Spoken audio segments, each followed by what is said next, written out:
Day 2 in Doha of the 2015 IPC Athletics World Championships. We have 17 gold medals decided today on day 2 after a spectacular opening day. Bigger crowds today. We are now officially in the weekend. Friday and Saturday being the Arabic weekend, and at the Suhaim bin Hamad Stadium. It's a little bit more blustery tonight, so could cause a bit of problems in terms of the jumping events if they go far. Would nullify a few world records, but we'll worry about that if and when it happens. A very good evening from Will Downing and Tulson Tullett. We'll be joined later by Evan O'Hanlon, who's out injured. 32 Celsius it is, not hotter earlier today, but there wasn't a morning session. We only have 3 more of those to go across this 10-day championship.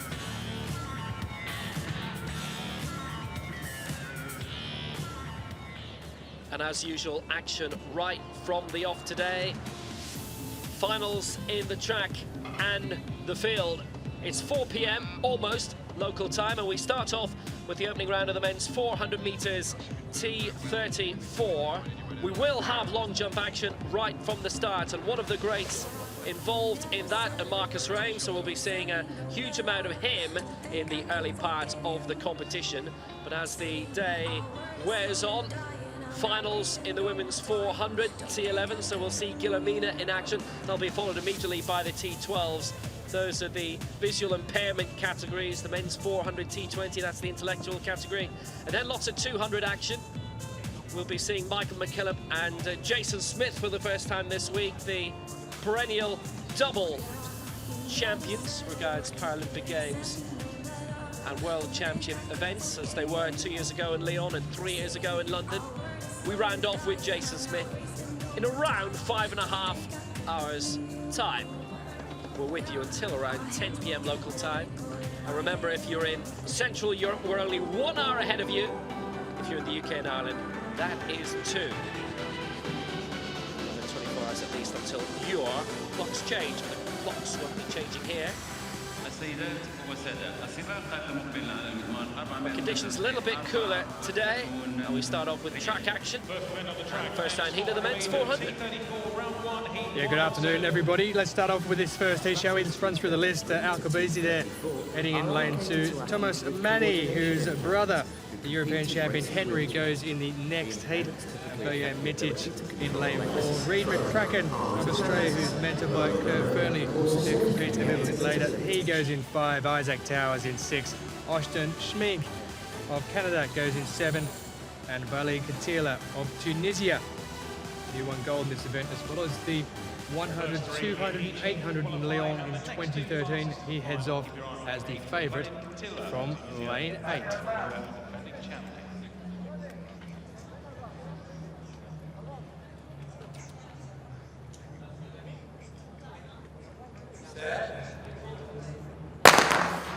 And away they go in the first event on day 2 of the Doha 2015 IPC Athletics World Championships. And it is that man who I mentioned from lane 8 from Tunisia, Walid Katila, who gets out very, very fast in lane 8, but he's being pursued there by Reid McCracken, who's in lane 5. But well out in front is Katila, season best of 50.16 seconds. He's got a record in this event, of course, stretching back to 2013 of 52.14. He also holds the world record at 50.04 seconds. That may be an issue today, though, with the wind.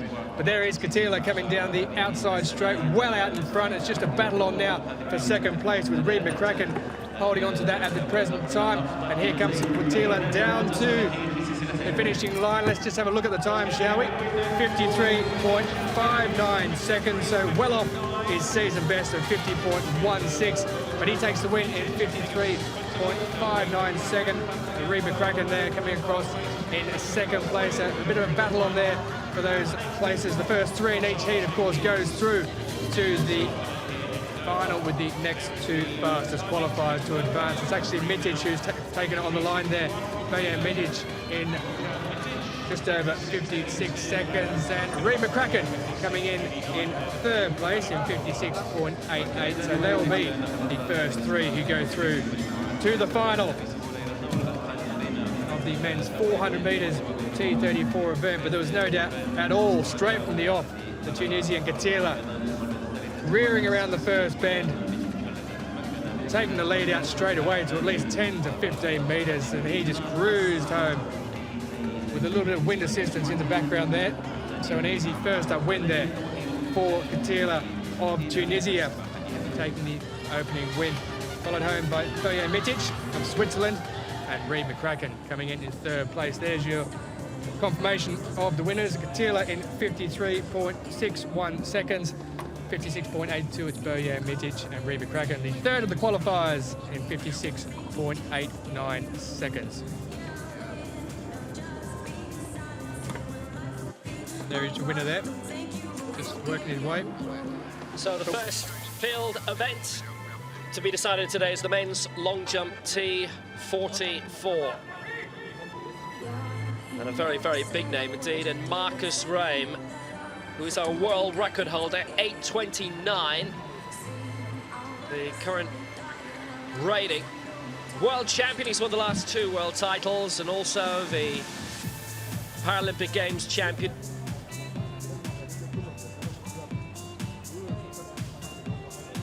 Would have finished second in Beijing in August had he competed in that behind Greg Rutherford. He jumps that long. 8:29 is his world record. He holds also the championship record from 2 years ago. But in terms of parasport in Germany, which is significant enough, and happy Feierabend to you if you're watching in Germany on, I think it's Sport Deutschland, various channels are showing this, as well as on YouTube Live. But getting us underway is Hurie Johnson of the United States. He's jumped 6:55 this year, season's best 5:91. There's some who'd argue that the main competition here is for second, but we'll see.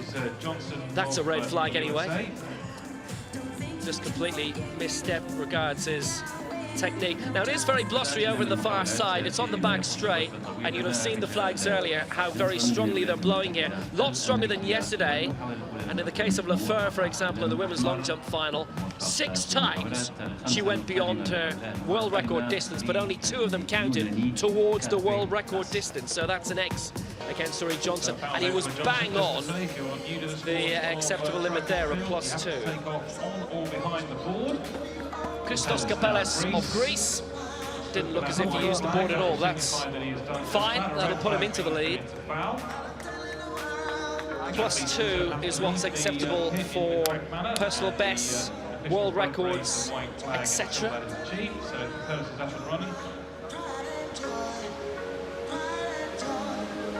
There are 15 in this. And this being T44 is one of the amputee categories.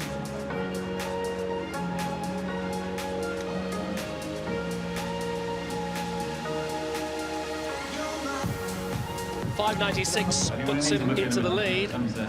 It's a little bit down, not very down, frankly, on his lifetime best set this year. He didn't really use the boards, it probably gave around 30 centimetres away. So already been up around his lifetime best, and he managed to get a good mark there. Lifetime best this year, which is 6:29. AJ Digby now of the USA, first attempt. AJ Digby of the United States is next. Only turned 18 a couple of weeks ago. 5:19 is his season's best, which would make him a bit of a contender today, potentially. I think that's a foul, and so does the judge. That's a red flag there. Digby just overstepping the takeoff board. Streng of Germany will be next. Germany very well represented in this event. Of course, there's also Ronald Hertog of the Netherlands. Straight into the plasticine. Class athletes in this one, we mentioned in the lineup. Marcus Rame, of course, who has that world So it's an X against AJ Digby. Interesting how the wind had fluctuated there. That was only plus 0.8. Little haze across the skyscrapers. Downtown Doha, we're right on the edge of that, and we're right on the edge now of the second heat. And the men's 400 metres, T34. And this features the European champion Henry Manny, brother of Thomas, and he actually was a very good rower in his day as well until somebody put him on the track and found he was even better at that. Previous European sprint champion Stefan Rush, the Netherlands, is in this also. Austin Pruitt of the United States, who won bronze in the 200 meters in Christchurch at the World Championships in 2011. There is Henry Manny. 3 European titles last year in the 1, the 2 and the 8. Didn't win the 4. I don't think there actually was a 4 last year in the Europeans in Swansea. He was a bronze medalist in the 200 in the last Worlds in Lyon at the Stade de Rome. Stadium which has been used for more athletics this summer, the World Masters. The IAAF circuit, even though it wasn't they who organised it. So it's Pruitt in 3, Manny in 4, Rowlings 5, Rush in 6, DeWitt in 7, and Hamady in 8. Who was the 400 metres world champion in Christchurch 4 years ago. Lots of talent in this. 5 of the 6 have won major international medals. Hamady of the United Arab Emirates could be a great contender here. Bronze in this 2 years ago.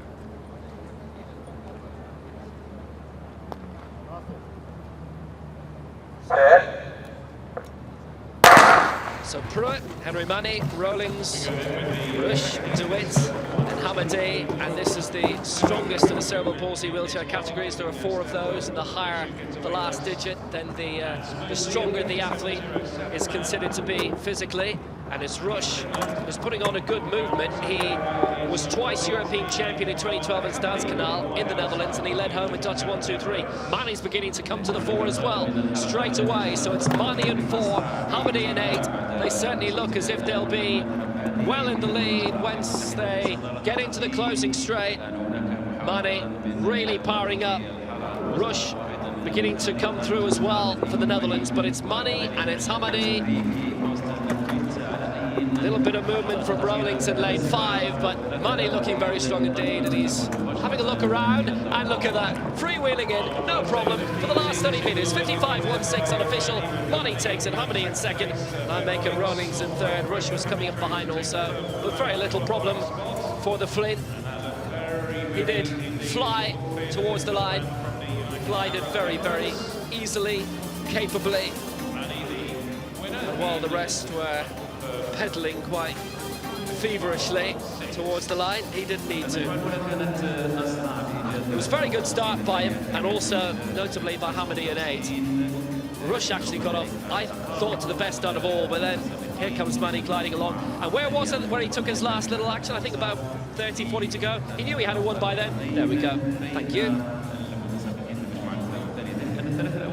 Victory for Henry Manny. 55.18 it was rounded up to. What a nice feeling with 30 to go when you know you've won. That's the last action needed. And away he goes. Nice little glance towards Hamady because he knows Hamady is still pedaling along.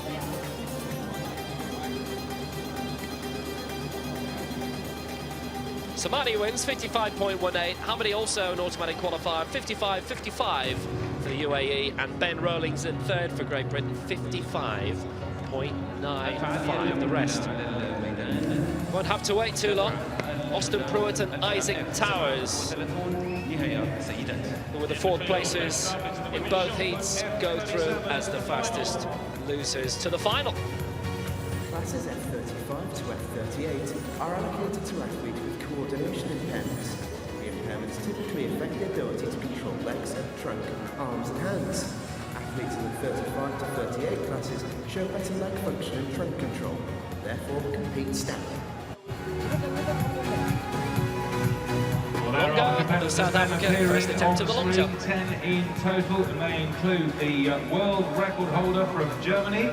So far at the top, Bellis, who leads with 5.96. 12.22.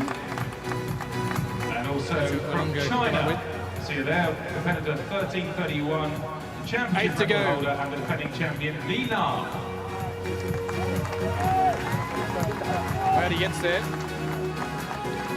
Gets up with a rather inquisitive look on his face. He's well behind the board. He's got at least another 10 or 15 centimetres there. Good takeoff.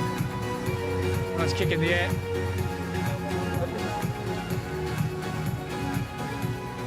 Just to let you know, in the shot put, they will Now we just wait to see what he comes up with as far as the jump goes, as he gestures up to his coach in the crowd. 6:59, so there is your new leader. Capellas in second place with 5:96. Lead as well, because and that is Longo of South Africa, a new record. Area record of 6:59 for Africa plus of 6:59 which is good for news for the sprinters later. Malongo. Let's have a look at Velse of Greece, his first attempt, 6:59, the standard set by Mlongo, the new area record. And that was very close to the plasticine. It's a red flag, and he went out to around 6 metres. Just beyond as well, I think he'd have probably fared quite well had that been legal. That is really marginal, but that is marginal enough. 5:47 he normally, that is his lifetime best set this year. Wind is actually quite calm down there, surprisingly, considering how strongly the flags in that section of the stadium are fluttering.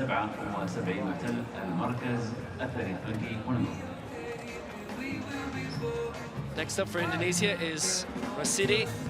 5:26 is his lifetime best. His target really was to be getting to the top 8 to have the final 3 jumps, rounds 4, 5, and 6. Rasidi it is.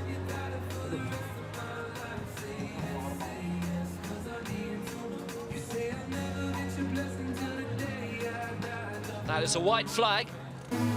It's around 5 metres. He didn't use the board at all, so very much a white flag, but he gave around 30 centimetres away. On the track, men's 400 metre T36 final. Classes T35 to T38 are allocated to athletes with coordination impairment who compete standing. The impairments typically affect well, the next final on the track. Some very good talent in this is the men's 400 metres T36, 5:11 for Rasidi, and he goes into 4th place. This is a class field in this one. We've got Evgeny Shvedkov of Russia who goes in 4, Paul Blake of Great Britain who goes in 5. Blake, a silver medalist to Shvedkov 2 years ago in Lyon, winning gold in the 800 metres T36. The current world #1 and world record holder of this event is Shvedkov. He goes in 4. That's Andrei Zernov with a season best of 53.60. Juan Moreno Marquez, the lifetime best of 57.62 set earlier this year. And there is the man that everyone will need to beat, Evgeny Shvedkov. He's the world record holder, 53.31, the world record, but that man will be taking him up on the outside in lane 5. Paul Blake, silver medalist too. Shvedkov, as I said 2 years ago. New Zealander William Stedman, who goes from 57.32, his best. And then another Russian will be going on the outside, Artem Ariev. Just 58.01 for his best this season. Roman Pavlik of the Ukraine will be running out in front from lane 8. The battle will be between lanes 4 and 5. Russia against Great Britain. Championship record of 55.45, set by Roman Pavlik 9 years ago. And the men's 400 metres T36.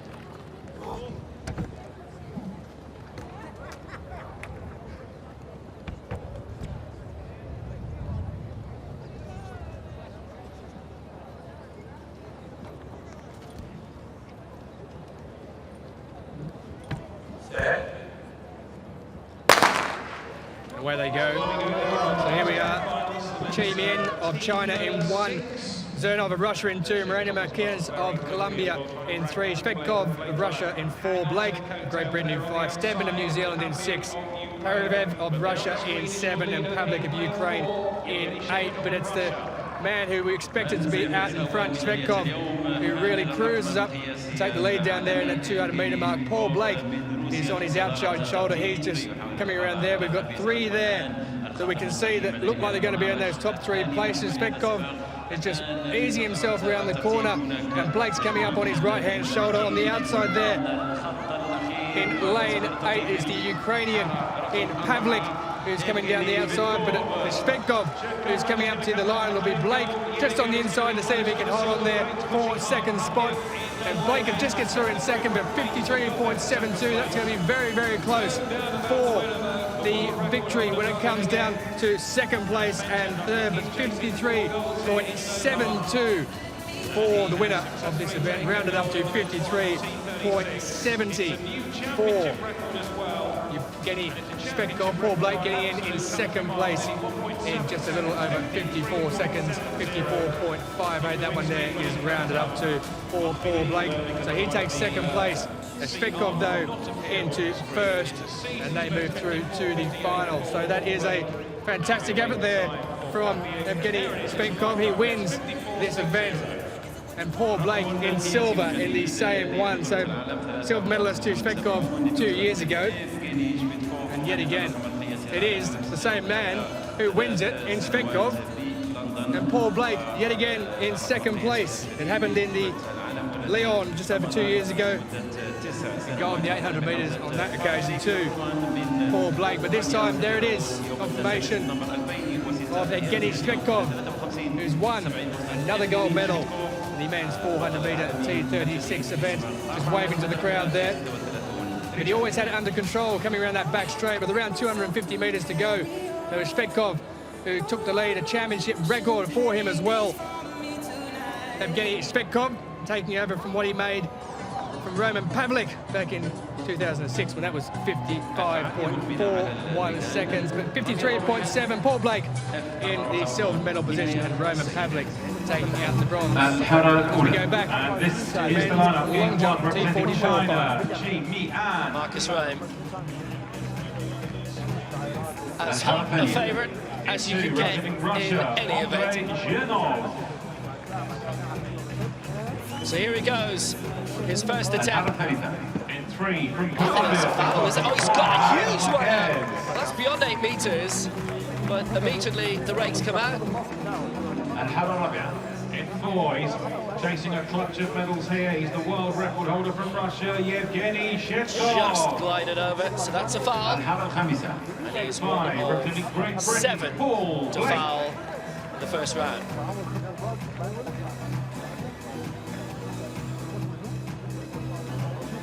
So watch this space. 6, representing New Zealand, William Stedman.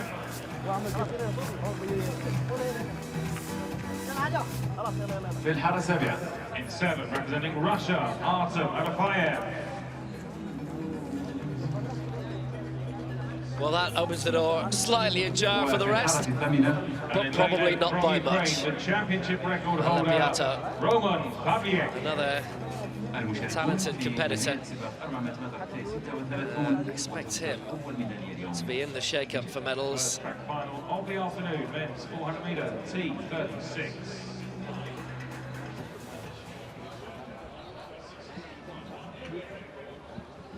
Piatto, a very good high jumper. He's the reigning world, European and Paralympic champion.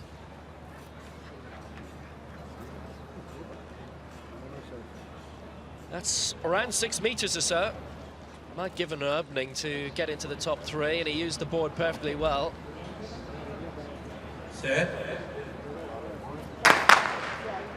So where we go then, we're on first track final. This is the men's T36. And Shetkov has gone off very quickly as well, trying to drag Paul Blake, and Blake trying to hang on to the coattails there on the outside. Solid technique, obviously. But there on the screen with Rame being an 8-metre jumper. Once he gets going, if he can get a mark on the board in the next 2 attempts, the rest of the field should be blitzed. But there he is. He goes in his second place at the moment. Not a bad attempt by Piatto.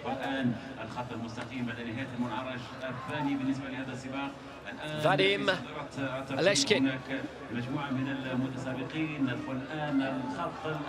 Russia.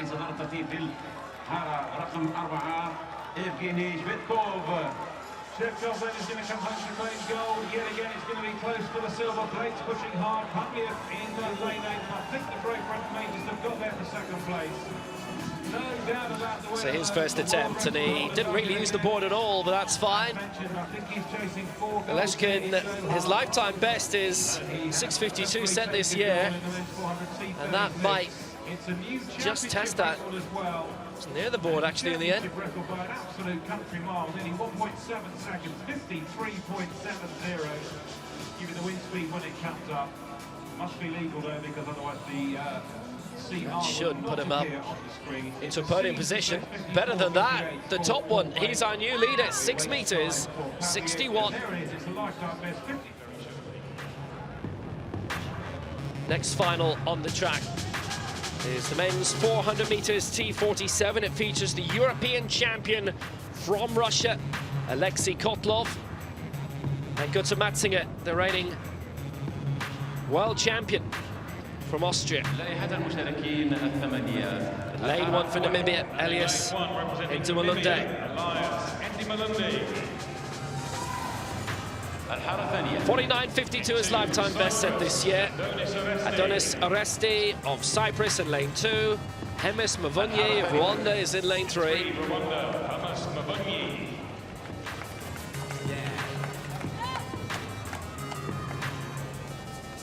So the reigning world and Paralympic champion, and he's been in the Austrian athletics team for the European Games in Baku this year. Gunther Matzinger, they wanted team silver in the end. Silver in the Europeans last year. Prime favourite. One of the two, certainly. Shane Hudson from Jamaica won his semi-final, though. He could be a good wild card, and so too Jacques Hart of the United States, who won his semi-final at 50.14. Reigning European champion, Alexei Kotlov of Russia. Silver in the 200 also last year in Swansea, and Ernesto Blanco of Cuba is in lane 8. Lifetime best coming this year, 49.07. المشاركون في سباق 400 متر T47 نهاية رجال. This is the final of the men's 400 meter T47.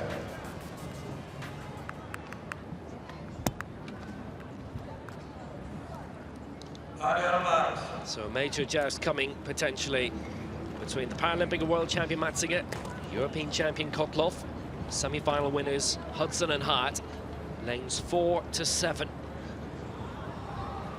The ones to watch here surely. Ndumalunde in 1, Oresti 2, Mavunyi 3, Matzinger 4, Hudson 5, Hart 6, Kotlov 7. Blanco is in lane 8.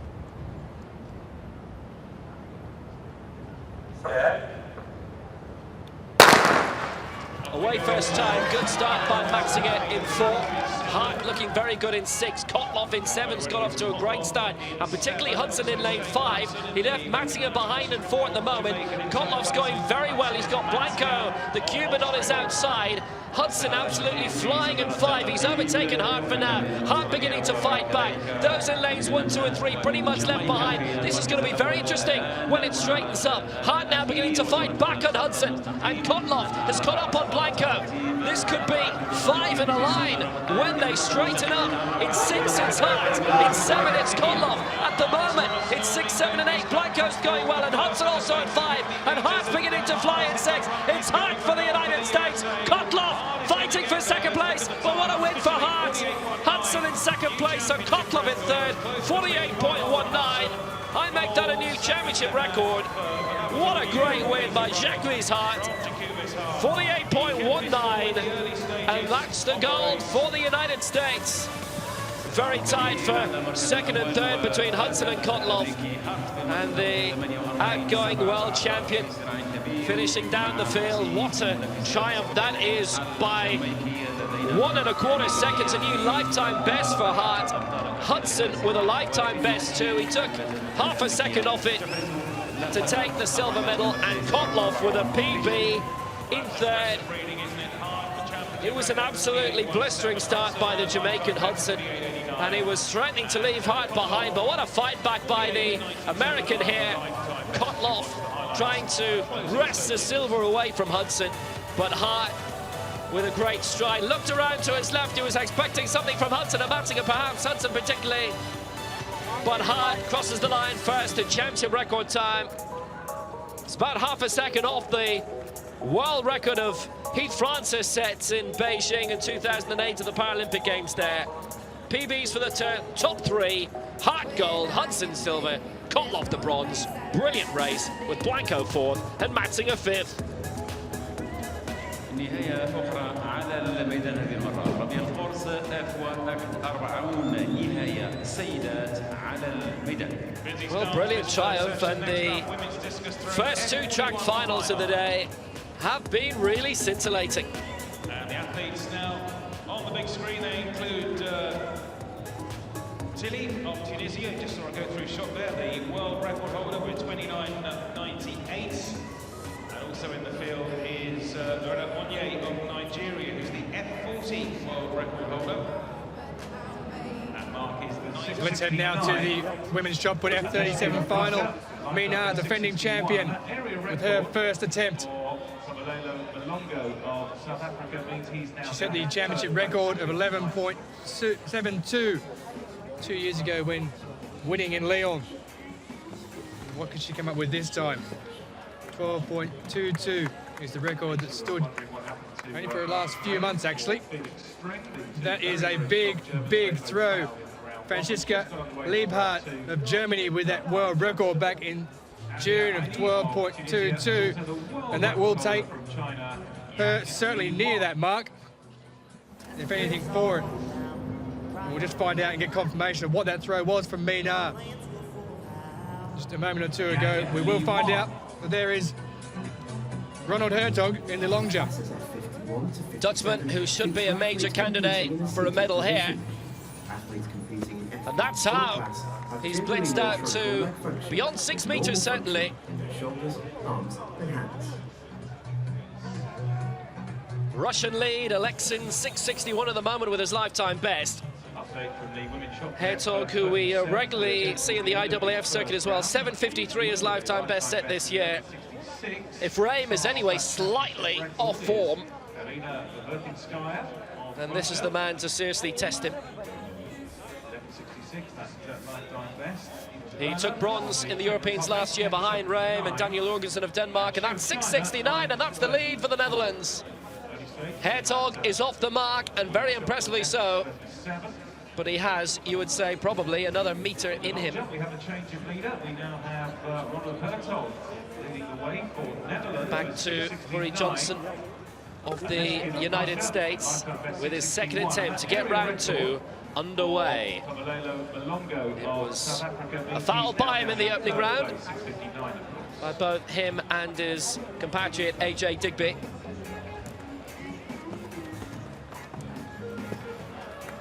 Again, just clipped the board, but at least he's got a solid mark there, because his first round attempt didn't go at all well.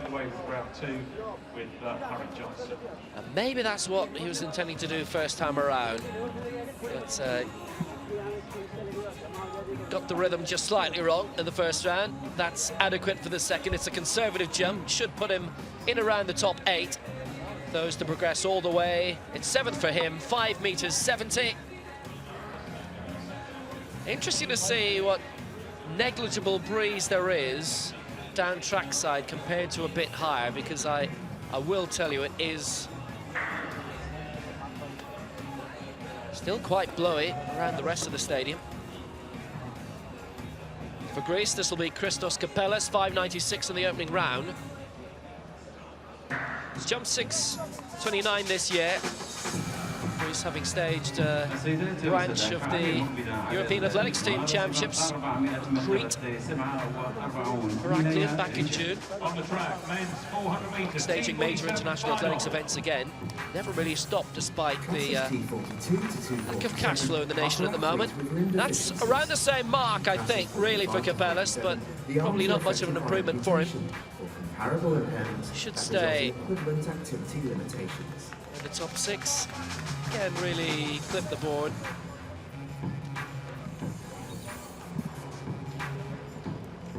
start list is on the screen for you. Once again, a full complement of 8 in this men's 400-meter T47. Well, that'll be 5:83 for Capellas, and he stays in 5th place. So competitive, but just a little bit outside the medals at the moment.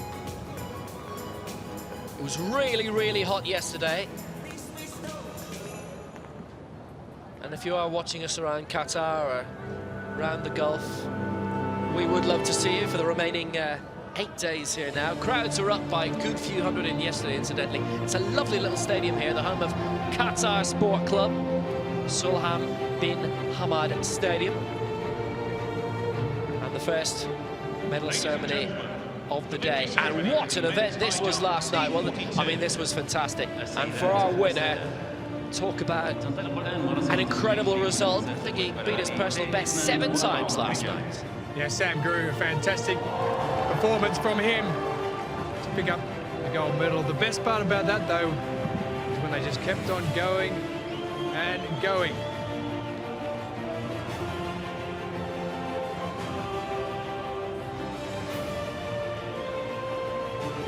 The medals and flowers will be presented by Picking up that gold medal in the evening event. Qatar Paralympic Federation, and Brian Rowe, member IAAF Technical Committee. Winning with a time of Winner of the bronze 181 with his best jump. But representing Poland, man taking in Lukasz Mamczak. bronze from Poland, Lukasz Mamczak. He made his 178. He couldn't go any further. 2 fouls on his first 2 attempts at 178. Managing to get over, though, on his 3rd attempt. It wasn't to be when he tried for 181. Winner of the silver medal, representing Egypt, The bronze. It's an Egyptian in Hamada Hassan. He also managed to clear it at 178.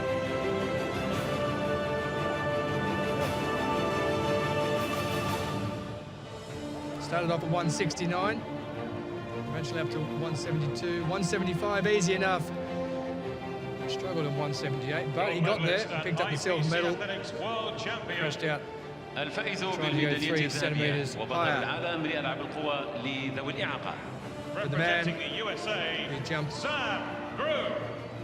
181 and a new championship record, Sam Grew of the United States of America. Wasn't in some competition. Grew, he was left there by himself when he was going for the 181 after he missed his first. But once he was still in the competition by himself, he got across that. He got up to 184, but couldn't manage 184 with 3 fouls there. So Sam Grew is the winner of the men's high jump T42 gold medal for 2015. As we now stand for the American national anthem.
So Sam Grew poses for the cameras with Hamada Hassan and Lukasz Mamczak, an Egyptian in Poland. athlete with the silver and bronze medal, respectively. But it's the man with the new championship record, Sam Grew, the United States of America, who wins championship gold in 2015 in Doha. Mina, world record with her first throw in the women's shot put F37. That was 12.82. So this, the second round.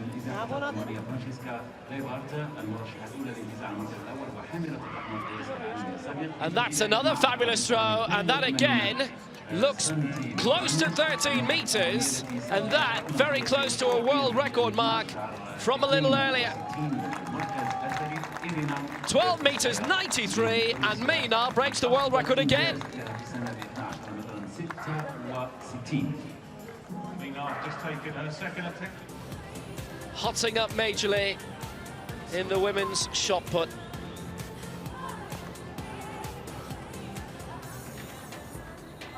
Well, we've already seen Shane Hudson's fabulous silver medal for Jamaica, and that's their first ever at an IPC Athletics World Championships. Hart with the gold for the USA.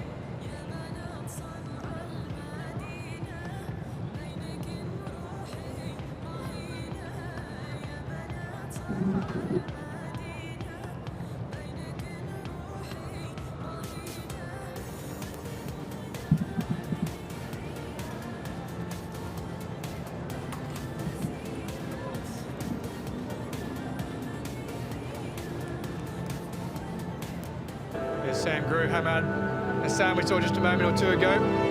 High jumpers taking the plaudits of the crowd. And that obviously the first ever track medal for Jamaica.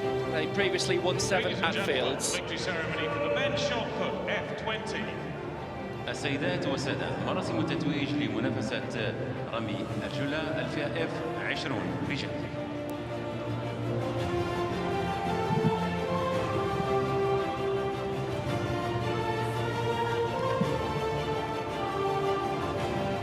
Time now for the next medal ceremony taking place. This one, man who's just joined me, Ebno Hanlon, who's injured at these championships. I've been looking forward to this medal ceremony since the gold medal last night. I spoke to him again today, did a little bit of an athlete interview with him. He's a famous man in the Australian team. If you're wondering who we're talking about, it's Todd Hodgetts, who you'll see there in the gold in just a moment or two's time, winning with a championship record of 15.83 metres to win the men's shot put F20 competition. In third place there, it's Mohammed Ziad Zulkifli Winner of the silver medal of Malaysia, picking up the bronze medal, 15.37. For Zulkifli. Personal best for the man who finished in second place, 15.45. For Greece's Dimitrios Senikidis. That came in his 5th attempt, 15.37 he finished with, going for something rather large. It didn't happen, so he had to finish with a personal best of 15.45. Todd the Hulk Hodgetts is his full name, and he actually lost his competition uniform 2 days ago. Well, he's got his competition uniform on now, so he's managed to scrounge his way around somewhere else. Only found it 15 minutes before catching the bus out yesterday to compete. Well, he needs to do it more often. Oh, there he goes with some push-ups on the podium there. He's a traditional big celebrator. Well, he's picked up a championship record as Todd Hodgetts, 15.83, coming in his 3rd attempt. Didn't really get that close to it afterwards. 15.53 in his 4th. Todd Hodgetts, who holds the world record at 16.29, set at the London Paralympics back in September 2012. Well, he now holds the championship record for the World IPC Athletics Championships as well, as we stand for the Australian national anthem. الرجاء الوقوف في حد القدرة للسلام الوطني لأستراليا.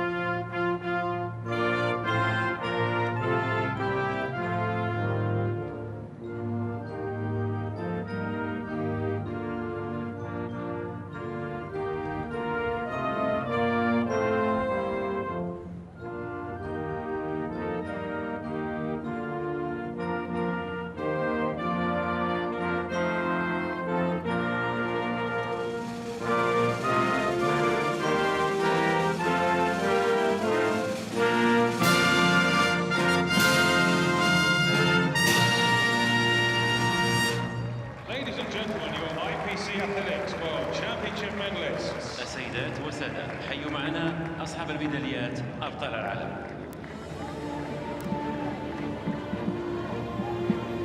So there's your three in the F20.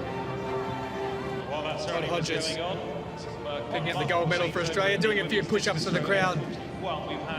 Isn't that nice? Does love a celebration, does Todd Hodges. I wanted to vote for him as captain of the team. He's a great character, inspiring, and loves a good speech as well.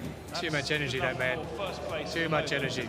Larissa Onye of Nigeria, 2034 for a world record in the F40 category. Well, that's the shot put medal ceremony for the F20. Let's now go to the long jump. Marcus Rame, foul in the first round, leaves him right down the standings. Ronald Herzog, a regular major medalist himself, but normally finishing behind Rame. Oh, well out. And is that the gold medal done already? I think he got the board absolutely right. Absolutely sailed through. And I'm pretty sure that exceeds everybody else's lifetime best. 6:69 was the standard set by Herzog. Marcus Rame, last year's German champion. And I don't mean the IPC circuit, I mean full stop. 7 meters 97. I'll just give him the gold medal now. 2 meters 2.8, but that's not important in terms of gold medals. He's in top spot, and that was sensational. I think that was actually the strongest wind we've seen for any jump in this competition so far. It had stayed somewhat sedate down there, but not for Rame. Brilliant achievement.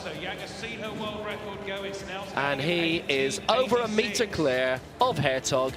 And how good was that? That's up to his usual standard. His world record's 8:29. Championship record, 7:95. He's exceeded that, but the wind nullifies that. That's certainly good enough for gold. And we've already seen some brilliant gold medal performances on the track already. Hot for the United States. Svetkov for Russia in the men's 400s, T36. Next final on the track is in the next 10 minutes. We've got women's 400 finals in the T11 and T12. Finals produce medal ceremonies, and here comes another. And this one is the women's javelin throw, F11, which obviously took place on Thursday. 2 Chinese athletes picking up the gold and the bronze medal.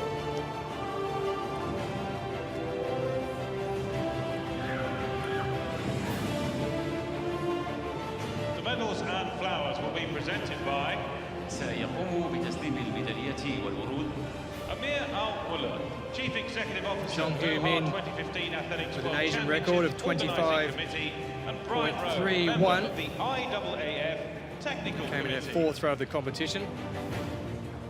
Presenting the medals here, Brian Rowe, fellow Australian. Very famous man in athletics in Australia, very flamboyant as well. Knows his stuff. Nothing like you then.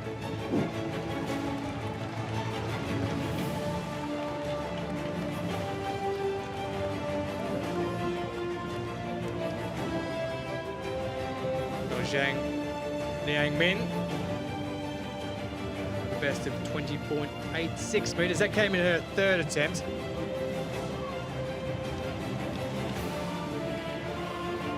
Winner of the silver She medal, picks up the bronze medal. الفائز بالميدالية الفضية representing Canada, Ness Murby.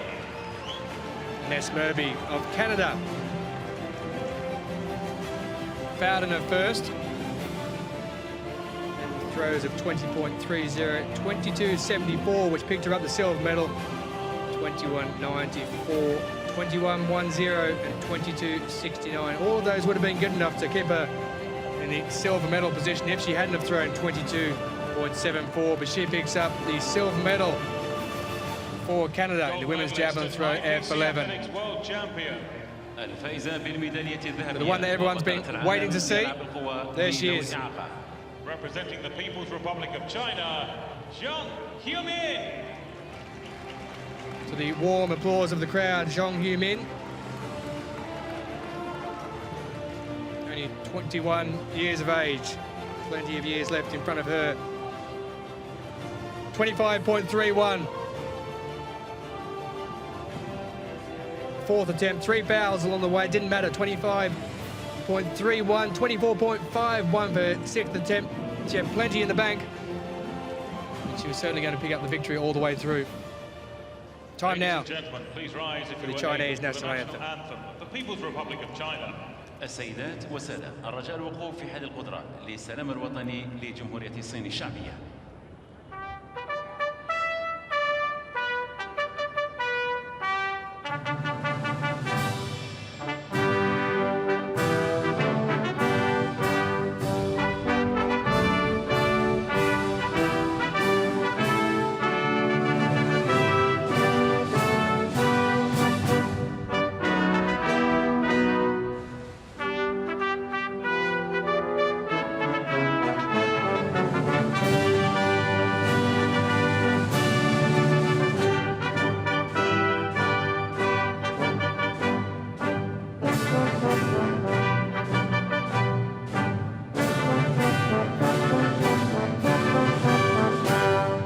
Ladies and gentlemen, your IPC Athletics World Championship medalists. السيدات والسادة، أصحاب الميداليات أبطال العالم.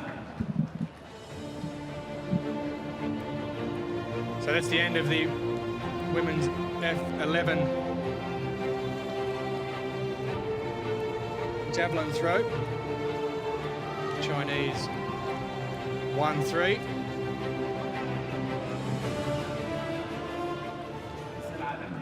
Well, that's the javelin throw. So, Franziska Liebhardt of Germany. Lying second, 12.62. In the second round, first round foul.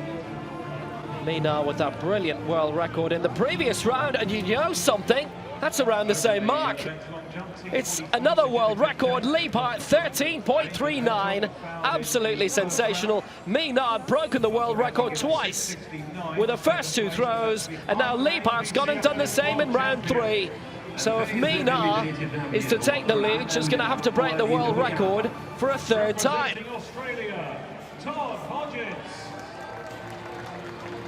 12.82 and 12.93 already.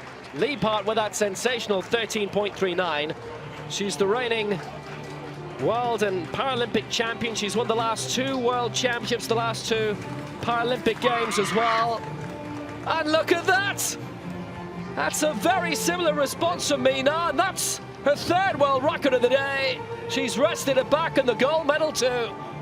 4 world records we've seen in the shot put, and Liebhardt's world record is now merely a European record. What a competition this is. The world record 29.70. We have 4 field events going on at the moment in Doha, and there are world records leading 3 of them. Well, let's move back to the track. The women's 400 metres T11, and a lady who certainly is known worldwide, Terezinha Guillermina, who goes in lane 5.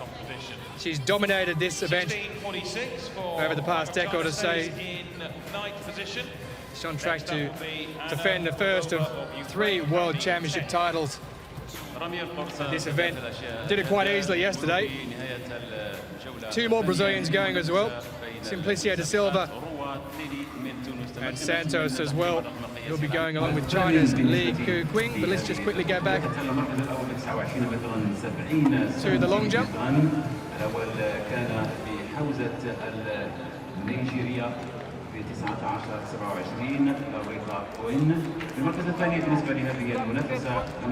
Men's long jump, Tony Mills lying in 7th place, 6 meters 20, foul in the first round. And to get into the medals, 6.61 required. Not quite sure that's it though, looks around 6 meters. Very popular figure in the British team for Doha 2015. We've seen Rame launch out to 7.97, which but for the win would have been a championship record.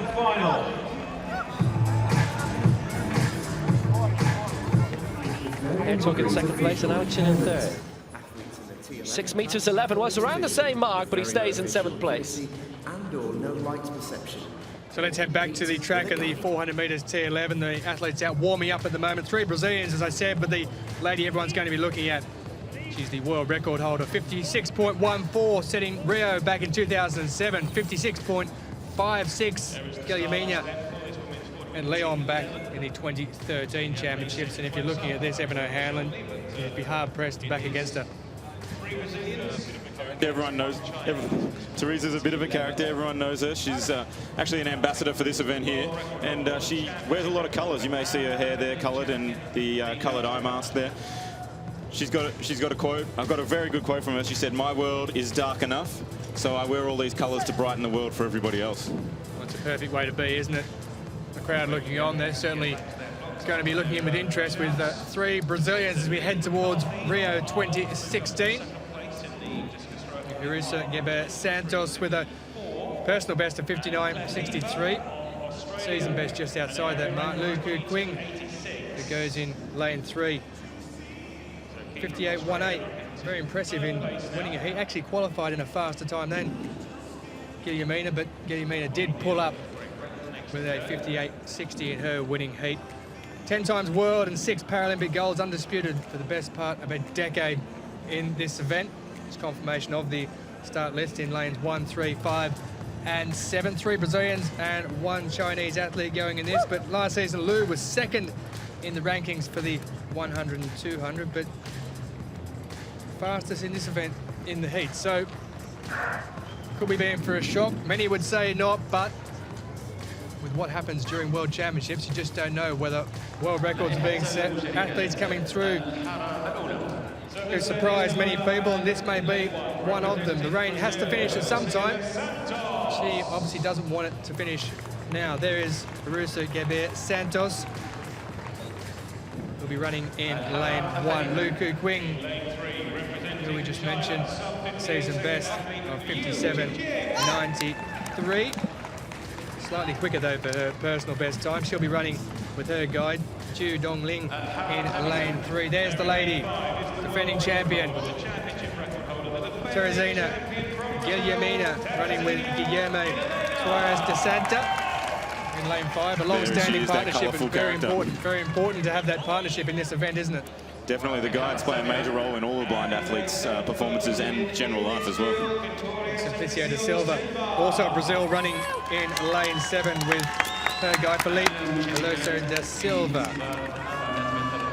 So there'll be a slight wind into their face in the back straight. It's really picked up slightly in the last half an hour or so. Just had a quick look up towards the flags on the far side, and they're certainly going to be blowing into the face down that back straight. It'll be hard work down that back straight, but hopefully the wind will stay around and they can get some advantage out of it on the home straight where they're looking quite tired. Just preparing ourselves now for the start.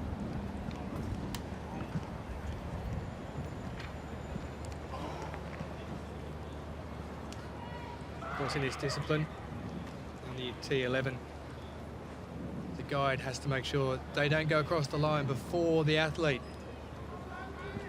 So you'll notice that when they do cross the line, they'll let the athlete just head over in front of them, as not to disqualify them.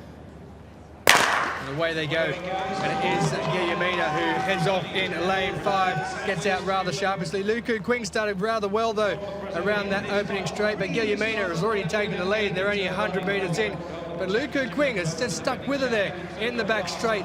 There's no gap whatsoever at this time, and if anything, Luku Quing has actually narrowed the gap down to around 7 or 8 metres as they head around the 200 metre mark. Luku Quing, the record in this event for the championship at 56.56, a world record of 56.14. It is held by Teresina Guilhermina, who's running in lane 5. She's picked up some pace around that far side, but it's Luku Quing who takes the lead, running into the last 100 metres. They're heading down the straight. This is going to be an upset of massive proportions. Luku Quing of China has taken the lead. Teresina Guilhermina has really won this all for the last decade or so, but it's going to be Lu Ku-Quing who heads across the line in 56.69 seconds. It is just outside the championship record and also outside the world record. 56.69, maybe narrowed up slightly, but that is a huge win for Lu Ku-Quing, who is the champion in the women's 400 metres T11. She beats home Teresina Guillermina in a fantastic run. What a fantastic run there. She really held on to her start there. She didn't go quite fast at the start and quite safe down the first half of the back straight. Then was able to pick it up when it really mattered in that second 200.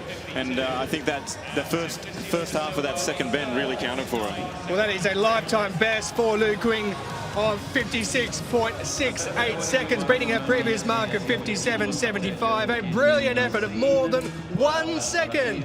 She's taken off that lifetime best. Yeah, you see them get away. She got a fantastic start coming into the home straight and just takes it with about 110 metres to go down towards the end. She's got great running style there with her partner Zhu Dongling. You'll see that he just lets her go across the line at the end there, and she's won by a good few metres, and she had a little bit more in the tank. But you can see how happy she is. The arms are raised in the air. Takes the crowd's plaudits. They like it as well, but what a fantastic win for the Chinese woman in this event. A new Asian record as well for Lu Ku-Quing, surpassing her personal best of 57.75 that she had before that. Brilliant work, 56.68. Guillermina coming in second place. What a shock, and the look on Guillermina's face just before that sequence of replays. Quite sensational. So no additional title for her, but what about Hani Aida of Tunisia, who's chasing her third world title in a row in the women's javelin?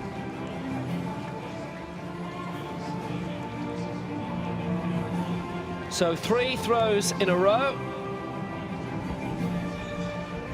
Aida, a solid competitor. And that's the lead. That's a solid throw. Beyond 17 metres. Beyond 18. And that is a world record. 18 metres, 86, and she's on her way to gold again.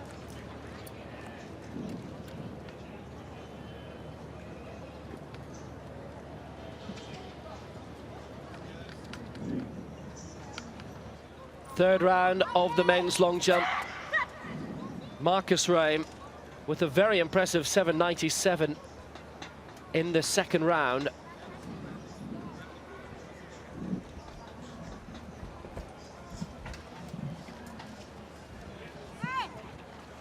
So this, his third attempt. Herzog, 6.69 in the first round, had held the lead.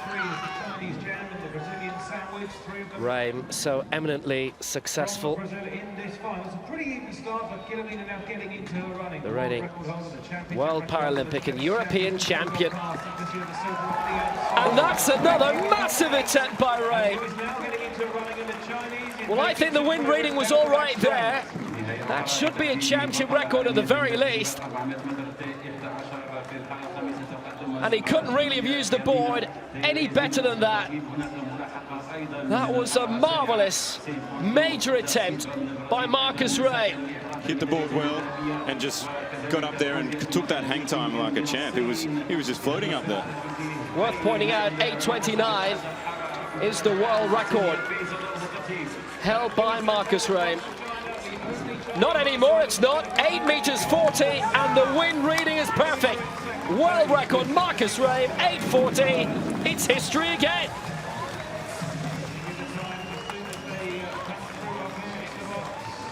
What another marvellous achievement. I think the gold medal's in the bag. And Evan, another little piece of history. Marcus Rame, a phenomenal athlete. He's really taking IPC athletics and Paralympic sport to the world at the moment. His jump previously, his old world record, would have got him second behind Greg Rutherford at the London Games. This one, I think that's either gone close or it's gone just past Greg Rutherford. We'll have to check that and get back to you. Do you know something? I think that leap would have been enough to win gold in Beijing. That's a fantastic attempt by Reim, and that's more history. So now, the final of the T12 women's 400 meters.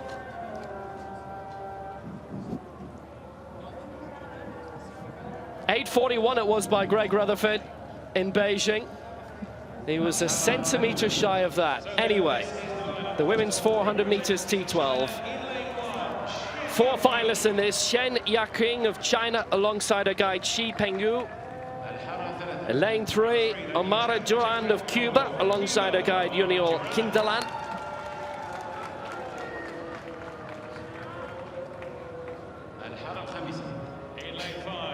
Now, the European champion over 400 and 100 meters, and the former Paralympic Games 100 meters champion from Ukraine, Oksana Baturchuk, alongside her guide Alexei Riemyan. And in lane 7, Edmilce Governo of Mozambique, alongside her guide Fernando Lucas Kuha. Aisela Nuni's been a wonderful advocate for his sport. Durand in 3, Baturchuk in 5, won their semi-finals. Durand in a championship record time, 54.04.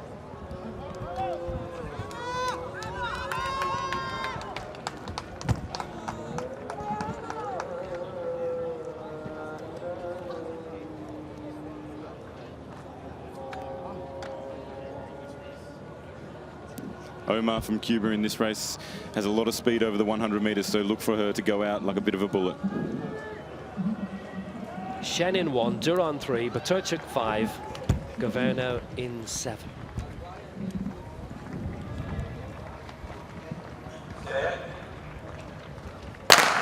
So we're away at the first time of asking. Durand breezing out, Baturchuk also, and Baturchuk has already overtaken Governo. Remember, Alexei Riemyan has represented Ukraine on the IAAF circuit. It is between these two, certainly. Durand of Cuba and Baturchuk of Ukraine, who's always going to be the main battle for gold, and that's become absolutely clear 150 into this race.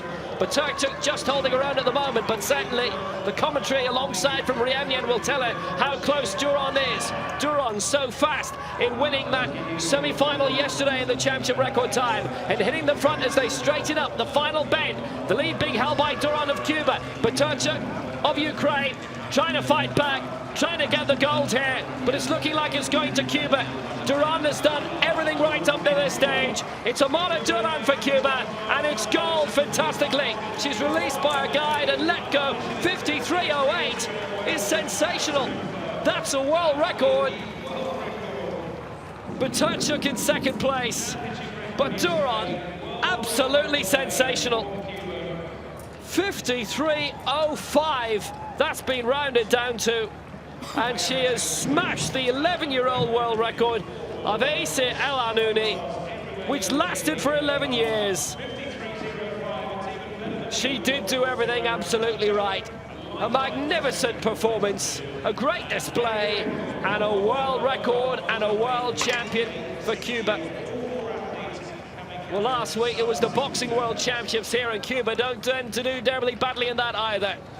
And now they have a new athletic name to be absolutely proud of. The T12 world champion, Omara Durand, and she did, Evan, get off to an absolute flyer. She did get off to a good start, ran a very controlled race and really came into her own in the home straight. She held her form very well compared to the other athletes, and that's where her strength lied, I think.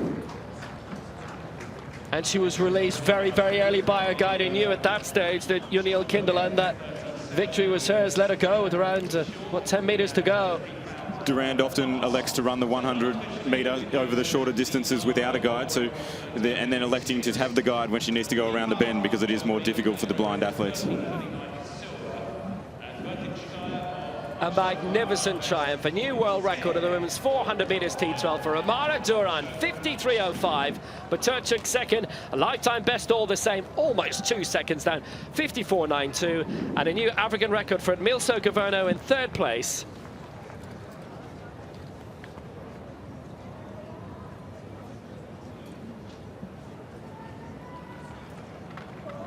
Well, what another sensational performance. China top of the medals table now with 5 goals, 11 in total. Great Britain with their 4 from the opening day. but they will be seeking more as the night wears on.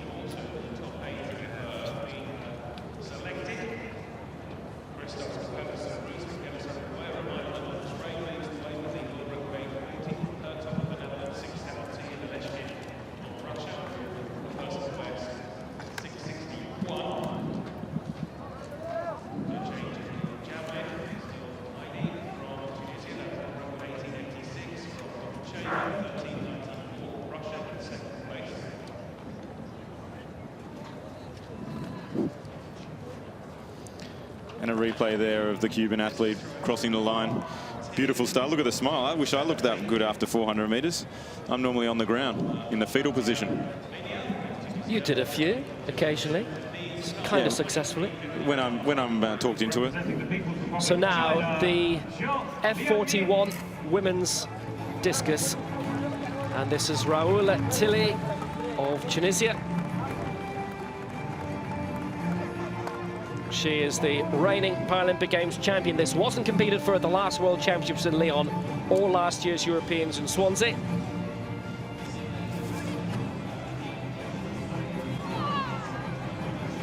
And that is a serious throw from the world record holder. She's broken her old world record, 29 meters 70, and she's improved it by almost a meter. She has herself labelled as an entertainer on Facebook, not an athlete, an entertainer. So she's entertaining us here tonight with that world record.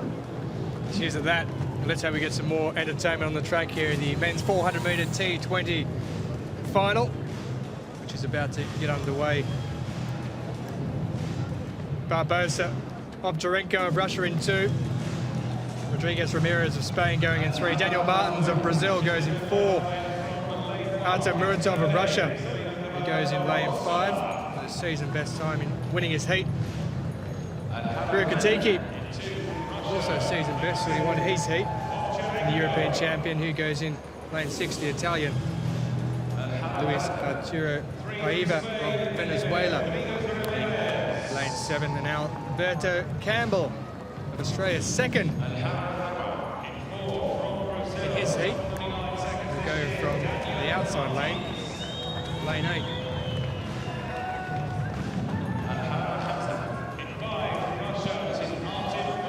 There is Muratov. Personal best of 49.94. He'll certainly be in there or thereabouts in this race. Daniel Martins also with a season best and a personal best of 48.84. The Brazilian, he'll go from lane 4. But that man there, Luis Arturo Paiva, heads from lane 7. There's the record of Stuart Allen, Great Britain. Well, that was set back in 2003, 46.72. So they're going to be going some to knock off their personal best if they are going to create a new world record in this one.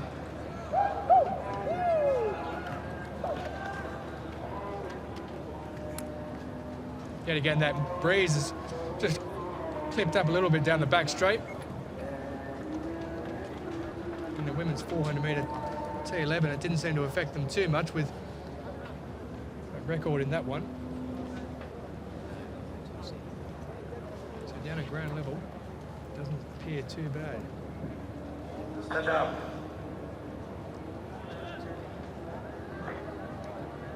Just a shaky start there from the athletes.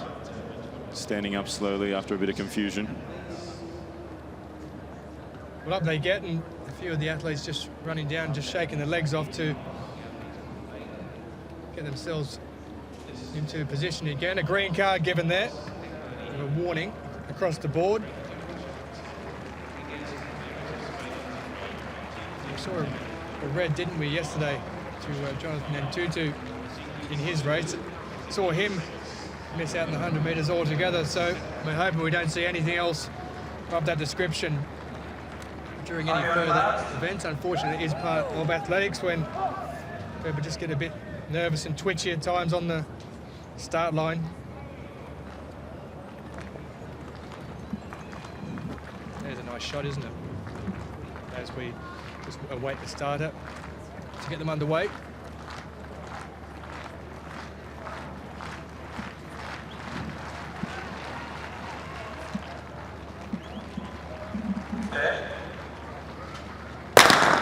And away we go this time. It's on the inside, so we've got Barbosa, Ovcharenko, Rodriguez Ramirez, who goes in 3, Daniel Martins in 4, Artem Muratov in 5, Rukatiki in 6, Paiva in 7 of Venezuela, and Alberto Campbell, who goes in 8. And as we get down to that back straight, it's quite clear at this stage that it's the outside 2 runners at present in Paiva and Alberto Campbell of Australia, who are right there in the mix. And coming round on the far side, it looks like it's the man there in lane 6, Rukatiki, who's really coming to the fore. But as they come down in the straight here, it is lane 4 there, the man from Brazil in Daniel Martins. Well, Daniel Martins has got a best time of 48.84. Can he get across the line? 48.29. That is a new season best and personal best for Daniel Martins of Brazil. So that will also be a championship record here for Daniel Martin. 48.27 seconds. A brilliant run for Daniel Martins, a personal best of 48.27 now. He's taken about 0.5 of a second off his previous best mark. And when he came around that back straight there, Evan O'Hanlon, with 100 metres to go, he just left the rest of them trailing in his wake. Well, he had a very quick start out of the blocks. I thought he stood out to me immediately from the blocks. The Chinese boy took, the Spanish boy took some ground off him on the back straight, but then he continued around. He must have been relaxing on the back straight into that big headwind, and he's used the tailwind in the home straight. Very smart racing. In first place, Rodriguez of Spain coming in second place there, and it's Muratov in 49.96 seconds who picks up the bronze medal. But until they got round to about the 150-metre mark, it was anyone's race, and all of a sudden Daniel Martins just said, that's enough for me, I'm putting the foot down and accelerating away, and he did just that. And in the end, he just left him trailing in his wake and went straight across the line, looking nice and smooth as he came into that last 50 metres there. And Brazil, well, Guillermina may have been beaten in the T11 only a little while ago, but they won gold in the men's 400 metres T20. Well, there is confirmation. Daniel Martins with a personal best 48.27. Rodriguez Ramirez also with a personal best of 49.62, and Artem Muratov picks up bronze for Russia in 49.96 seconds.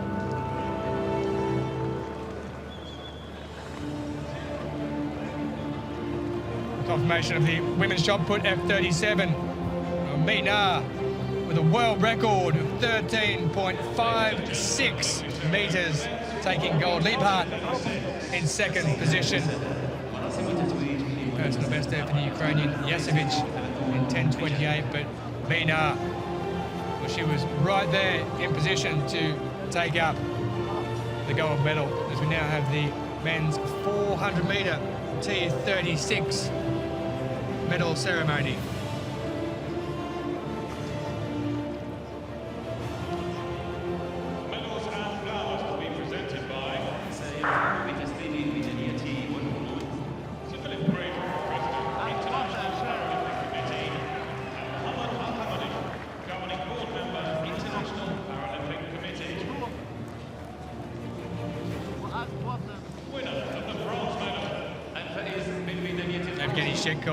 Of Russia, the man who picked up gold in this race a little earlier. Championship record of 53.70 seconds. But Roman Pavlik of Ukraine, personal best of 54.60. Roman there obviously suffers from cerebral palsy like myself, but he's also hearing impaired, so he does sign a lot. Head of the IPC, Philip Craven, handing out the medals. So there's Pavlik, the bronze medalist from Ukraine. Paul Blake in exactly the same position as what happened 2 years ago in Lyon. He was a silver medalist behind Evgeny Svetkov. Blake seems rather happy with the silver medal, though, in a season best of 54.58 for him. Russia, who topped the medal table in 2013, just ahead of the United States of America, have picked up another gold. Paul Blake, silver medalist of Great Britain. He was right in the hunt there until the end. Svetkov, who just blasted away from the field right towards the very end of this 400-metre race, in about the last 70 or so metres. Cleared himself away, picked up the gold, and did it with ease in the end.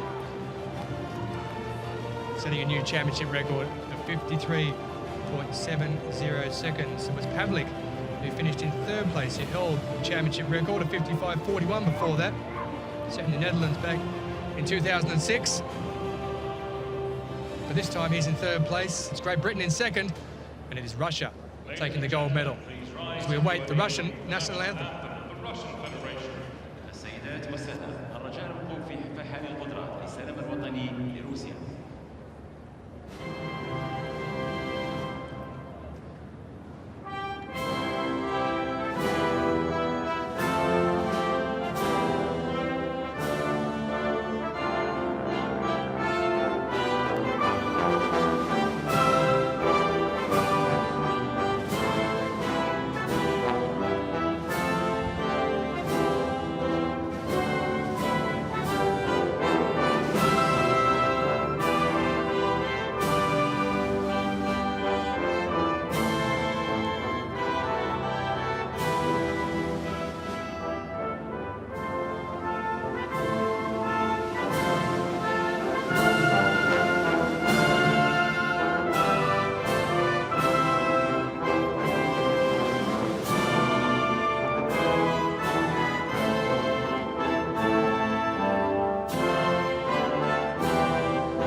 So the Russian national anthem, and one suspects it may well be played one or two times more in the remaining 8 and a bit days of these IPC Athletics World Championships. Evgeny Svetkov winning the men's 400-metre T36 in exactly the same result as 2013, with Paul Blake also taking the silver medal then.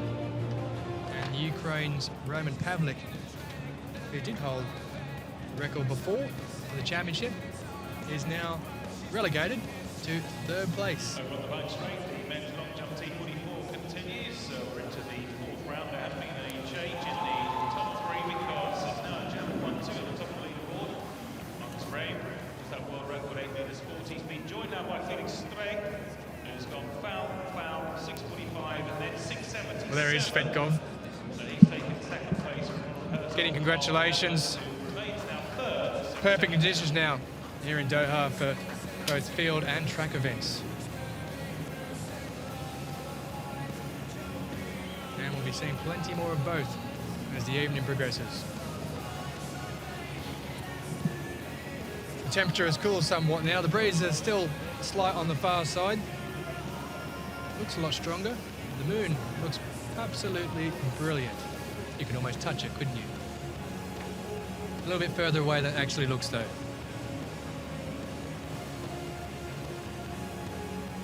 Well, those blue sunglasses seem to be in fashion. Must be a 3-for-1 sale.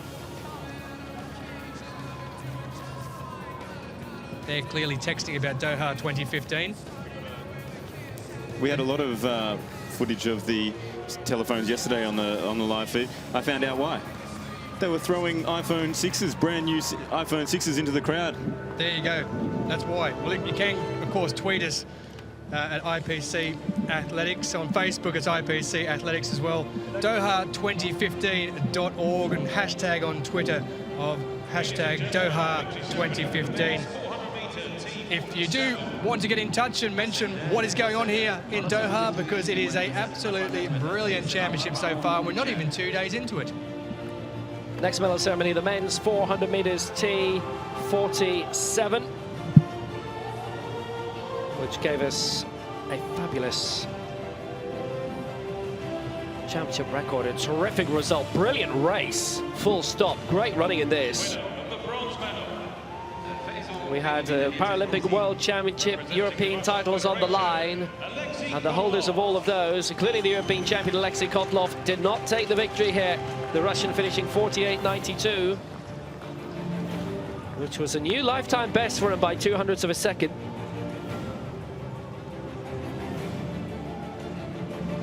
I make that his best result on a global basis at this distance for Kotlov. Great result, gets the bronze to go with his European gold and 2 European silvers, and silver here to the Jamaican Shane Hudson, claiming his nation's first track medal at an IPC Athletics World Championships. They previously won 7 in the field.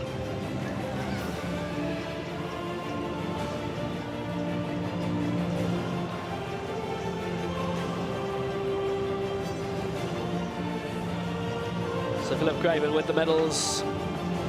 So silver for Hudson, again a lifetime best for him of 48.89.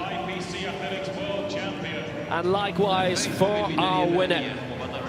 And he lopped a 2 1/4 of his lifetime best.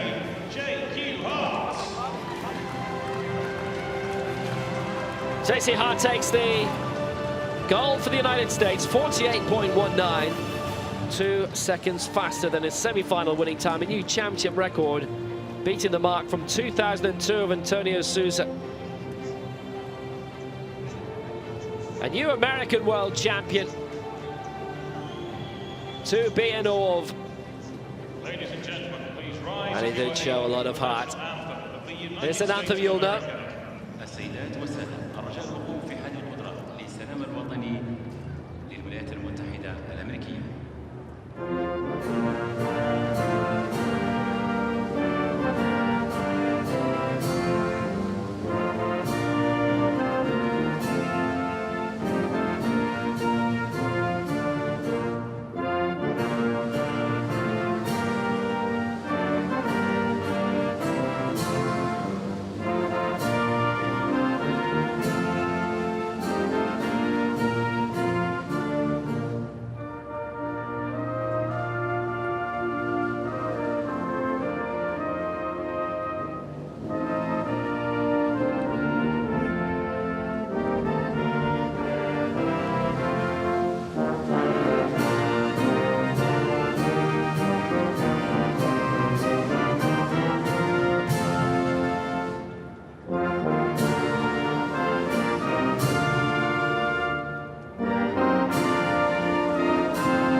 A brilliant final and a truly brilliant champion.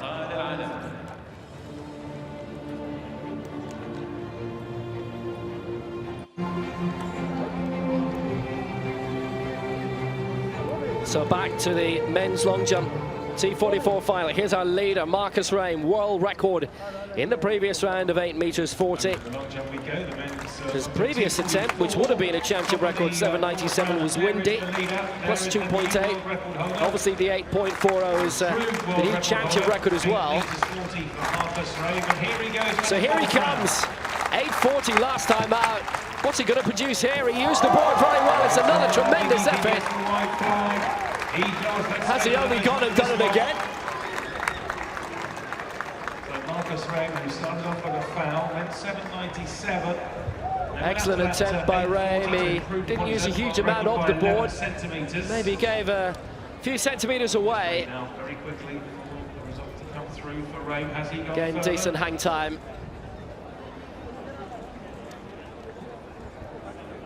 Not quite. Well, that's 8 meters 8.03. 03. And it was a windy one as well, plus 2.7.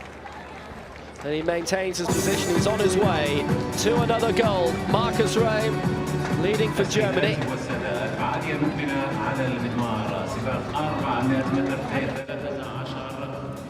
Rame leading by over a metre. Ronald Hertel lying in second place, a man who we regularly see in the podium anyway. It's hard to see him being knocked down now. Felix Streng of Germany in third, with Vadim Aleksin in fourth for Russia, and a new African record lying in fifth place, but another awesome effort from Marcus Rame. Molongo of South Africa in fifth with the new African record. And Steffi Nereus, by the way, giving advice, the 2009 javelin world champion of the IAAF circuit, the world javelin champion who's been involved in parasport coaching since her mid-20s. I think that was pretty much a retirement event in Berlin in 2009. It was supposed to be Ogrevall's big bash, basically. And then Nereus came along and took a German gold, all right. Next final on the track, it's the T12 final, T13 final.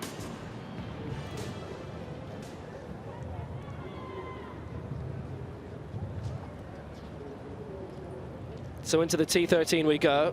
Round earlier. Semi-finals.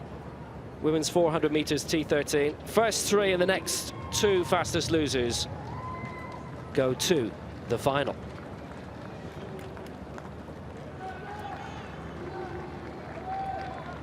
Boussaid in 3, Davidas in 4, Keita 5, Couto 6, and Zhu in 7.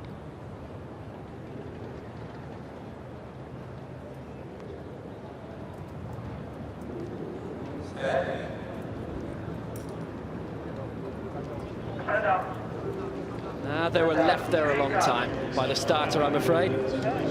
Some more time to introduce the starters to you. Zhu Lin there of China in lane 7. And Diana Couto, Brazil, alongside her in 6. 59.77, her lifetime best set this year. The European champion, Nadine Keita of France, claimed the honours in this 400 meters last year. Bronze at the Paralympic Games in the 100 meters in London in 2012 and the World Championships the year before.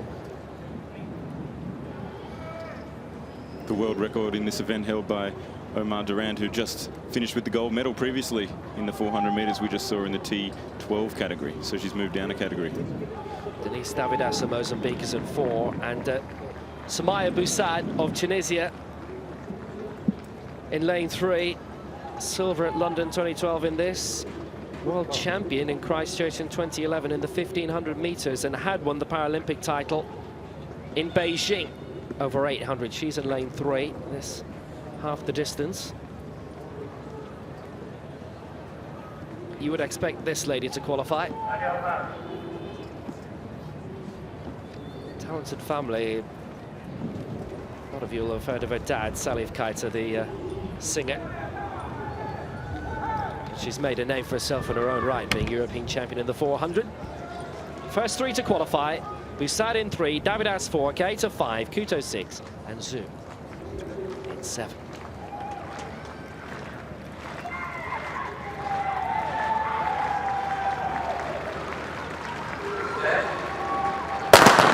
So away they go this time. Good start by Keita in 5, and Couto of Brazil in lane 6, who's catching up with Zhu on her outside. It's pretty much between Keita and Couto at the moment. Very impressive, and really Keita, look at that, bruising away clear, very fine stride pattern. This the T13's the least visual impairment category, and it's a really strong lead. 57.67 is her season's best, which is over a second clear of everyone else. She's more than a second clear of the rest here. Couto still working very hard in lane 6. I think we've worked out who's going to win this already. Keita very, very comfortable and can afford really to put the brakes on a little bit into the closing straight. Boussaid of Tunisia, her closest challenger at the moment, but Keita's going to win this quite easily. It's Couto behind in 3rd, but Keita's win, it'll be under a minute, 58.64. Boussaid is in 2nd place, and Couto holds on to 3rd, with Zhu just behind in 4th. 58.64 unofficial. That's very close to a season's best. Boussaid was quite a bit behind after that, but no real problem to her in the end. 58.62, that's been ratified as, rounded down slightly. Good margin of victory. Boussaid in 2nd place, a minute, 0.11. No real bother for her in the end. A really good start. Took her maybe 50 meters, Evan, to get into her stride. Yeah, Keita there had a very nice start and really accelerated away on the back straight. I thought the Tunisian Boussaid might come back. She had a little bit of an answer for her on the home bend, but the French girl there running away with it.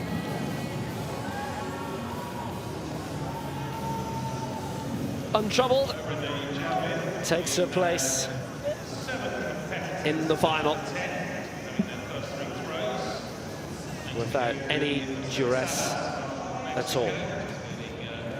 And that final will be tomorrow.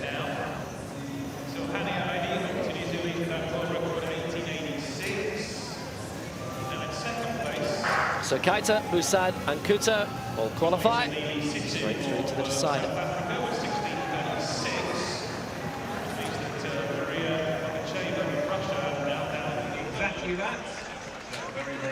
Right, let's go back to the new African record holder, Longo, 6:59. Penultimate round now of the long jump. That's a good effort. 6:59 it was in the opening round. There's quite a bit of congestion between third, fourth and fifth. Seem to use the board very well indeed. A lot of jostling, a lot of potential movement in the final two rounds. Longo, I think, is very happy with what he's achieved there.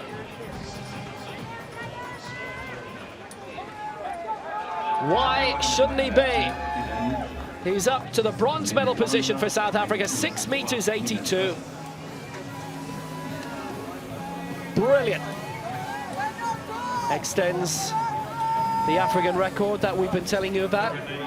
But now, maybe, a medal to go with it. Here's a man who can prevent it though, Vadim Aleshkin.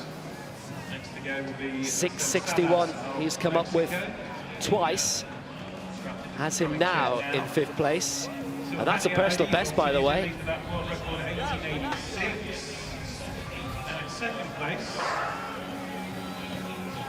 So here he comes, he's putting in the performance of his life, and that's another good solid effort from the Russian. 6:52, the lifetime best he'd set this year. Still only 24. And that looks like another decent, solid, major improvement.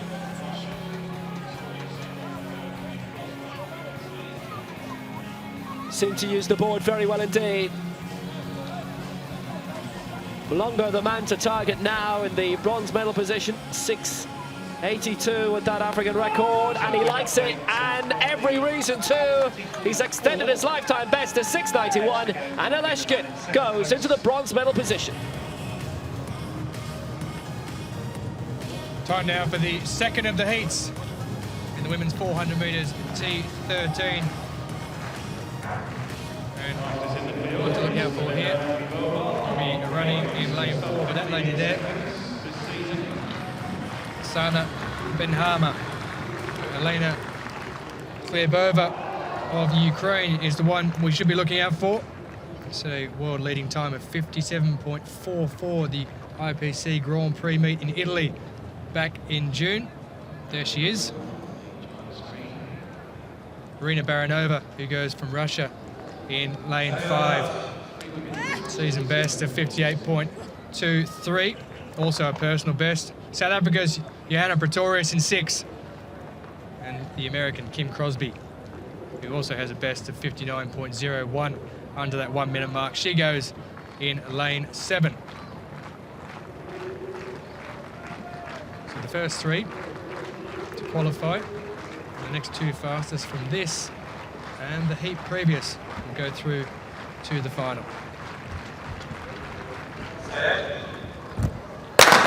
And away they get. Didn't hold them as long this time as he did in the first heat.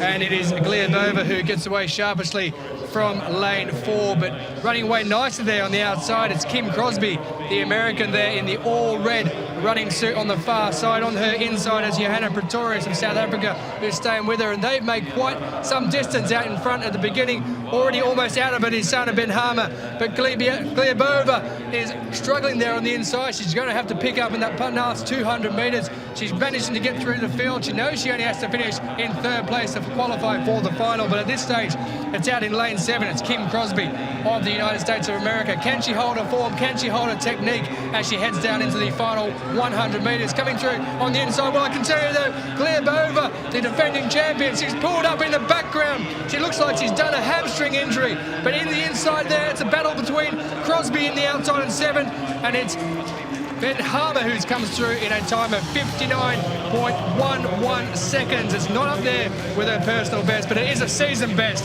for Ben Harbour. But way back on the straight, well, Gliabova looked like she was struggling all the way through there. She pulled up with around 100 metres to go, did the Ukrainian.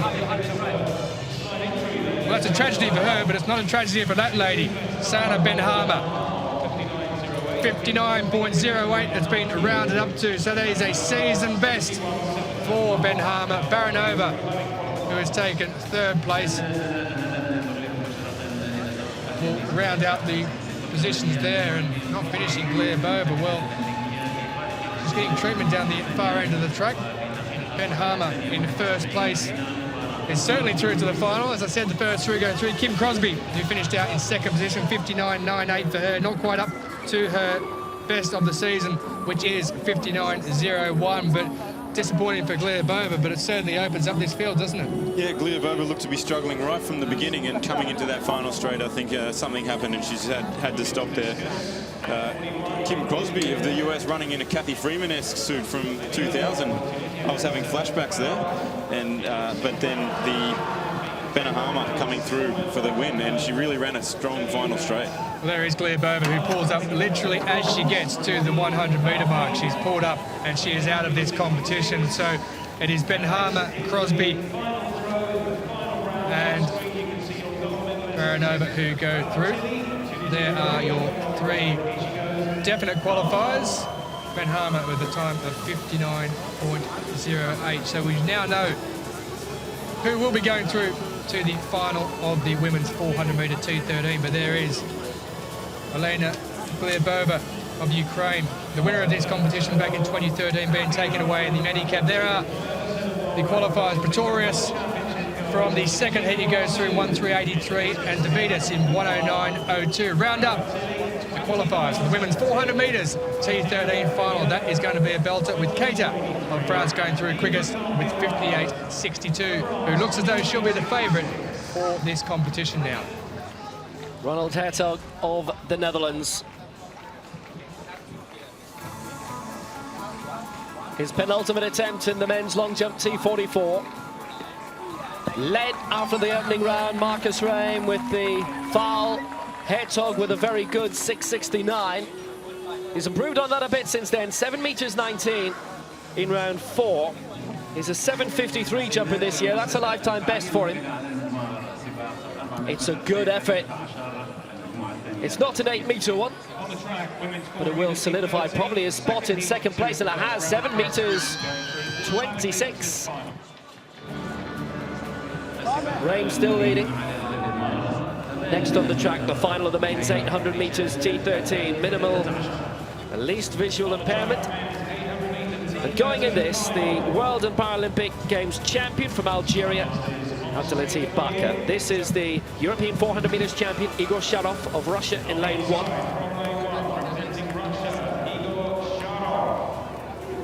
Manu won gold in the 1500 meters at the European Championships last year. Mehmet Nesim Onur of Turkey, he goes in lane 2. The 2008 Paralympic Games champion. Bronze in the 800 2 years ago in Lyon. Abdelila Mame of Morocco, he goes in lane 3. Lane 4 is empty. In 5, Lukas Witecki of Poland, the 2011 world champion, bronze in the Europeans last year in the 1500, and silver 2 years ago in Lyon. Alexander Kotzin of Russia is in lane 6. Mohamed Agmoud of Morocco is in 7, bronze in the 400 meters at London 2012.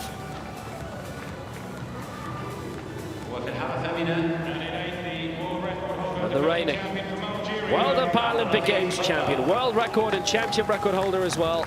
In lane 8, Abdelatif Baka of Algeria. Zamgoon gets his moment in the sun.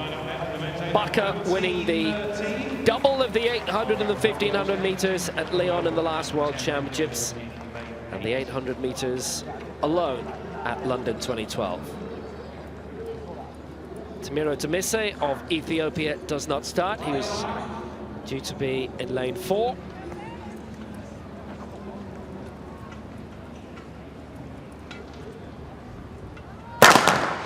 So they're away. Sharov, Ona, Mame, Vitechki, Kustin, Amgun, and Baka. Baka and Amgun jousted quite regularly. Vitechki looking to retain his world crown and coming in lane 5. The Algerian striding away, Baka straight away.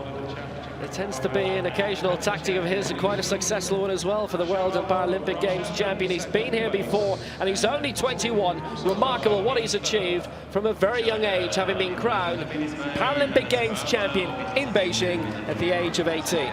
And Baka's taken out the lead there nicely, hasn't he? He's just stretching his legs out there. He likes to take it from the front. He's down now, approaching the bell for this men's T13 800-metre final. He'll take the lead into the final lap, just ahead there of the competition in Igor Sharov from Russia, who's in second position there, but coming through nicely. It's Mame who's coming through in third place, and right round the back there, it looks like it's actually Demisi who's going through there to take the lead, almost take the lead. Baka, Sharov, and Mame, the 1, 2, 3. And with a good margin as well. Baka holding his own at the front, but now a bit of pressure coming from the Russian alongside. The European 400 metres champion in Igor Sharov, who's looking to take an overtake. Heading towards the final bend. Sharov against Baka. He's got a good kick in him as well, Baka, but we've seen him far out in front in the past. Well, now he's got to show a little bit of a kick in the closing straight. And Sharov, he's a very good sprinter. Now we're seeing what he can do over 800 metres, and he's coming away to win for Russia here. Very good display, good victory for Russia. Sharov takes it. It'll be silver for Baka, and Amgun takes the bronze with Kostin in 4th place for Russia and Mame in 5th. Well, that was a sensational result. He was previously the European 1500 metres champion in 2012 in the Netherlands in Stadskanaal, and now he's the world 800 metres champion too. Igor Sharov overtaking Baka on the line and taking his world title as well. Championship record also 153.18. Sharov there with the victory. Baku starting quite fast there, taking the lead early. And then Sharov of Russia sitting on his shoulder almost the whole race, coming off the last bend, went to the front. And Baku, I don't think he had an answer for him. It seemed as though he had it perfectly timed, didn't he? He knew exactly what he was going to do as he came around to that last 100 metres, just sitting on the shoulder of Baka for the majority of the race. Baka looked very confident before the start of the race. I think he'll be quite surprised with the ability of the Russian to stay with him and go past him in the end. Well, there was an athlete pulling up already in the first 100 metres. It was Vitecki of Poland who pulled out. Looked like a leg injury there, but there coming down towards the end, you can see the top two. Sharov there, who just comes around the outside of the much shorter Algerian in Baka. He just stretches away and good form towards the end. Baka really trying to come back, but it's Sharov who heads across to pick up the gold medal. Another one for Russia. So coming into their own, the Russians on the medal table count, chasing China, who currently sit atop. As we head to the near halfway point of the evening session of day 2. There is confirmation, the championship record for Igor Sharov in 1:53.16.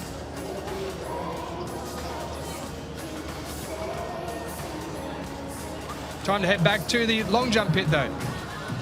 Marcus Ray, 5th round, leading with that world record, 8 metres 40. Over a metre clear, 114 centimetres. Ronald Hertog. Well, he has the gold medal. Now it's all about rounding out and extending his new mark.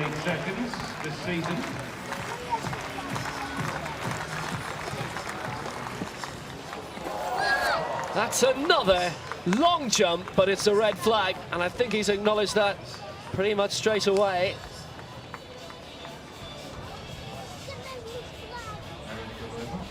Not very far over the plasticine, but enough. As we said, the German champion outright 2014. The track action coming thick and fast. Round 1, heat 1 in the men's 800-metre T38. Michael McKillop, who holds the T37 championship record, will be going in heat 3 of this event. And that man there in the gold on the outside, Dion Kenzie, set the world record over 1,500 metres, an event he won bronze in 2013. He set that record last December, but in this he goes in the 800. So it's Munier of Belgium in 1, Daraji of Iraq who goes in lane 4, Chase Mitchell who goes, or Mitchell Chase of Canada who goes in 5, Zhu Li of China in 6, Hafid Harak who goes in 7, Dion Kenzie of Australia who goes in lane 8. All the way, all bunched there towards the front. It's Kenzie, that man I just mentioned, who just slots in there into second position in this race behind Al-Daraji of Iraq. Kenzie now heads out to the lead by a couple of metres as the field settles down. Group of 4 at present, now heading to 5. So we've got Al-Daraji who trails Kenzie with it all packed together as they head around to take the bell in this men's T38 800 metres opening round heat 1 of 3. And it's Kenzie who has the lead there from Harak in the black shirt. And it's Al-Daraji who sits in 3rd place at present. Mitchell Chase in there amongst the crowd as well. But it's Kenzie who's doing it nicely towards the front there, just showing some nice form, running the race at his pace. What'll be interesting to see is how they kick when they come around for that final 200 to 150 metres. But Kenzie looks as though he's in complete control at present over this race. It will be the top 2 who go through in each heat, and it will be the next 2 fastest who advance to the quarterfinals. So hard to say because this one is the opening heat, but it's Kenzie who's stretching out in front, and it's the Canadian Mitchell Chase who's there in 2nd place, followed nicely. And Kenzie heading down towards the line there. He's going to qualify in 2nd. It is going to be Al-Daraji who goes through in 2nd, and in 3rd place it's going to be the Chinese runner Zhu Li who picks up 3rd place, 2:08.48 for Dion Kenzie in the winning time in that one. So it is Kenzie who goes through along with Zhu Li in there, and also Mitchell Chase who goes through as well. So a good top 3 for the first heat of the men's T38 800 metres. Nice run there by Kenzie for the win. He came out strong and took charge early. There was a little bit of shuffling up in the first 200 metres, but he took charge and went to the front. He's come through for quite an easy win in the end. He was looking at the side screen, at the big screen as he crossed the line, so quite relaxed. I think he's got a bit in the tank for later. Yeah, it's certainly going to be a few fast runners going in the next 2 heats as well, but Kenzie there, you can just see as he scoots around the last couple of 100 metres, he's doing it pretty easily, isn't he? He knows exactly what he's got to do. Finish in the top 3, you automatically can progress through to the through the final, I should say.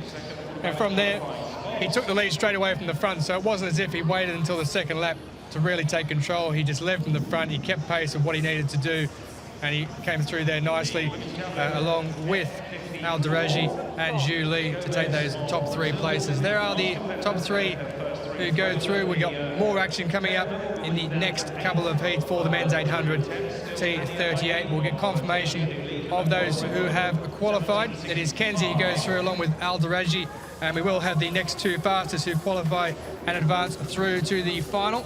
And Zhu Li, though, any Asian record of 2:10.09 may well be on the money to qualify through there as one of the fastest. Mitchell Chase in 4th place with a personal best. Kenzie there from Australia going through to the final, safe passage.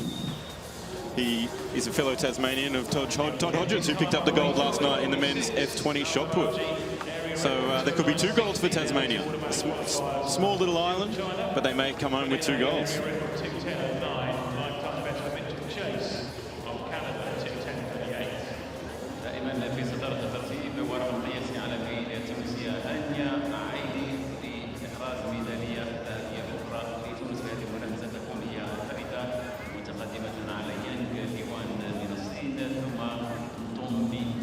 So that's some of the earlier action taking place on Friday. The crowd certainly enjoying the action taking place. It's coming thick and fast in Doha on Friday. Day 2 of 10, and plenty more to go with as well. Second heat then of this men's 800 meters T38. Men's 800 T38 round 1, heat 2 of 3. Saidi of Tunisia has won major championship medals at 2 Paralympic Games and the last World Championships, and Louis Radius of France, also silver medalist last year at the Europeans in Swansea in the 1500 meters. It's Juan Carlos Medina Valencia of Colombia in 3, Mariano Dominguez of Argentina in 4, Louis Radius of France in 5, Abbas Saidi of Tunisia in 6, Mohamed Abdelatef of Egypt in lane 7, and Austin Handley of the United States is in lane 8. First 2 to qualify, and the next 2 fastest losers progressing to the final.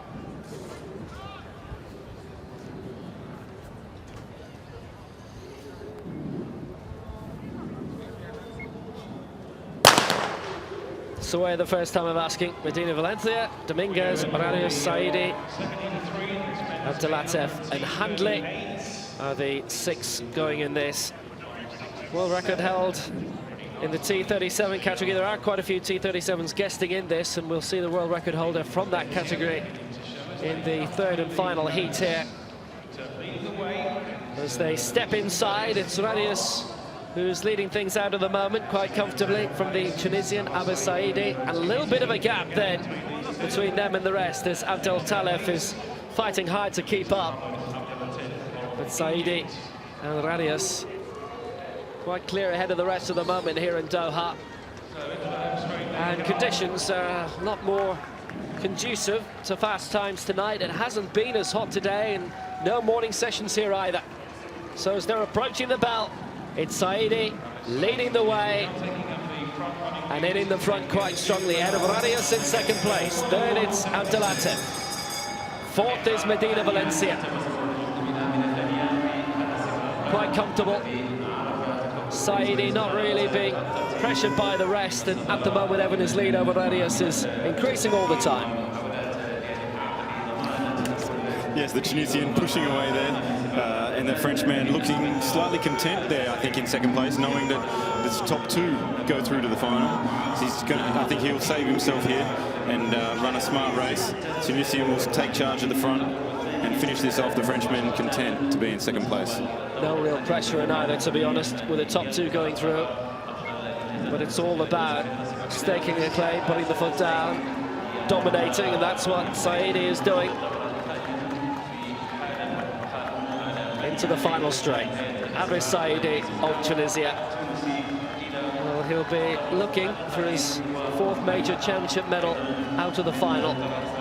He's had 3 silvers previously, just has to speed up a little bit at the end just to maintain the victory. Saidi takes it, Radius in 2nd place, and Dominguez came very well for Argentina in the final lap. Abdelatef of Egypt maybe went out a bit too hard. He's faded towards the end, and Handley in 6th place, and Medina Valencia in 6th, who was a lot higher up earlier in the race, but 2:08.58, the winning time for Abbas Saidi of Tunisia. That was quite comfortable in the end, although maybe he will say himself that he probably put the brakes on a little too early. Radius was getting close to get the victory. Not that it means a huge amount in a semi-final, maybe just psychologically a little. I think every athlete in this race needs, in all of these heats here, need to be very considerate of the fact that they need to run a final and be quite safe in going through, and comfortable as the Tunisian is here crossing the line, because in the next heat up on the track for these guys will be Michael McKillop, the powerhouse of T37 800 meters, and wait to see him compete. He will look comfortable in the heats. Huge amount of gold medals for him, which we'll run through during his heat, which comes next. But Abbas Saidi has won the middle heat of the 3, 2:08.55. He and Luis Radius of France, the automatic qualifiers to the final. Mariano Dominguez and the rest will have to wait. 6th round of the men's long jump. It is Eleshkin of Russia. 6:91 in the previous round, personal best to get him into the medals. And this, to just confirm it, would need to improve by 30 centimetres, 35 in fact, to get the silver.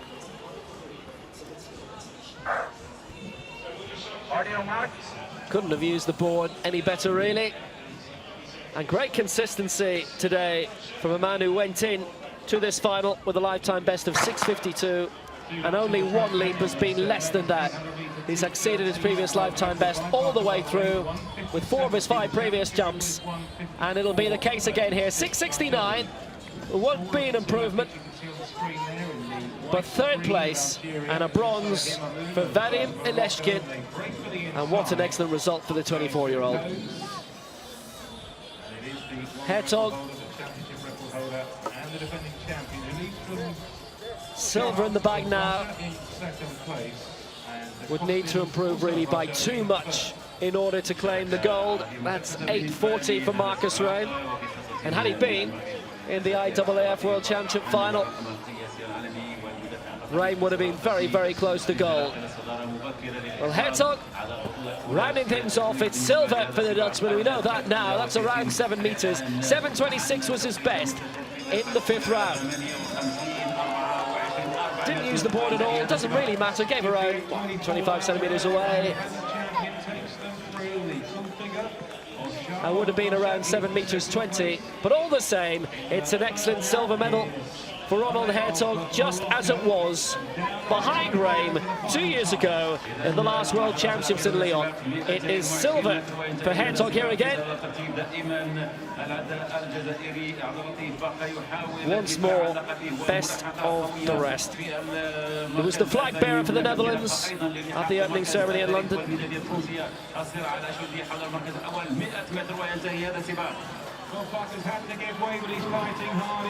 So Hertog gets the silver, gold obviously for Raim. And the regular gold medalist, Michael McKillop, looking to defend his title in the 800, goes to the final heat.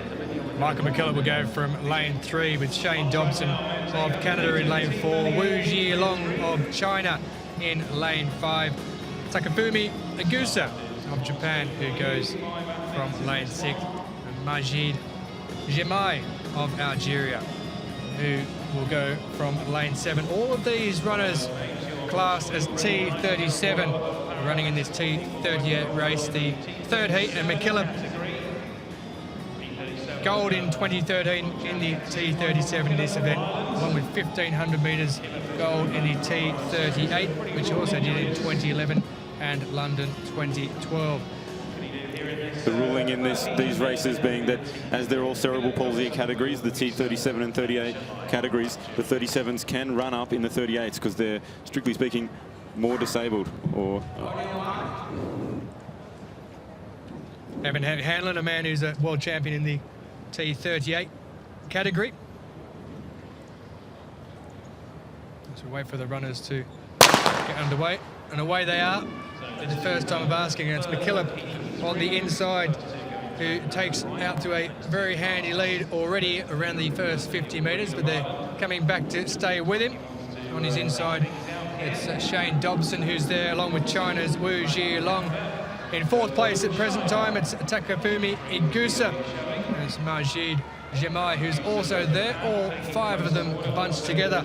Of course, the first 2 in this heat go through, and then we'll be looking at the next 2 fastest qualifiers who advance across the 3 heats. So still plenty to play for here for all the athletes as they come around to the 150 metre mark on the opening lap of this race, as McKillop still leads from the front here with a season best of 2:07.53, but his best is 1:55.94. He also held the world record, of course, from Lyon of 1:57.17 when winning there. So McKillop, he leads on the inside, just having a look across to see on the outside there the Algerian Jemai, who comes up on his shoulder, as well as China's Wu Zhilong.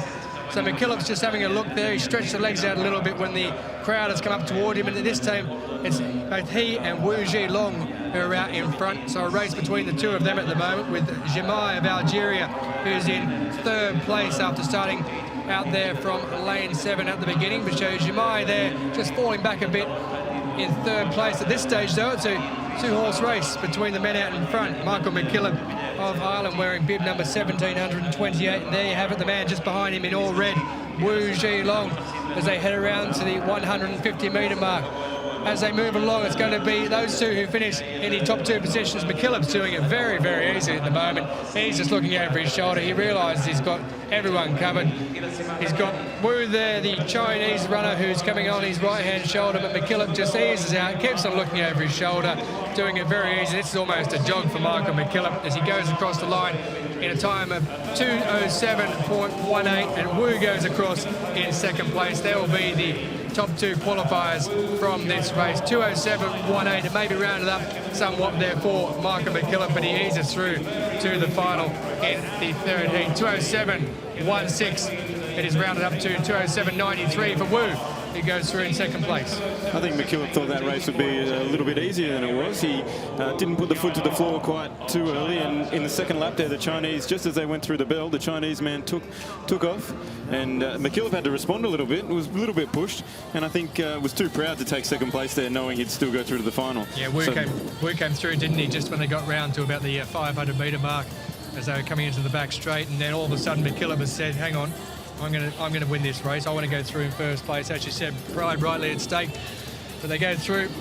So we'll have 6 qualifiers who definitively go through to the finals. Now just a case to work out who are the fastest 2 qualifiers to qualify for the T38 800-metre final. But McKillop there, when he was coming down in that last 50 metres, saw Wu on his shoulder, was looking around, didn't want to finish in second place. But that was almost a training run there for Michael McKillop. McKillop actually running on the domestic scene against able-bodied athletes over in Ireland, similar to his teammate Jason Smith, the fastest Paralympian in the world. So coming here to the World Championships through the heats is a bit of a formality. So there we have McKillop goes through in first place, Wu Zhilong goes through second, and Majid Jemai of Algeria takes one of the fastest qualifying places in 2:10.27.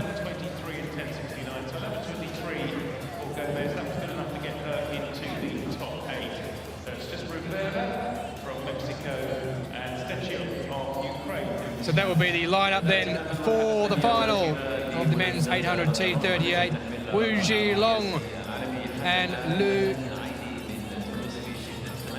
Li go through in the fastest qualifier. So it shows you there how fast it was when Wu finished second and still had to go through as a fastest qualifier as we head back to Marcus Ream in the long jump. Well, Marcus Ream has had, unlike Michael McKillop, the expected margin of victory. 8:40, his world record in the third round. So can he finish off with something a little bit longer? Looking to round off with something even more spectacular. He's extended his world record tonight by 11 hundredths. It was set in Barcelona back in May, and it will be a World Championship world record. That looks like a foul, but he's got the victory. He was certainly looking to pull out something big, and it would have been, but he was well over the plasticine in the end. But Marcus Ream claims yet another world title. That will be 3 in a row for him.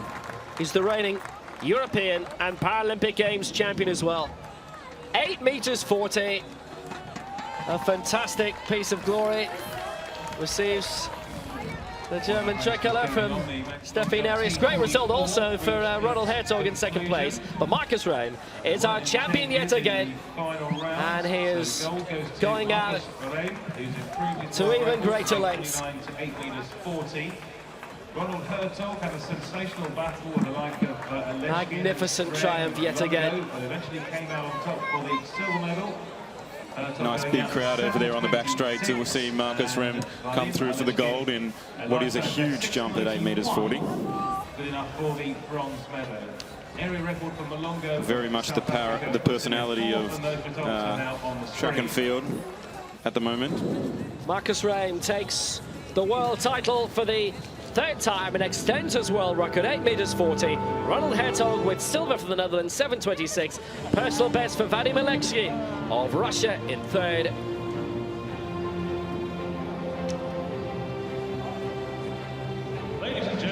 another brilliant win. Well, huge surprise in the women's T11 400 meters. It will be another medal for Teresina Guillermina. It won't this time be gold. It had been, I think, a long time since she'd won a medal other than gold in a major championship. Medals and flowers will be presented by Patrick Parsons, Vice President of the International Paralympic Committee, and Ricardo Almadal, Assistant Secretary General of the Qatari Paralympic Committee. 2008 was the last time Guillermina had won a silver medal. Representing Brazil, Thalita Vitória Simplicio. Yurissa Santos has regularly picked up medals herself, but she finished 4th in the final. Instead, this is Thalita Vitória Simplicio de Silva, with Felipe Veloso de Silva her guide. Brazil keep churning out these great sprint athletes on the IPC circuit. And Thalita Simplicio, the latest among them. Bronze for her and for her guide, Felipe Veloso.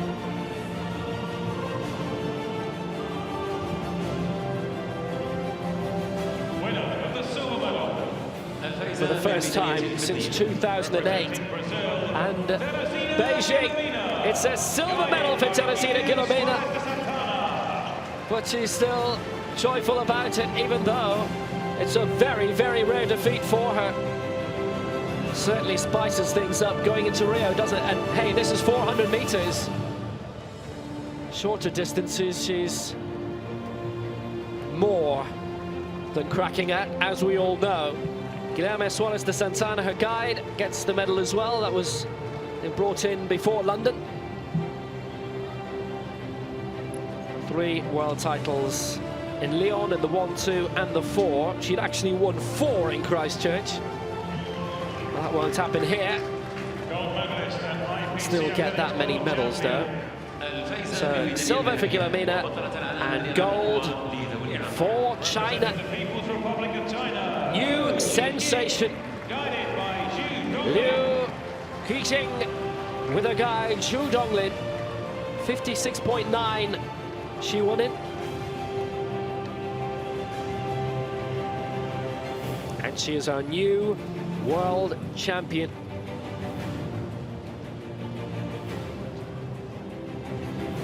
Great success for her nation. Means that there will be a focus on her also going into Rio next year. Ladies and gentlemen, please rise if you are able for the national anthem of the People's Republic So victory for Liu Qijing, and this, the Chinese anthem. Asian champion going into this, and now world champion too.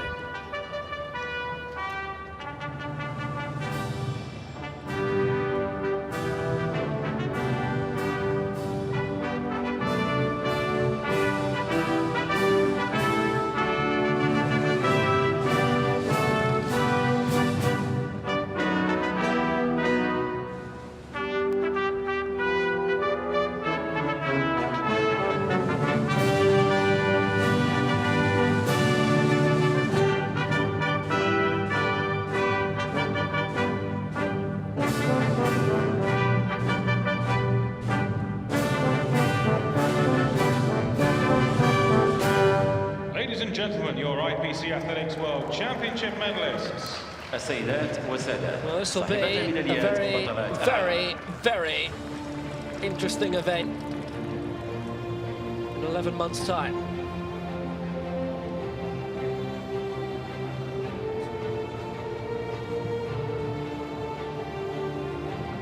Great success.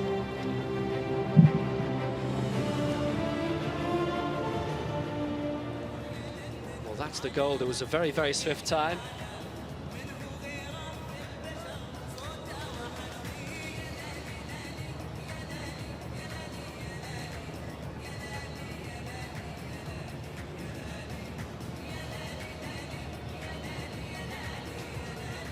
what was behind the glittery mask. And it is a defeat, but it is still a silver medal for her. And realistically, what a great, fantastic achievement for a colleague De Silva as well to pick up the bronze. I made that her first major championship medal. And for her, well, she'd won the gold in the Asian Para Games last year in the 100, 200 and 400. And it was considered she would be a bit of a threat this year. But wow, what a threat.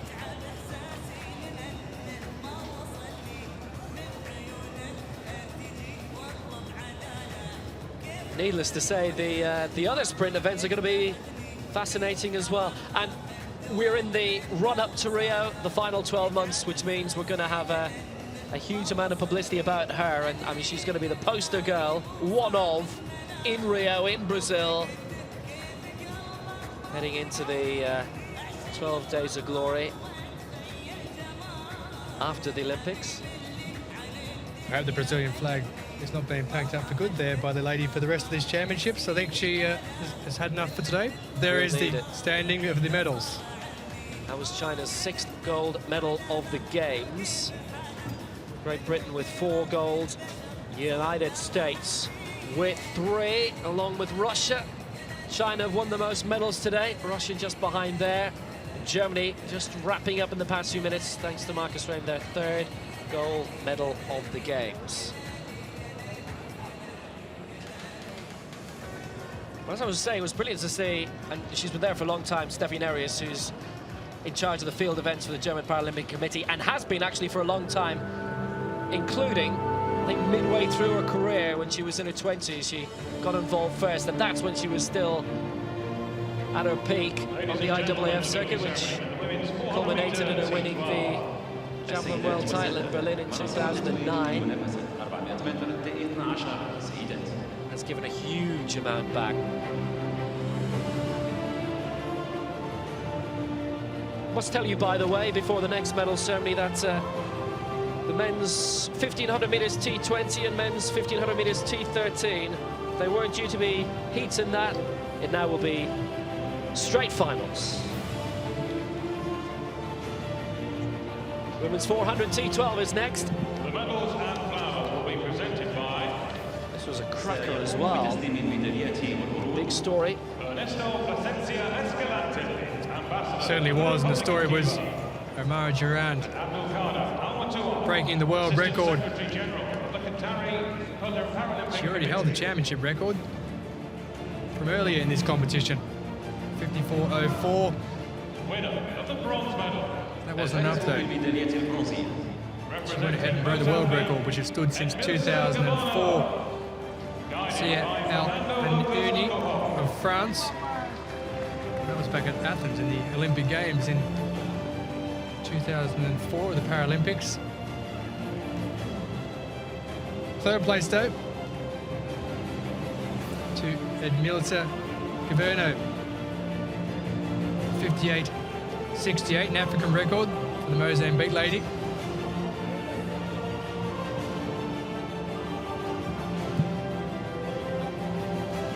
Winner of the silver medal. Representing Ukraine. 2nd place, Oksana Paterchuk of the Ukraine. 54.92. She pushed Amara Demand all the way through to the end.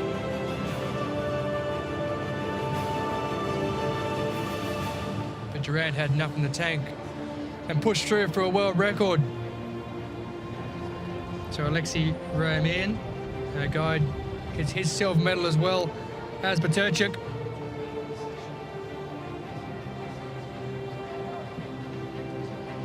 Paterchuk gold in both the 400 and 100 in the European Championships in Swansea in 2014. Qualified fastest in a heat with a 56.62, but 54.92. A PB for her in the final with that lady there, Mara Durand. A 3-year break out of the sport after having her daughter. She won this event in 2011 World Championships, as well as the 200 metres, and then also competing over the 100 and 200 metres here, as well as the women's 400 T12. So 53.05 for her in the world record. And Uniel Kinderland, her guide, picks up his silver medal. Cuban flags waving in the background, as we now get ready to stand for the Cuban national anthem.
Gentlemen, your IPC Athletics World Championship medalists.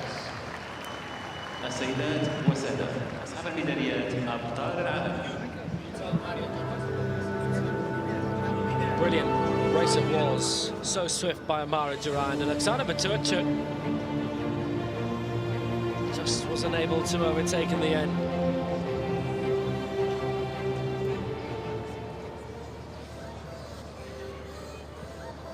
It's a pulsating final, it's absolutely great speed. Amara Duran. Guide let her go well before the end as well, because he knew it was in the bag. He probably couldn't keep up with her. She's using her speed there from the 100 over the 400, and she looked comfortable with that speed. You know, the other girls were left in her wake a little bit.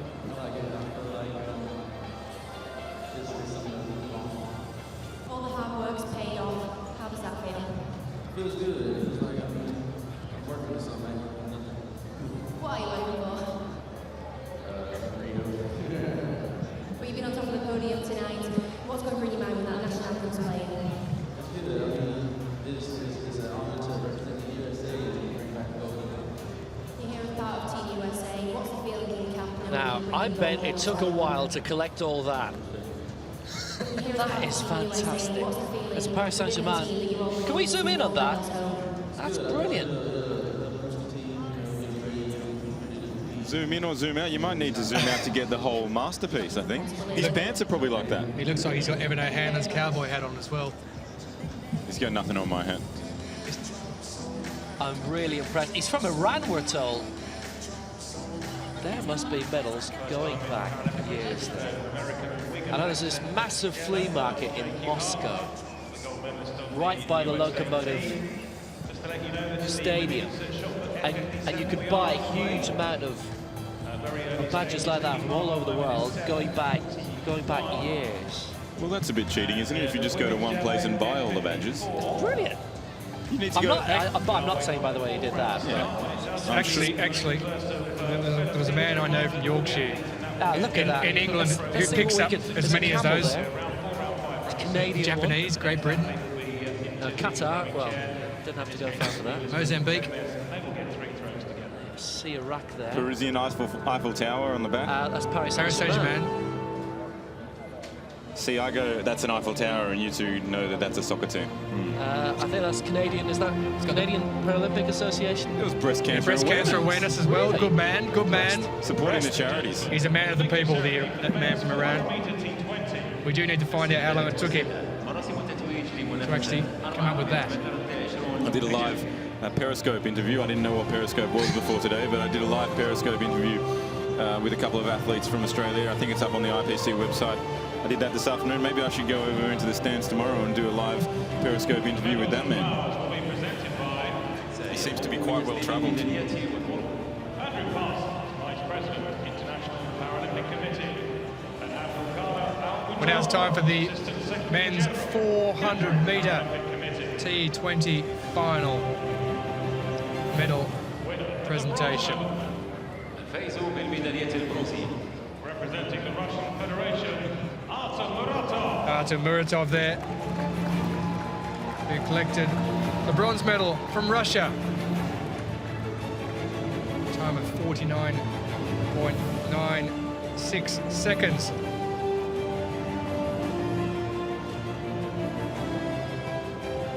So Russia right amongst the gold, silver and bronze medals on day 2. representing Spain,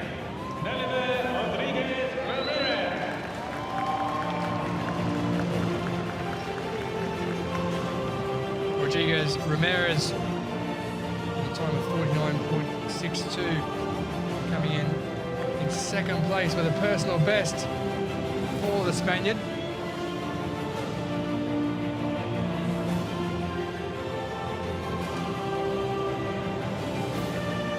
Seven runners in this race.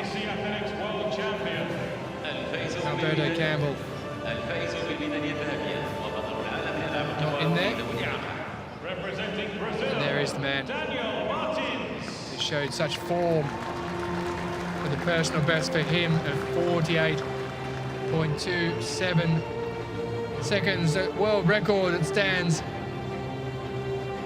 12 years now, 46.72. So there's some work to be done there by these athletes to get up to that mark at 48.27.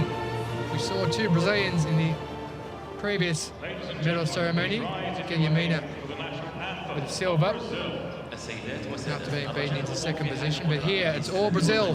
Daniel Martins with the gold medal for Brazil.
your IPC Athletics World Championship medalists. السيدات والسادة أبطال الميداليات أبطال العالم أصحاب الميداليات. Very familiar anthem when it comes to parasport.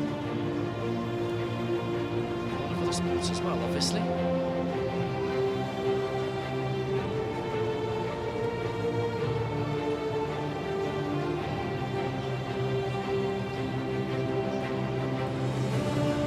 Cracking race, and Daniel Martins taking a personal best time.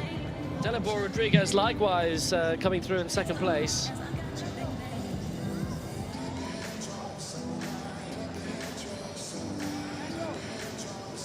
And the women's javelin throw here, 54. Mentioned we're into the top 8. They don't throw in reverse order in the F54 javelin. So now another final for you. It's the women's shot put. F57. We've had a few throws from the Mongolian Sotgerel Gendon Dalia.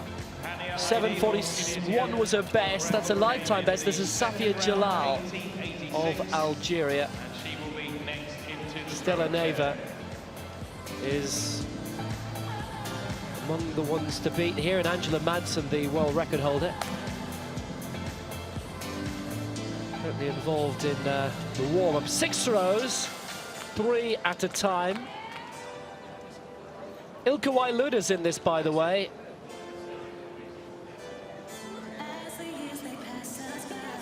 Who competed in the IAAF circuit for many, many years, and then Unfortunately lost the leg. This actually is Nassima Saifi, by the way, of Algeria, not Jalal. Nassima Saifi. That's a good throw over 9 meters. She keeps doing that. She certainly will be well among the medals.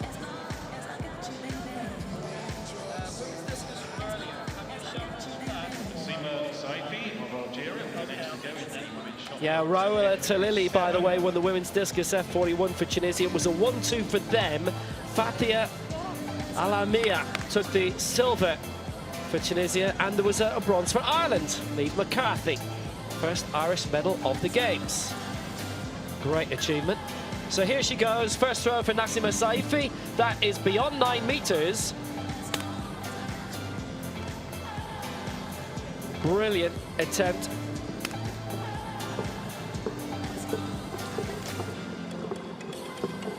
Now 11.18 is her lifetime best. F57s and F56s are in this. Saifi will hit the front with that. I think there's not much doubt. 10 meters 73. And that is a new continental record as well for Africa. Brilliant throw. Season's best. Good start from Nassima Saifi then in the F57 shot put, 10.73, and that's an area record in the F57 category.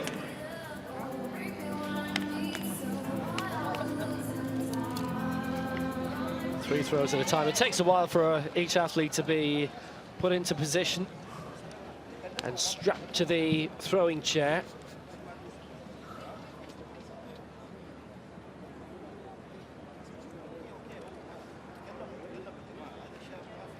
السيدات والسادات، الفعالية المقبلة على المضمار سباق 1500 متر في 54 الدور الأول رجال. Next on track, eagerly awaited this. This is the men's 1500 Martina Willing is the reigning world champion in this. There's an Algerian who won the silver last time out, and Nadi Mejmej. In a seated position. Athletes competing in F54 class have generally no trunk I or think, leg you know function, what? with normal function in their shoulders. I was going to say they probably run out of shot puts, but they're all there. As mentioned, 3 heats, the first 3 in each heat, and the next Pick a ball, any ball. to the final there is the start list. Well, she's in the lead anyway, 10 meters 73. It's a continental record. We shall return later. But we now have track action, the men's 1500 meters, the T54. 10 go in this, and one name in this opening heat stands out more in truth than any other, and that's David Ware. 4 gold medals at London 2012, but he didn't compete at the last World Championships in Lyon or last year's Europeans in Swansea. Very successful in the marathon circuit, regular London Marathon winner. Yeah, thank you. He's also a regular on the DJ circuit in London. Loves his house music and gets on the decks up and entertains people on the weekend.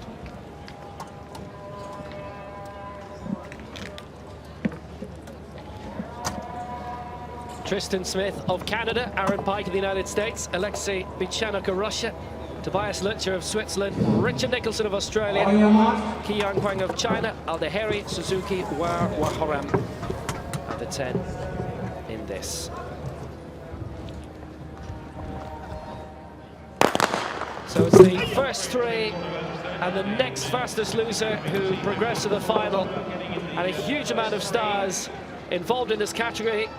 The final should also involve the likes of Fernley and Hoog and Van Weigel, and it'll be the first time that Weir would come against Hoog since 2012 in terms of major championship racing. So Smith, Pike, Bichanuk, Lutcher, Nicholson, Qi, Aldeheri, Suzuki, Weir and Waharam.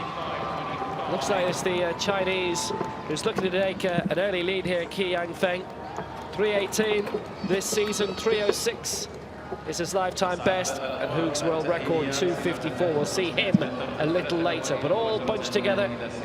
The Chinese, then it's Smith, then it's Bichanuk. 3 laps to go. Bichanuk, who's already taken bronze in the 200 meters here in Doha this week. And David Weir up on the outside there has just drifted around the outside, but still out in front. It's the Chinese athlete Qi Yanfeng, who's just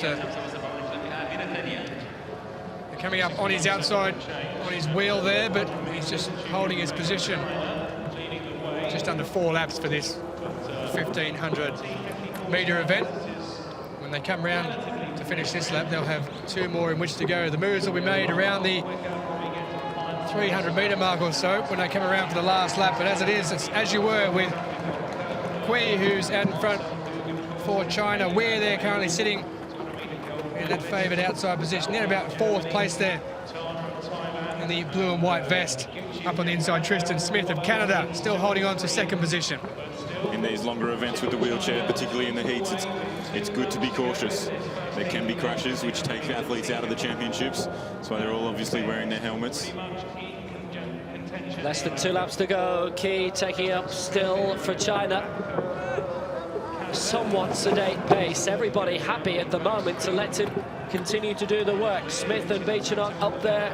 We're quite comfortably tucked in as well, but things will start happening dramatically by the time we hit the bell. 600 remaining. Key is still there, but just look out. That is the entire field all in shot, and not even a cross shot there. This is playing into Weir's hands a little bit here. We know he can sprint at the end, so he's going to sit and kick and hope everybody else is thinking they can do the same. Well, here they come now into the last 100 of the straight, which means they've got 500 metres remaining as they'll come down to take the bell. The Kui's been left behind now as they start to really rocket through. In the lead there now, it's Wararam of Thailand who's taken the lead, but Weir's right on his wheel there on the outside as the pace really quickens now and the field starts to splinter. Weir, Beechenot, Smith all there. Smith pouncing at the right time. Wareham, Thailand have some very, very impressive wheelchair racers. They're regularly on the medals table. Weir is on the outside. Wareham will really need to sprint. He's a 2:55 man. He's one of the fastest in the world, so it's definitely more than capable of him. But now here comes the move on the outside. Wareham is still trying to stay firm on the inside. We're looking to go for it, and also Smith for Canada. Here they come in towards the closing straight. It's going to be a very slow time, but we're very, very fast finish. Wareham is still dividing it on the inside. We're coming on the outside. Wareham and Weir and Beechenot was in there, and if he was picked, it would have been by Cree on the outside. Well, Cree obviously kept a lot of power in him. And great stamina from the Chinese. He might just have nicked 3rd place, but the triumph goes to Waharam. We're going through alongside, and a bit of a toss-up for the 3rd and final automatic qualifying place. We're very good job, but Waharam even more so. 3:38.14. He defended his line very well, defended the victory brilliantly, and a lot of credit to him for that. We're going through in 2nd place, and Beechenot as well took out Key by 0.05 of a second. I think a lot of the athletes there would have started to stress a little bit coming into that last 200 metres as there was still a bit of a pack going and jostling for positions. Weir seemed to be a little bit more leisurely about it. I think he was confident in his ability to outsprint most of them at the end. So he was, he's got a leisure centre named after him in London, and he was quite leisurely in that 2nd place. Well, it wasn't that because, as we've mentioned, Waharam 2:55 he's raced this year, but 3:30, that's certainly a much, much slower time, and that tells you that the athletes are more than likely saving themselves, realising they can get through in those top 3 positions, and a 35-second difference between someone's best and the time in that race certainly tells you a lot about how difficult it is. There's confirmation of the times. Waharam with 3:31.6 qualifying first. Weir 3:32.5. And Beechenot going through 3:30.36, and the next fastest goes through to the final after the 3 heats. And it's only one fastest loser who goes through, so those who are already 5th are already out. Great talent coming up for this 2nd heat as well of this men's 1,500 metres T54. Kurt Fernley, Marcel Hoog, the silver bullet. 5 gold medals in Lyon 2 years ago. Can't win all 5 this time because there was the marathon there. The marathon is not being competed for here as that took place in London in April. Kenny Van Riegel as well. 9 major championship gold medals. Josh Cassidy has just come back from the Pan Ams in Toronto with 3 gold medals. Women's shot put F57 continues. And it's Nassima Saifi. Now, you can probably, if you were with us for the previous throws, work out what the delay was. She wasn't wearing her number. Here's the third throw. 10.73 with her first continental record. That's another good one. It's over 10 meters. Great consistency from Saifi, but is it enough? 10 meters 23. That was 10.73 her best. She's in front. Those are first three throws. She'll come back later for the final three, and she'll know then what she has to do in order to get the golds.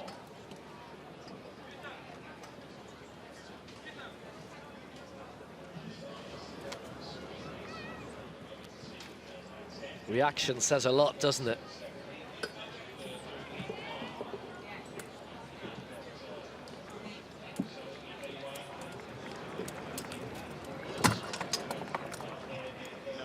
Well, that's a competition which is going to run and run. And now it's on to heat 2. Men's 1500 metres, T54. We saw the opening race just a moment or two ago with a rather slow pace. Let's see if this one is going to be any quicker. Kurt Fernley of Australia in there in lane 4. Usually prefers the longer distances, but going in the 1500 in this one. A gold in the 800 and 5000 back in 2006. A marathon and multi-Paralympic medalist for Australia. Marcel Hughes has been mentioned, holds the world and championship record at this distance, but rather surprising. There's never won a Paralympic gold, and that down to the man who raced in the last race, David Weir. Weir not being present at the Lyon Championships, and hence exactly right. In 2011, though, he had a pretty decent championships, David Weir. Missed 2013, but he is back here for this one. So let's see what goes on. Konjen in there from Thailand as well. He's won 7 medals at World Championships, 3 silvers and 4 bronzes in the T53-54 category. So he's always there or thereabouts as they get away from the far side of the track for this 1500-meter race. And the Chinese athlete Liu Chengming has already been left behind at the back there, so he's got some work to do to try and catch up and get the wheels of the athletes in front of him as they move around just past the 200-meter mark. As they move around into the home straight, they're all fairly bunched there. And Liu seems to have got back in contact after having a poor opening, but it may well take some out of him towards the end. As Fernley there is now placed in 3rd position.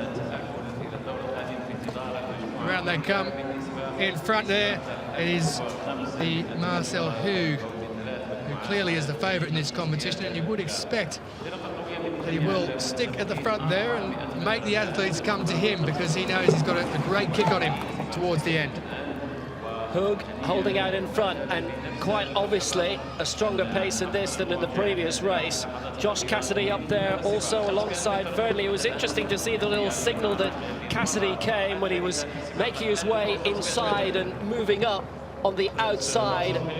Just as they were passing the line last time around, just a little bit of recognition that he was moving up and trying not to get into anybody's line. So Hug leading the way in front. The silver bullet, that familiar silver helmet out in front. It's been a great championship in Toronto for Josh Cassidy. Those 3 gold medals, and there he is in 2nd place, and it's Fernley in 3rd. But Liu, who was right out the back, doing a very good job in moving right back up again, up in the field, up in the outside. 700 meters to go. Hug still biding his time, but no real movement through the field at the moment. Still on the outside is the Canadian Cassidy. Hug out in front, Fernley back in 3rd, and tucked in 4th place is Liu.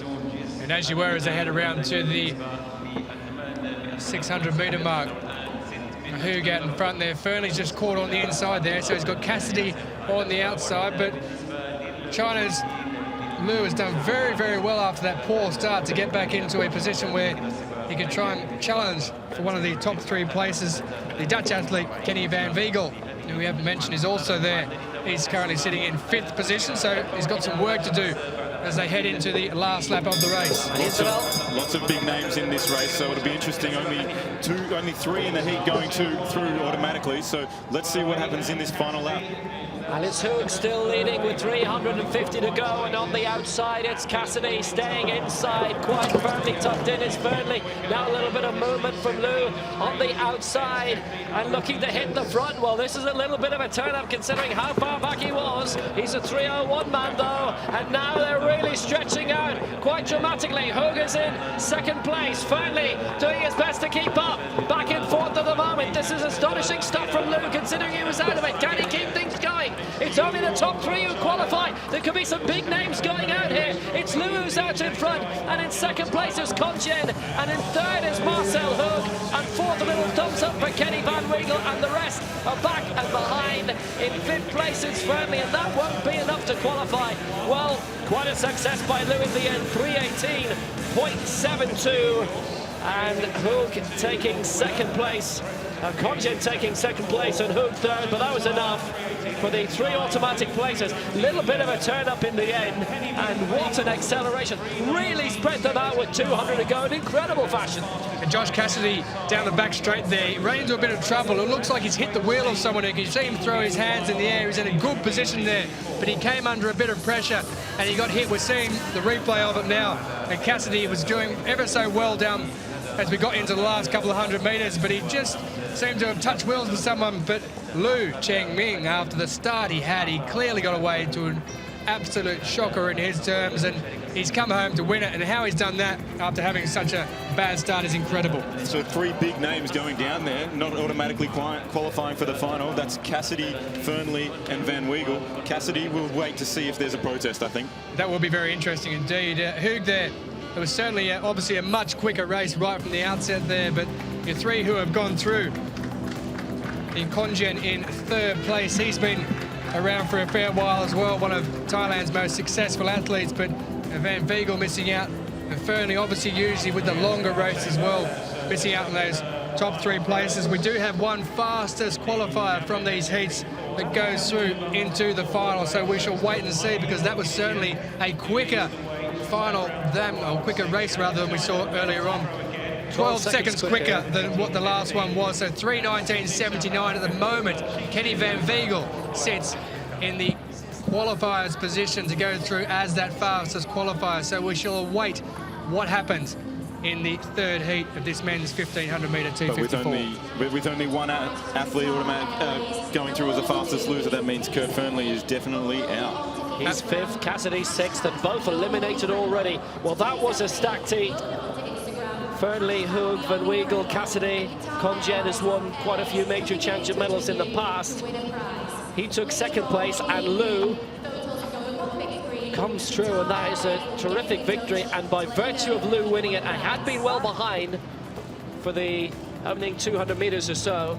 He's taken out quite a few big names there. Lou winning 3:18.74, Conjen second, Hoog third, but Weigel has to wait. But Fernley and Cassidy are both out. What we will see though, it's interesting, isn't it, from a neutral's point of view, that in the third heat there's going to have to be a fast pace on, because they know, unless they realise that they're definitely going to go through as a top 3 qualifier, you are going to be in a very quick race to make sure that you can try and get through 4 going through in that race if they are very, very quick. But at this stage, Van Weigel is the man who's in that position. It's the luck of the draw as well, because if you look at with respect, those who are in the third heat, Balde, twice European silver medalist last year in Swansea in the 1500 and 5000. Roatan of Thailand, silver in the 1500 in the last World Championships 2013. But Higuchi Cassidy, by my reckoning, the only other international medalist. Higuchi has twice won medals in Lyon 2 years ago, silver and a bronze. And Cassidy, a whole series of bronzes throughout his career for France as well, who probably will be the most fancied of the field here. But how stacked was Heat 2? Look at the draw. Heat 2, very stacked. It is the luck of the draw. Look for these athletes to possibly work together here in this last heat, because they know that last heat the heat before them was quite fast, and they really need to put the pedal to the metal, the pedal to the metal, that is, if their 4th place is to qualify here.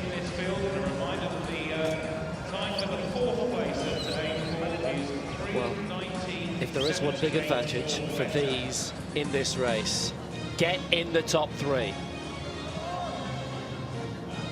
3:19.79 is the time, the cutoff point. So obviously, if the winning time is slower than that, then it's only the top three of this who go through. And it's Van Wiegel at the moment who is in the position to be shot down. And it's one of those things, isn't it, now, about who holds their nerve, who goes first. If you don't feel confident and in a position to really go out in front and get in those top three positions, do you get out and try and break the field early and try and get yourself into a position to, even if you finish in fourth position, to qualify as that fastest qualifier? I bet Kenny Van Wiegel is sitting back at the moment, watching this race with interest. Look for this race to line up much faster than the other, for the athletes to line up in streamlined position faster than the other heats. So it's Blichfeldt, Arrechei, Balde, Seaman, Tana, Madeira, Lapin, Dupont, Higuchi and Castle. They're the 10 in this final heat of the men's 1500 meters T54. And if the first heat was very, very tactical, it was all about the places, this is very much about speed. And look at the tilt that they've taken it out on already. It's Rawat Tana, the silver medalist in the 1500 meters of the last World Championships in the other. Oh, what a massive crash! Oh, good Lord! Half the field is gone. I'll tell you who the survivors are. It's Tana, it's Arrechei, it's Seaman, Madeira, and it looks like Blichfeldt, and the rest are out. The rest are out, and there's fury. Look at Alexandre Dupont. He's a very unhappy man. These five are all out, and the five previously named are the only ones who left in it. That was an absolutely astonishing incident. A massive pile-up there. Still, chairs being taken away out of the near closing straight. They may need to stop the race here as the athletes come into the home straight, because this could be dangerous with athletes all over the track. Well, at present, well, there's no flag yet. They're continuing on. Well, it is lane 3 at the moment that our leader is staying in, and the chairs have been cleared away. That was an astonishing incident. So we're being led by Tana, 2 laps to go. In second place, Arrechei of Kuwait, and there's going to be a massive battle with 2 laps to go for the 3rd place, because still in this is Madeira in 3rd, Seaman in 4th, and Blichfeldt in 5th place. So a reminder of the 5 still in this: Blichfeldt, Arrechei, Seaman, Tana and Madeira. The 5 who are out: Balde, Lapin, Dupont, Higuchi and Castle. Those 5 are out. And it's really stretched here with 600 to go. And, well, Rawat Tana's way, way ahead of the rest, way ahead of Arrechei of Kuwait in 2nd place. With that incident, I don't think they'll be up there to take that fastest qualifying time. So this has really turned into a race of 2 halves. You've got the 2 athletes out the front and the 3 out the back, looking for that 3rd position for automatic qualification. Well, it's a 2:54 one, and Rawat Tana takes the bell. In 2nd place, it's Arrechei, who's a 3:07 man. And now the main races for 3rd, and they come down to closing straight for the bell. It's Seaman of the United States, who's in 3rd place, ahead of Madeira in 4th. And Blichfeldt of Denmark is in 5th position. Absolutely astonishing that so many, half the field will be taken out by the one incident. But way, I mean, it's something like 200 meters between 1st and 3rd right now in a 1500 meters race. Absolutely incredible finish to it. It's going to be victory for Rawat Tana of Thailand. There's no doubt about that at all. And in 2nd place, about 100 meters back, is Arrechei of Kuwait in 2nd place. And the winning time is 3:07.64, unofficial. It's victory for Thailand. And Rawat Tana and Arrechei of Kuwait will come through in 2nd place. I almost feel a bit responsible for that, mentioning in the first heat that it is better to be safe in these early rounds, because in the wheelchair races, the packs can be very dangerous. They can get close to each other, touch a wheel or two, and that's what happens. Well, we talked about luck of the draw, didn't we? So much luck of the draw. Seaman in 3rd. Seaman is the other qualifier. Madeira will have to look, by the way, 3:19.79. He won't make it, so that means that Kenny Van Wiegel is through to the final. 1, 2, 3, Tana, Arrechei and Seaman. And it was a comfortable victory in the end for Rawat Tana, but very, very uncomfortable for everyone else. I mean, look at that, on his own in the closing straight. No need to look behind, way out in front. It was pretty much a time trial for him for the final 1,000 meters or so, and he was just fortunate to be in the right position and away from that astonishing crash which happened here. Right in the middle, a few wheels bumping there. Cassidy, and I think it was Balde with a 2, and then, well, dominoes. Jake Lappin ended up in the infield. Lappin of Australia, lucky to land there on the grass. It's much harder on the track, so, and that'll take a bit of skin off some of those athletes. Lappin being lucky to land on the soft, comforting grass. And then Higuchi went as well. Let's hope that that's the last we see of any crashes in this tournament. That's Cassidy on the right, Dupont on the left, and you can see that big mark already, which is only going to get worse.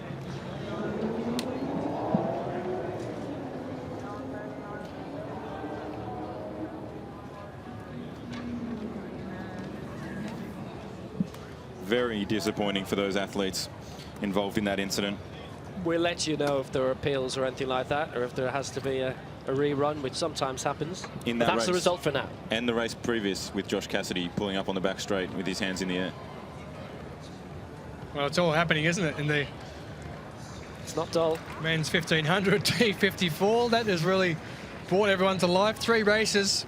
The first one much slower than we thought. The second one a bit quicker, but with some incident with Cassidy there, dropping out from Canada. And then that race there. We talked about the luck of the draw. All of a sudden, half the field gone just like that. Now it's the French and the German who bumped there. Yeah, he came inside. Now I wonder if there was a little bump from behind him from the Kuwaiti, and then the Canadian goes, and then he just topples over. Look there, the astonishing balance of Jake Lappin ending up at the track. I don't think you wish that upon your worst enemies to be in that situation. Luckily, they've got their helmets on, so they've got some protection. But that's basically a car crash without the car around you. Now, a couple of Tunisian medals here, and an Irish medal coming up from the women's F41 discus, an event for athletes of short stature. F40 is shorter. They were both in this category. President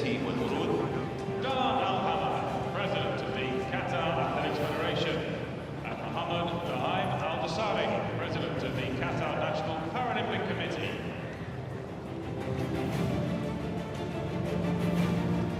Winner of the bronze medal. So the first Irish medal of Doha 2015.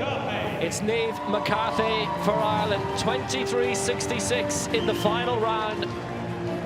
Took it by 80 centimetres from Claire Kiefer of Australia, who had a new Oceania record. The likes of McKillop and Smith to come later in the week in their finals. McKillop already in 1. Niamh McCarthy has claimed a bronze for hers. What a great result. There will be a few more Irish medals this week, we would expect. 2 Tunisian medals in this. Fathia Amaima with the silver, 24.83 with her 5th round throw. It was IAAF rules, throws in rotation. She was playing catch-up all the way, really, because of the astonishing throw he had in the first round. Guaranteed Tunisia 1 medal, and it ended up being the gold.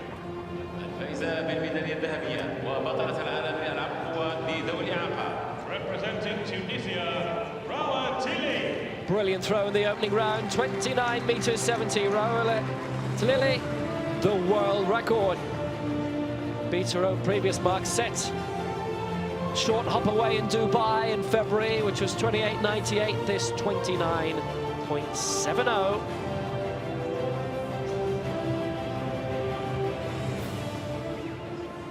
Ladies and gentlemen, please rise if you are able for the national. So bronze for Ireland, gold and silver for Tunisia.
championship medalists. السيدات والسادات صاحبة الميداليات بطلة العالم.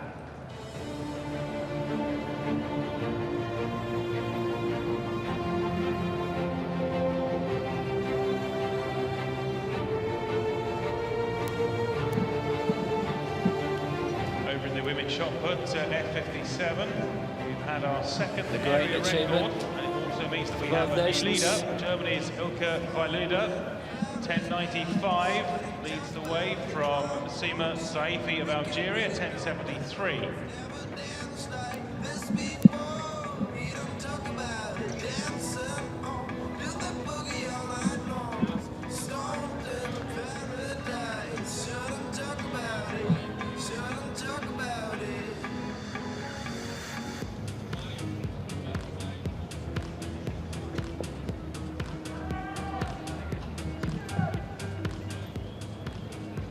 Nice mild evening by Doha standards, and it's good to see a decent crowd here as well this evening.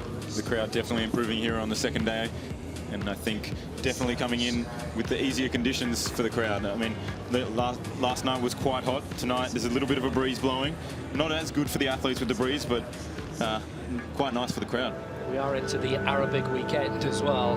This is the main day of worship. Arabic weekend used to be Thursday and Friday, and then for business reasons it moved to Friday and Saturday, but the main day of worship is today. And John Moore is about resting and playing and back working on Sunday. But for some of us, it's always a day of work. I think the crowd just heard that they're throwing iPhone 6s into the That's crowd. not a joke either, is it? No. That is true. Yesterday they were using slingshots to put iPhone 6s, brand new iPhone 6s, into the crowd. I wish I hadn't bothered buying mine now. Yeah, I want to go sit in the crowd. I could do with a new phone. Yeah, guess what? While you're There's there. any slingshots today. Slingshot it up here into the commentary area. I hope those slingshots work well. The time now for the men's 800 metres T13 medal ceremony. Igor Sharov with a new championship record of 153.16. Have to keep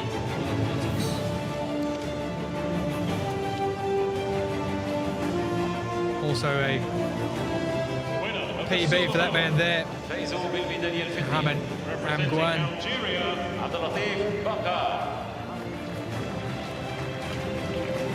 In third position, that man of Algeria, The favourite. Abdelatif Bakar. He's the Shocked to, I think, a little bit to come home in second. He's the world record holder.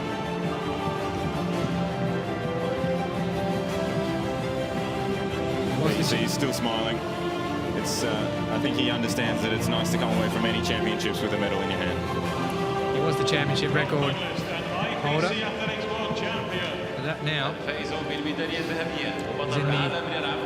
the capable hands of that man from Russia, Igor Sharov, in the T13 section in a time of 1 minute 53.16 seconds for Sharov.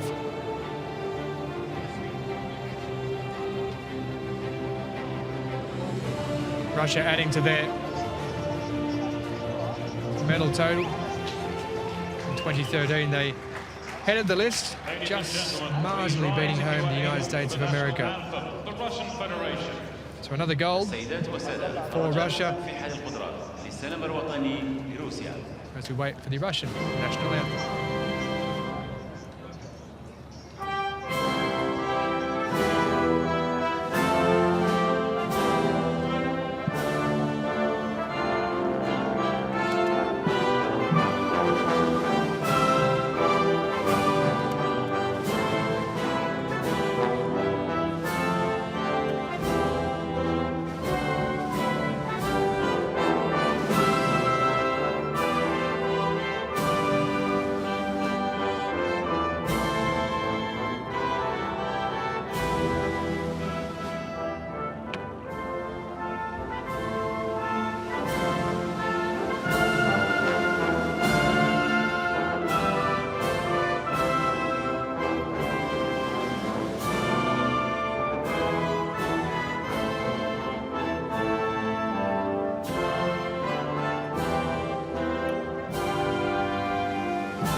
Ladies and gentlemen, your IPC Athletics World Championship medalists. السيدات والسادة. So Igor Sharov أبطال العالم.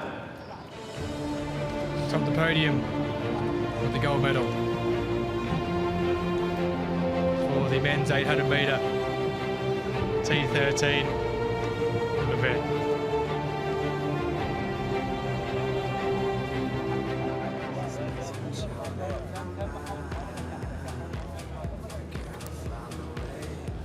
There is Sharov as he goes across the finishing line to win a little bit earlier, beating home the favourite Baka, who led until around the 150 metre mark, and the big Russian, much taller than Baka, has stretched those legs out over the last 150 to come home with the victory and secure that precious gold medal.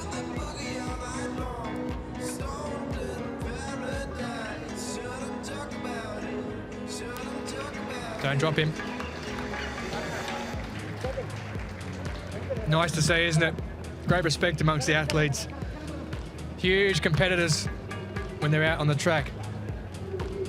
But friends when they're off it. Good to see. And great for the sport.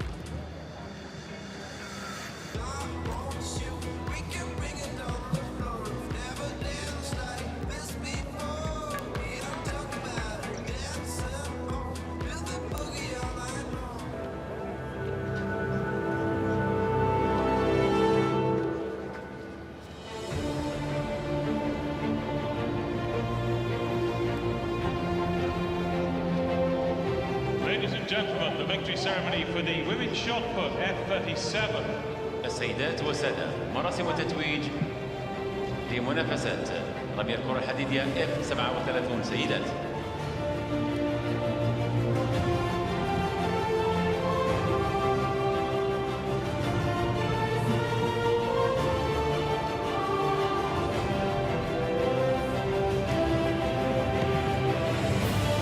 Time now for the women's shot put F37 medal ceremony.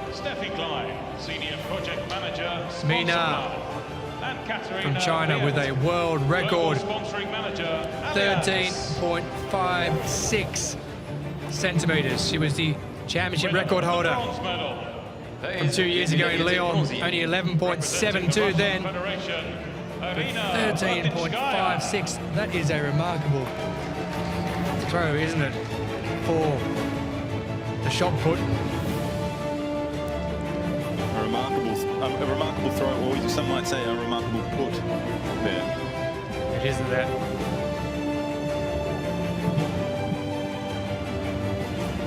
Much more remarkable than I can do, let me tell you right now. Anyway, they're in third place with the bronze medal. Personal best of 12 metres and 10 centimetres from Russia, Irina Verdenskaya.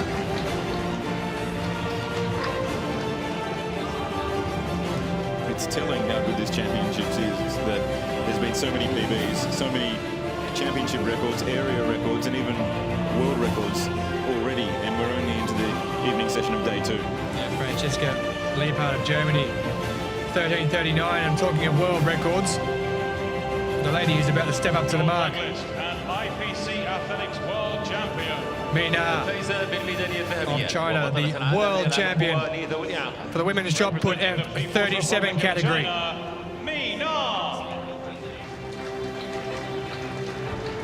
Throws of 12.82, 12.93, 13.56 for that world record, and then drop back in her fourth and fifth throws to 13.01 and 12.99. Didn't throw on the sixth occasion. Ladies and gentlemen, please rise Time now for the national anthem of the People's Republic of China. For the Chinese national anthem.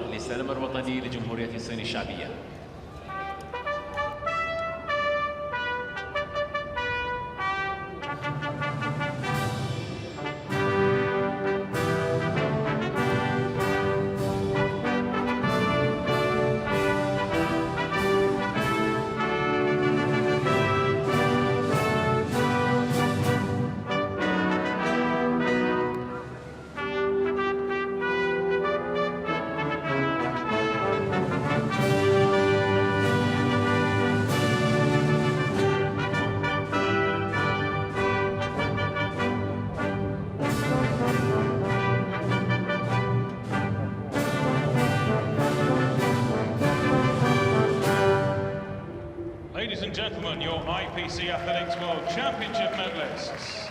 السيدات والسادة صاحبة الميداليات بطلات العالم. Well, let's talk as we see the women's shot put F37 medalists led by Mina from China. We may be looking at a rerun of Heat 3 from the T54 1500 metres. Wait for confirmation on that one. After the crash. Still, happened in race 3. Athletes will be very affected by that first race, even if it is rerun. That will have taken a lot out of them mentally and physically. Because when you've got a crash like that, you're automatically going to have an appeal, and there is the discussion.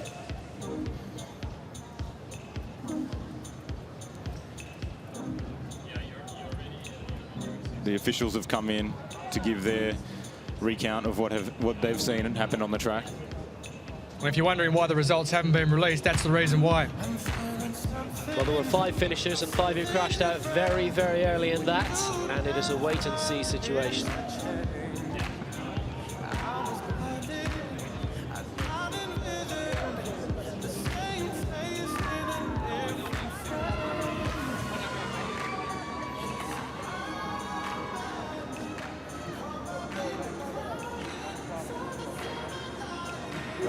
Tana claimed the victory in the end in that, in 3:07.66. A lot of DNFs in that.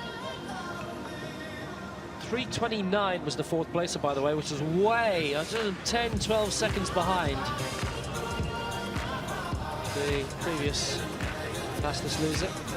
Well, we saw the Germans down there, didn't we, who were protesting the result. So Balde... Yeah. Balde went out. Well, you see, Balde may have got a little knocked from behind, I thought, and then that sent him into Casoli of France, and then Dupont of Canada tipped over, Higuchi of Japan, and Lappin of Australia ended up on the track. I think what you'll find is a number of the of the countries will have protested, meaning that there may be some power in numbers there.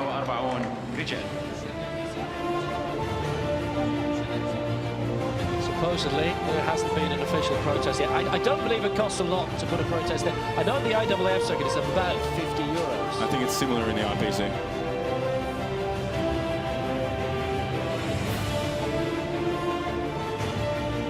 Winner of the bronze medal.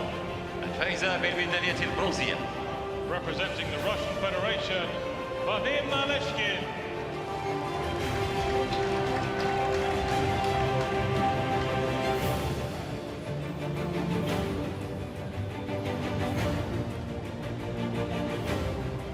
Long jump, medal ceremony.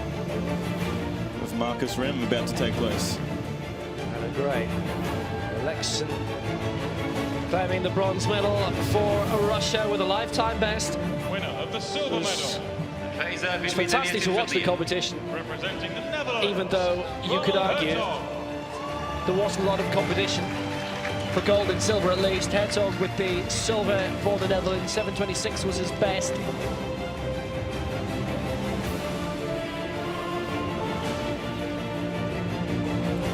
Dreaming of the day when he'll be on the top step of the podium at a major championship.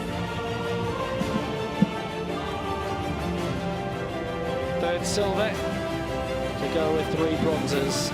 Gold medalist and IPC Athletics World Champion. Mainly because the next man only usually ever wins gold. Marcus Reim. Marcus Reim with his 3rd world title. Reigning European and Paralympic champion as well, and a world record tonight of 8:40 meters. Won the German national championships, not this year but the year before, and then was invited back as an invitational athlete only this year and placed 2nd. If he were to leap 8:96, Ladies and gentlemen, which I suppose is possible, it actually wouldn't go down as an IAAF world record for a variety of reasons, but the prosthetic would be the main one. Now the anthem for Deutschland.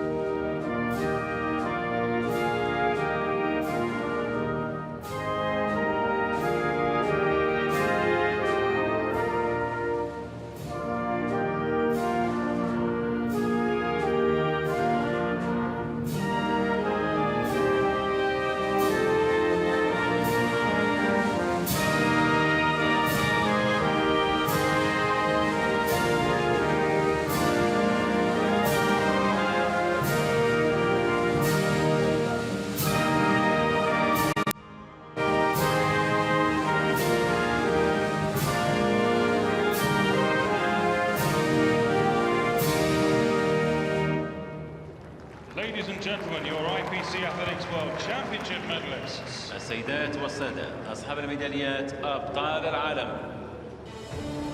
And in the history of athletics, only 250 times on the IAAF circuit has somebody gone further than Marcus Raim.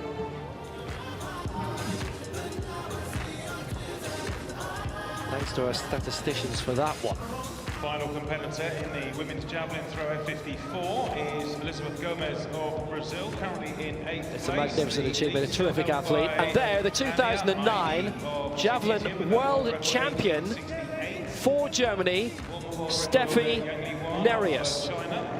In second place with an area record 1850, and it looks very much as if South Africa can pick up a bronze here through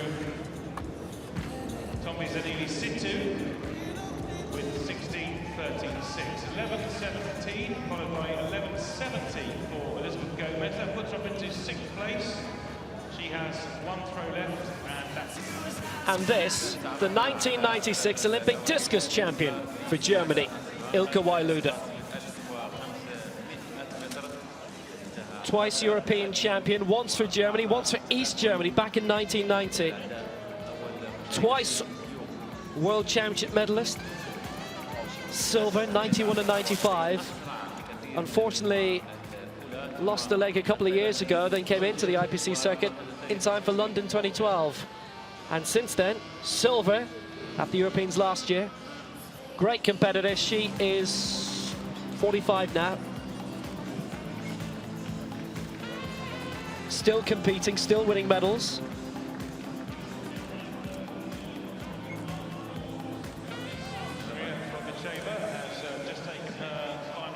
So from Marcus Raim in the medal ceremony previous, that's now competing as a disabled athlete against able-bodied athletes, to an athlete who was. That is a monstrous throw by Ilka Wailuda. It's a very impressive one.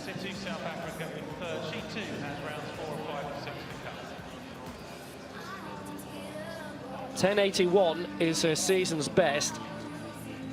A discus thrower previously in the IAAF circuit. That's a European record, that is. 10.95 puts her into the lead straight away. 3 throws in a row. That's the first for her, and right now that's all she needs. She was a very, very obviously well-known name in field athletics.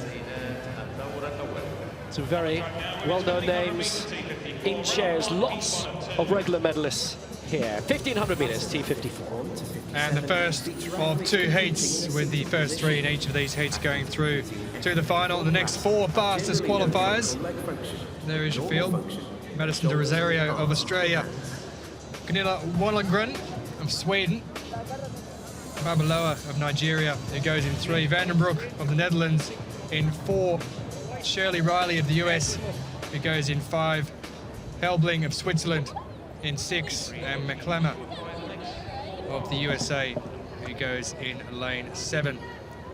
3:23.03, the best this year of these athletes is by McClemmer in lane 7, and we hope, never know Hanlon, we don't have any incident like we did in the men's 1500 metre heat 3 just a few moments ago. We'll cross our fingers. De Rosario going in the inside lane here is Angie Ballard's good friend and roommate. So Angie Ballard picking up the 200 metre gold last night, and we'll see her in the next heat of this race. So friendship's out the window then. You'd like to think so.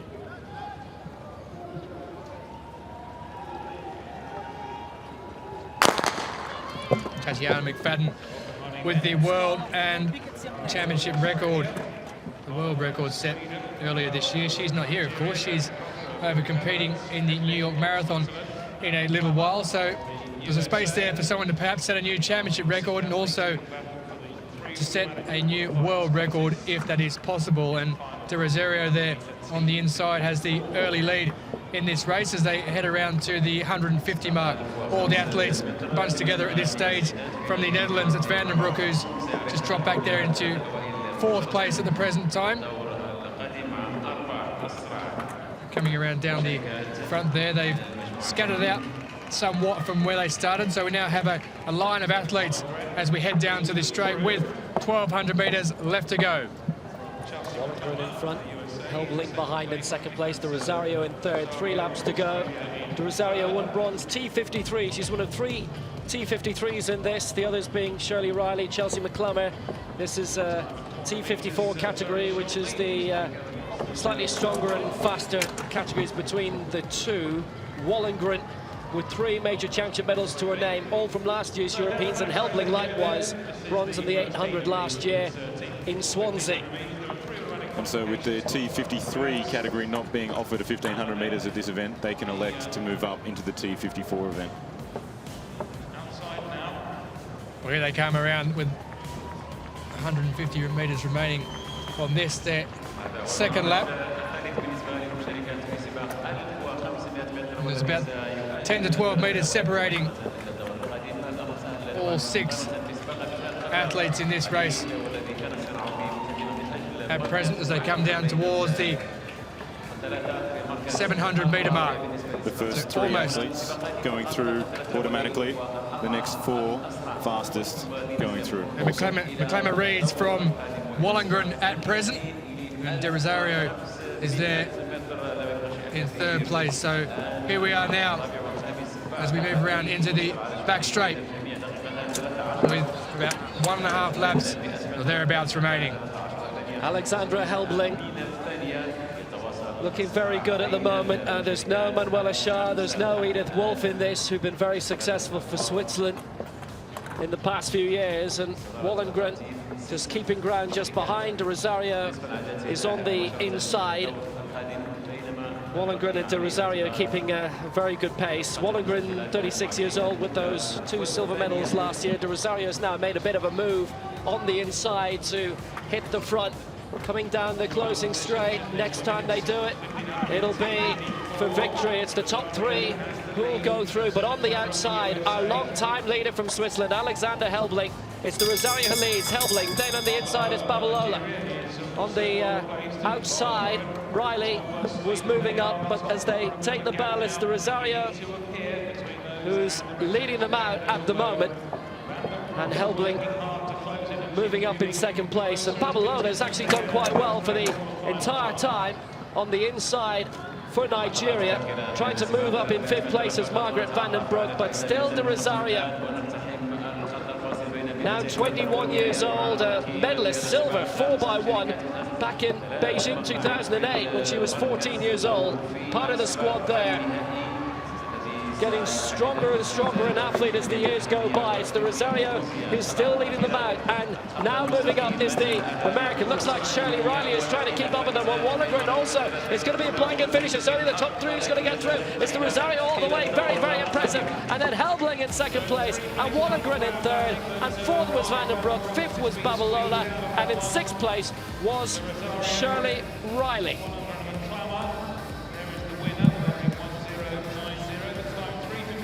Well, Madison De Rosario gets a very, very good victory indeed.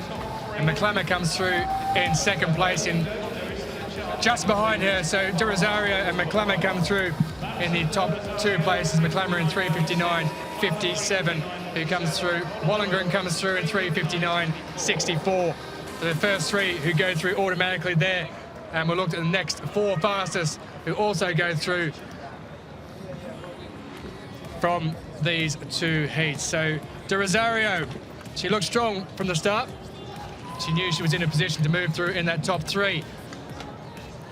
From my point of view, good to see another Australian go through as a winner from the heat. They're looking dangerous, but that heat time was quite a long way behind the world record and championship record held by Tanya McFadden. The world record being 3:13.27 and the championship record being 3:26.94. Afraid the numbers and the helmets are all over the place there. McClemmer indeed in second place. De Rosario gets the win, 3:59.36. McClemmer in second place. Wallingren in third. Vandenbroek will have to wait. And Helbling Didn't do as well as had been first thought. She was down in 6th place, but she was supposed to be wearing number 6, not McClammer. But hey, well done, Chelsea McClammer. Well, McClammer, I spoke about beforehand, had the best of those athletes heading in either the T54 or the 53 and 323.03. And she goes through as we now move across to the F37 javelin throw final. Zhang Zhuelong of China with his opening round throw, and it's got a good distance. He's one of the first to go in this. We've already seen Majid Al-Sheikh of Bahrain put it out to 32.25. So that will be the lead for Zhang. It's beyond 35 meters. Holds the championship record from Christchurch a couple of years ago, or 4 years ago. 37.85. It's a conservative opening round throw, but it gives him the lead.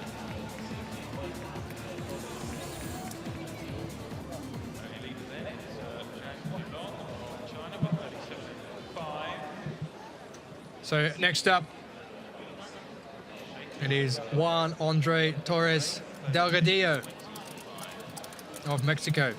The athletes here in this javelin throwing against the wind. Big tailwind at the moment coming down the home straight, so they're throwing into that.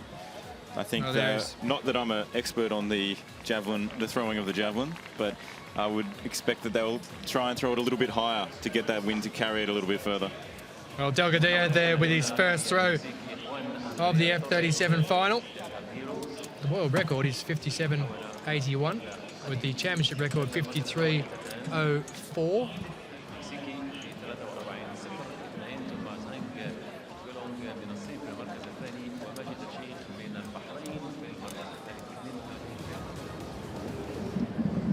Angie Ballard is among the field for this second heat of the women's 1500 meters after her great success, her latest success yesterday when she won the 200 meters. The silver medalist from that also in this, Catherine de Brunner of Switzerland. Ballard has been winning medals since the 1998 World Championships in Birmingham. There's scarcely been a World Championships in which she hasn't succeeded. So it's Ballard of Australia, Scaroni the USA, Kocherova Russia, de Brunner Switzerland, Nakayama Japan, Keller Switzerland, and Zhu of China. Had a little look while they were wheeling past the podium. They've got the right numbers. And there's Ange Ballard, the gold medalist from last night. We'll see what she can do over a longer distance.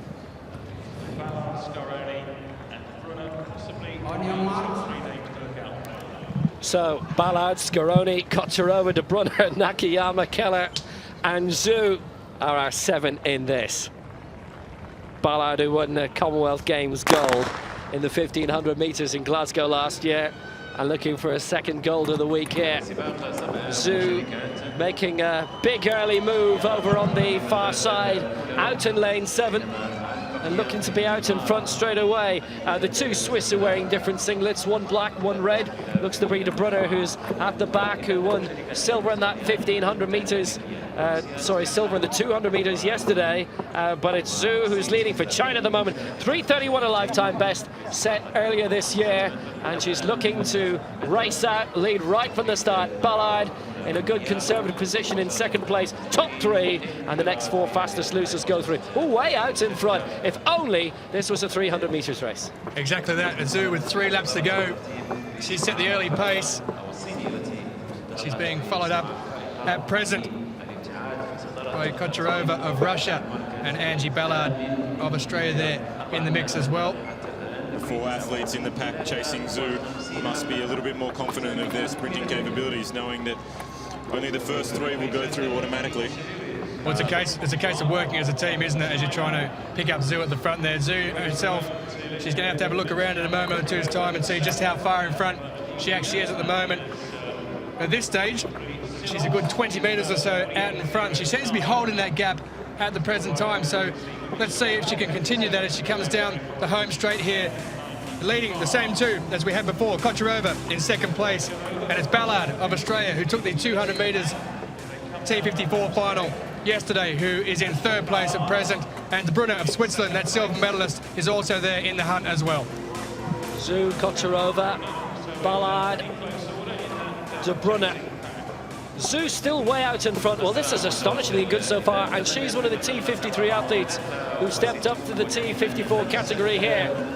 She's still got about 650 meters to go. She's holding in the benches around 30 or 40 meters. It is actually very impressive what she's done. Kocherova of Russia is wearing red to differentiate from those who've been wearing white and blue so far this week. Ballard's back in third place at the moment. It's an astonishing lead this is, with what, 5:50 to go. And you know what, I think that lead's getting bigger. I think it is getting bigger. I think the three athletes in the chase pack, 3 of the 4 athletes in that chase pack are doing it quite easy. As you'll see, they're pausing during their stroke of the wheel at the moment, slowing down. Here they go. They're actually making a little bit of a move now. Well, let's remember that the top 3 who definitely go through in each heat there. So there's a group of 4 in the background. It's now becoming a group of 3 though, because Ballard, Kocherova and De Bruyne are pulling away in that group of 3 as they chase down Zhu towards the end. But Zhu into her last lap. She's got 300 meters to go, but the pack are now starting to rein her in through Kocherova, Ballard in third place in that group, and also De Bruyne, who's there in 4th. They're going after Zhu now. The gap is narrowing. Can Zhu hold on with 200 meters to go? It's a really good lead, but it is being reeled in all the time, and it looks like Scaroni, De Bruyne and Ballard are just behind her, with Kocherova just falling off the back of that. But leading the way is Zhu as they head towards the final bend. It's Zhu well out in front. This has been very brave stuff. She did this right from the gun. She went out from lane 7, took the advantage, wanted to make it a fast one. Zhu is going to take the win. She's going to be in the final, but who's going to join her there? De Bruyne, Switzerland coming through in 2nd place, and it's going to be very tight between Scaroni and Ballard. I think it's Scaroni who got it. I think Scaroni took that in the inside from Ballard, and behind them is Kocherova in 5th place. It will be the next 4 fastest losers who go through. So I reckon that blanket finish will still probably see both advance. But Zhu, that was virtuoso stuff all the way. A remarkable victory. You see that tried a lot. It doesn't come off a lot, but when it does, it is remarkable stuff. And remarkable this very much was. 3:39.22. Zhu takes the win, and De Bruyne in 2nd place for Switzerland. Zhu really turning that into a little bit of a time trial there. It's as if she saw the carnage of the earlier race and thought, I'll get out in front, I'll stay safe, and I'll be through to the finals. And what makes it even more special is that is about 8 seconds off Zhu's personal best and season best of 3:31.40.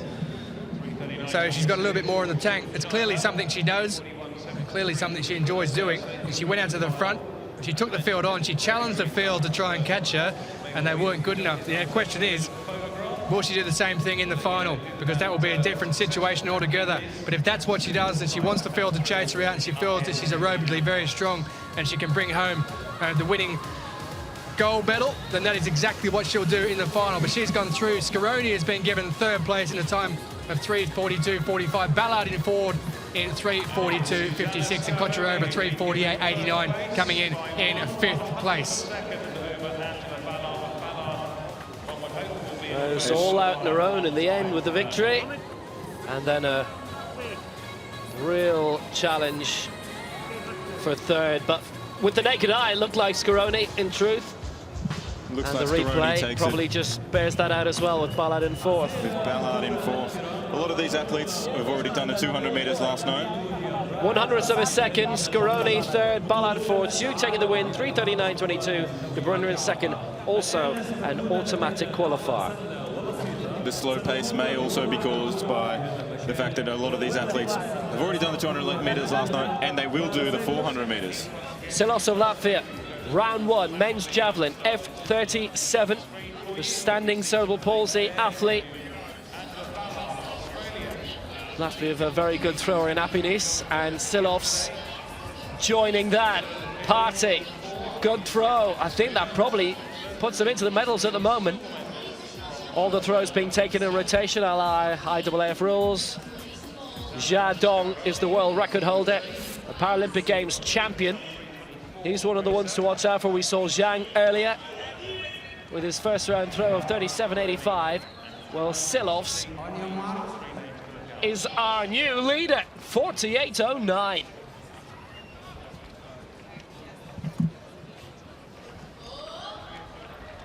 Here's Jia Dong.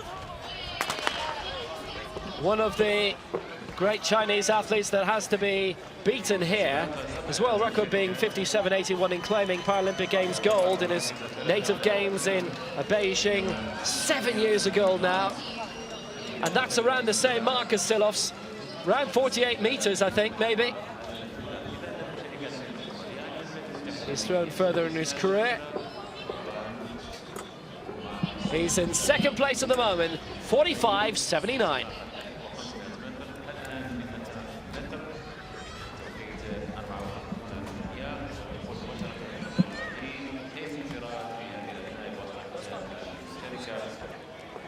Time now for El Saba of Egypt. His second attempt, 41.83. But his first, that looks like it might be a slight bit longer. Currently sitting in fifth position is the Egyptian.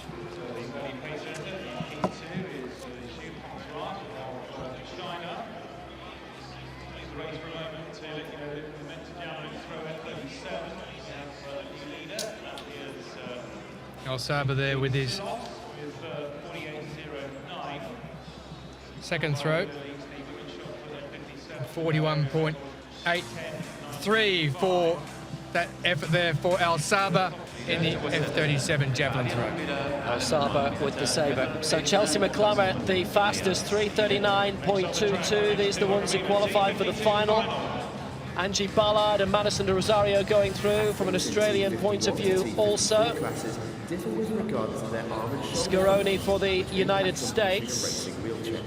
De Bruyne making it for Switzerland. Wallengren for Sweden. Zhu, Babalola and Vandenbroek. They're the 10 who'll be in the women's 1500 meters T54 final.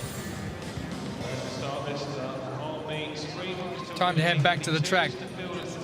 Women's 200 metres T52 final. Just the three starters going in this one. Kerry Morgan of the USA in lane 3.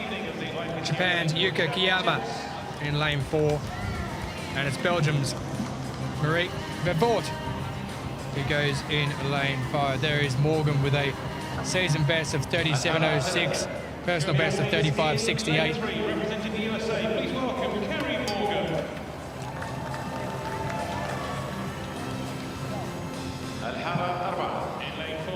So because there's 3 in this race, it will only be 2 medals which are given out, in case you're wondering. That was Kiyama, who was in lane 4, and there is Vervoort, who takes Belgium through in his final, the women's 200 metres T52.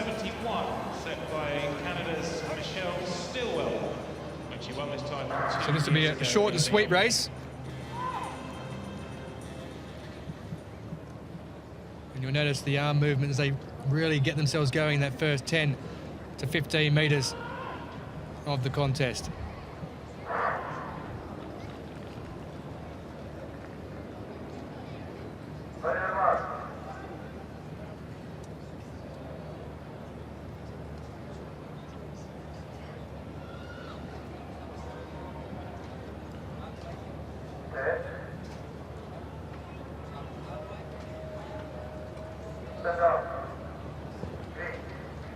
A couple of little problems down at the start there for these girls in the 200 metres T52. They were held for quite long there and then eventually told to sit up. Green card, all clear. We're going to go again. Well, I thought at first we might have had an issue with the starter's gum, but it wasn't to be. So we are ready to get underway at the second time of asking. Morgan on the inside, Kiyama of Japan in lane 4. In 5, it is Vervoort of Belgium. On previous performance, you would expect Vervoort to take this one out. She goes from 5, as we're just about to get underway.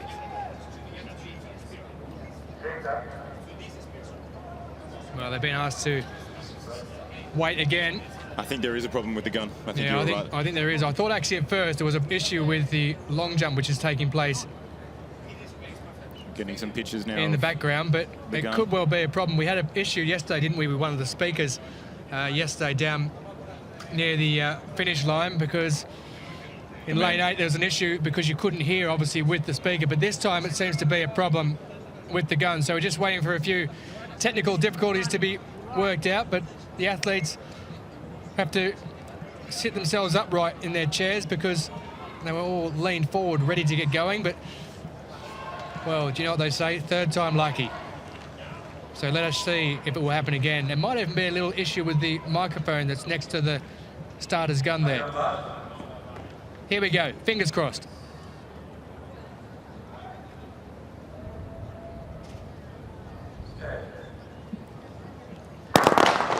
So away they go. Morgan in lane 3, Kiyama of Japan in 4, and out in 5 it's Vervoort. Just the first two will go through medal positions here, and it is Vervoort of Belgium who gets away very, very quickly. On the inside there, it's Morgan who's come through. It's Kiyama who's been left in the background there. So there's a race on now for second place, but it's certainly Vervoort who's out there in front from Belgium in this T53, 52, 200 metre category, and it is Vervoort who's out there in front. She is way, way, way out there. So she'll be taking the gold medal. Let's just have a look at the time, shall we? She comes across the line there in second place. It's Kerry Morgan, but 35.90 seconds is the time that has been posted there from Marieke Vervoort of Belgium to take first place and the gold medal in the women's 200 metres T52. Kerry Morgan of the USA who comes across in second place. She'll take silver, and only 2 medals on offer in this race with just 3 coming through. Yuka Kiyama who comes through in third place. Morgan in a time of 37.60 seconds. In third place Kiyama 46.04, but it's 35.91 for the winner from Belgium, Marieke Vervoort. The man coming over there to help in the technical aspects of the start, coming over to speak to the starter there before the race got underway, is actually the man that disqualified Usain Bolt at the World Championships. He said, I spoke to him the other day, he said, I've started a number of Usain's world records, but I always get asked how it is to disqualify him, not to start a world record. I remember that race because there was a massive gasp around the stadium because everybody had known what was happening. The gun went off after he shot out, and everybody knew there's not going to be any mercy. He said Usain's very nice about it and still buys him a beer every now and then.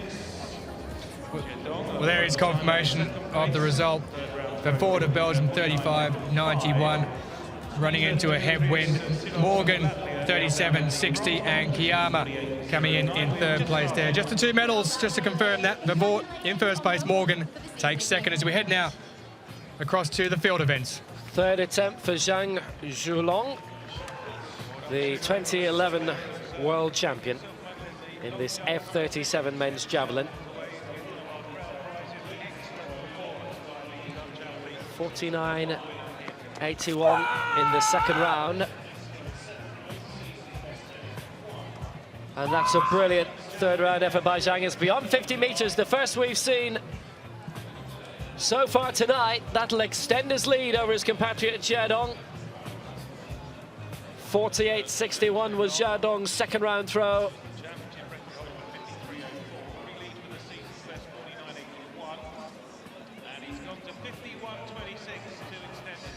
So China 1 and 2 at the moment. Dmitry Silov's the European champion, being bested for the moment. That's 51.26, and Zhang Zhulong in the lead. Now, the third round throw of Jiadong of China. 48.61, our previous leader. He's the world record holder from Beijing 2008, and obviously the Paralympic Games champion, just holding the right shoulder a little bit. Just shy of 50 meters, possibly better than what we've seen from him so far tonight. Bit of a margin between the medals and the rest, about 2 meters or so.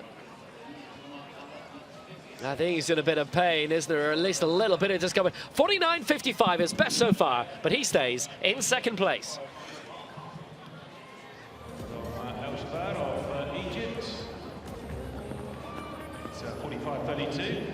So now the women's 200 meters T35. This cerebral palsy standing event. Now, Carly Salmon of Australia is a DNS. So it's Timmer of the Netherlands, Kibbel of Poland, Oksana Corso, the reigning world champion. She's in 6. Suzanne Arenal of the United States in 7. And Svetlana Mikitina of Ukraine is in lane 8. Poor Carly Salmon of Australia had to pull out on medical advisory.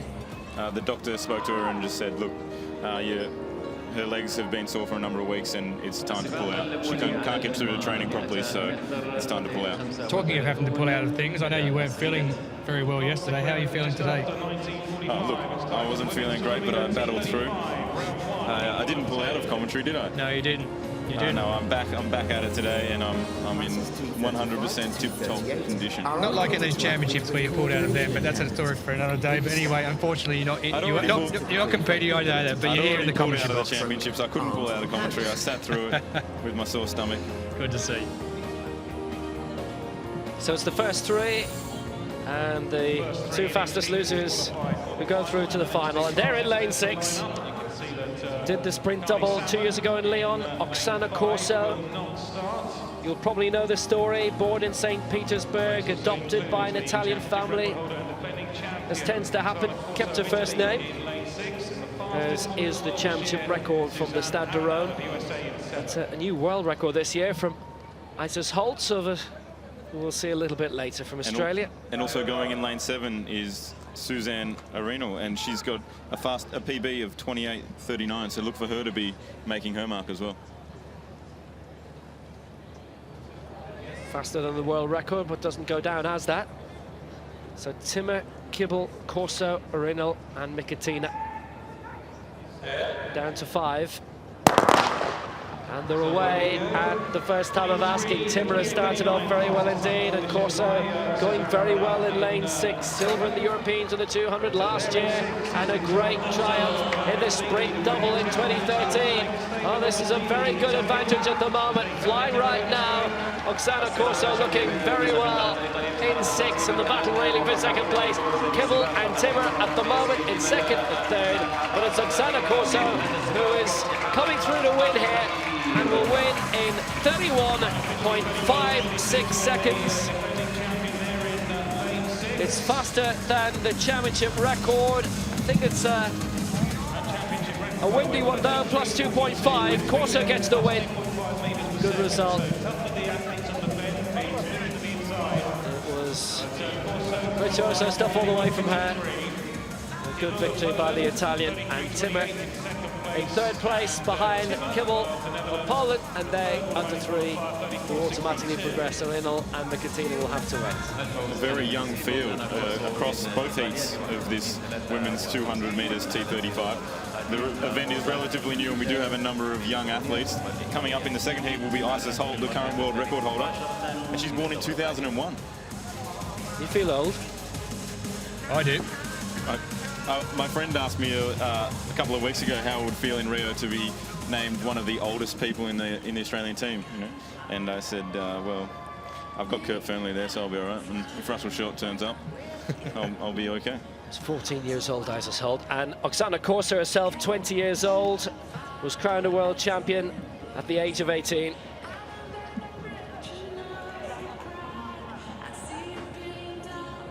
Well, if that time is right, that absolutely smashes her lifetime best. Although, of course, it was windy. I think it was plus 2.5 that came up. Yeah, plus 2.5 in the end. Oksana Corso, though, so it's not a championship record. It was actually 2 seconds faster than that, but it won't count as that. 31.53. Kibbel in 2nd place, and Timmer in 3rd. Always disappointing for an athlete to run a great time and be told that the wind wasn't playing games. So very disappointing there. I'll tell you what, though, you spoke earlier about her being adopted from Russia as well. The McFadden girls, yeah, Russia's missing out on a couple of medals here. Well, talking of medals, here's a man who's going for one. El Saba. Well, it's out there, but it appears as if that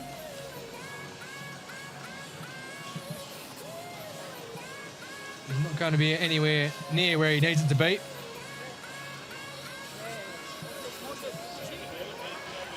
No, he's gone for the foul. Didn't like it. The red flag goes up, so that's a no throw there for El Saba. He remains in 4th position with the best so far of 46-21 with his 3rd throw. That man there who's throwing, Dmitry Silovs from Latvia. 48.09 for his 1st throw. Finished runner-up 2 years ago at the last Worlds. He's the reigning European champion though, so there is a bit of gold on the mantelpiece. A number of the athletes in this javelin not happy with their throws in this round and just stepping over the line just to save the judges some time.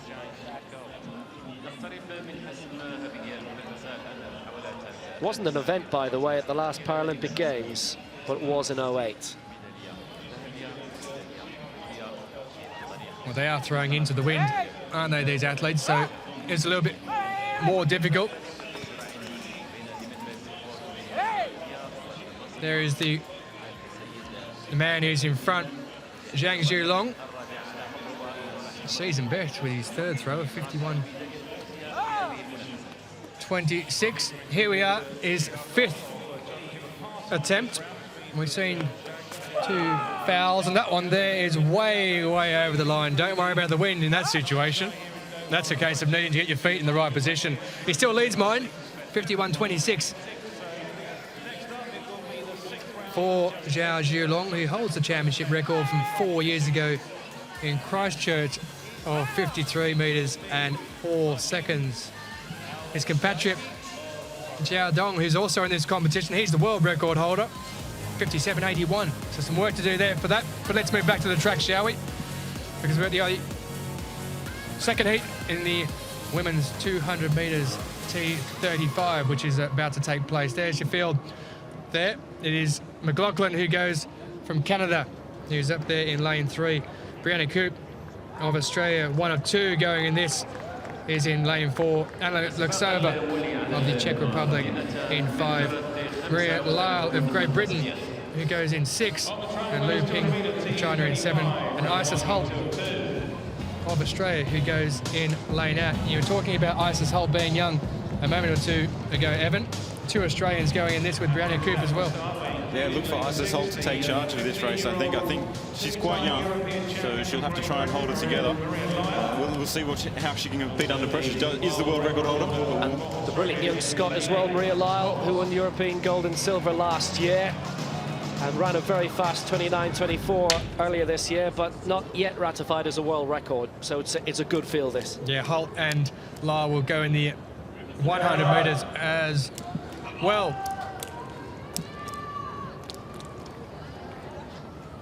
Isis Holt, very young. You wonder how the nerves get to you. She's the youngest in this group of athletes out there at 14 years of age.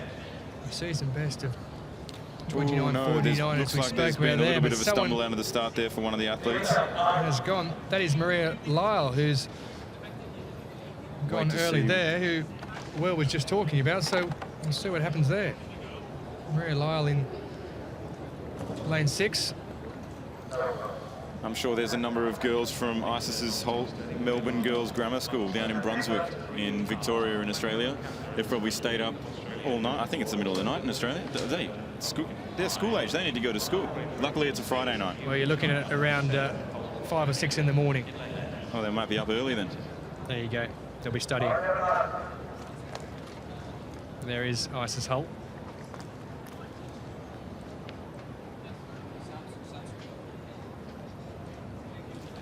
We'll certainly be able to pick her out in the field with those pink socks on. A number of the younger athletes struggle with lowering. And they're away, and Holt gets away well in the outside lane. And on the inside there in lane 2, it's her compatriot Brianna Coop, who's also done remarkably well. She's raced up there on the inside, but it's a race in 2 at the moment between Holt out there in lane 8 and Maria Lyle of Great Britain, who is in lane 6. But it's Isis Holt, the 14-year-old, who's storming to victory here at the present time. She's way out in front.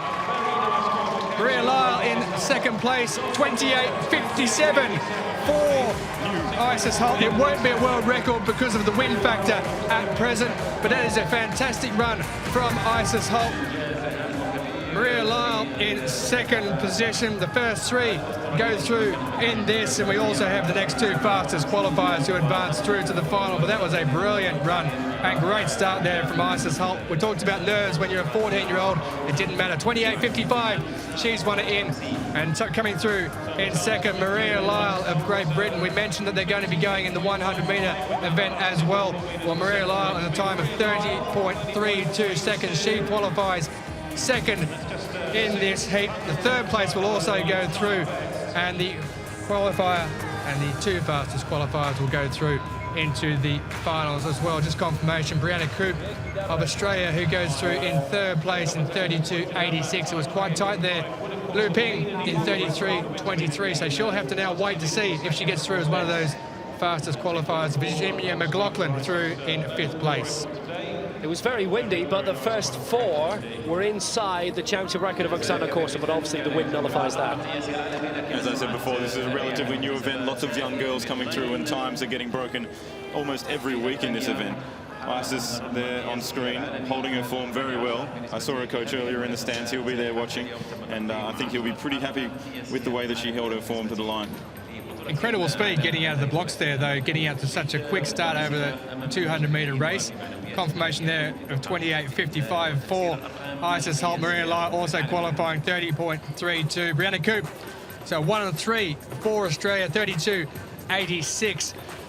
I suspect Lu Ping, that's a decent enough time at 33.23, so she would probably be going through as one of the fastest qualifiers. There you go, with Virginia McLaughlin as well, who goes through along with Timmer, Coop, Kibble, Lyle, Corso and Holt at the top of the standings. There your 8 for the final for the women's 200 metres T35 event. I was going to say before that event that a number of the athletes, including myself, struggled in our younger years running on the hard track all the time. Means that those socks, those pink socks of hers, may be coming in handy as compression socks. Silovs in the final round of the javelin, and that is a major throw. It's over 50 meters. He was third going into that, behind Jia Dong in second, and that might just have elevated him. Silovs, who was the silver medalist last time out in Lyon, but he struck gold in the Europeans then without any Chinese throws to battle with. That'll raise him to second place, and what a time to do it. Dimitris Silovs of Latvia on the brink of his second world silver in a row, and a European record to do with as well, 50.48. Silovs up into silver.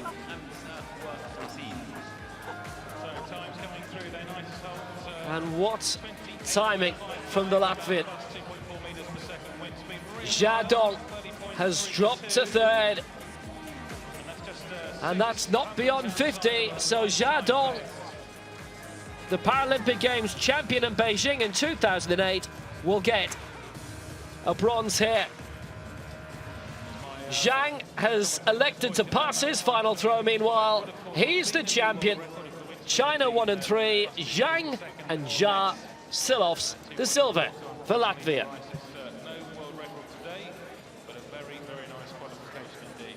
Well, congratulations all round there for Zhang. He picks up a season best along with that. Jia Dong in third place. Could have been a 1-2 for China until Dimitris Silovs came up with something special in his final throw of 50.48. There is your winner, Zhao Zhulong, 51.26 with the victory, and another gold medal for China.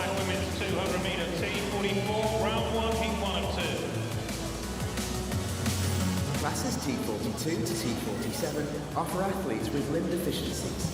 In classes 42 to 44, the legs are next on the by track. amputation. Some exciting names coming in the women's 200 metres T44. There are 2 heats in this. First 3 qualifying for the final. Zhang taking gold in the men's javelin, 51.26. Silovs silver with the European record, 50.48. And Jia Dong with bronze for China, 49.55. 200 metres T44. Riamali Lefeur, gold yesterday in the long jump. Silver medalist in this in the last World Championships in 2013, behind Marlou van Rijn, who's in the other semi-final. The first three, plus the next two fastest losers, go through. Elena van Ganswinkel of the Netherlands, who won silver behind Lefeur in the long jump yesterday. Brilliant jumping from the French woman.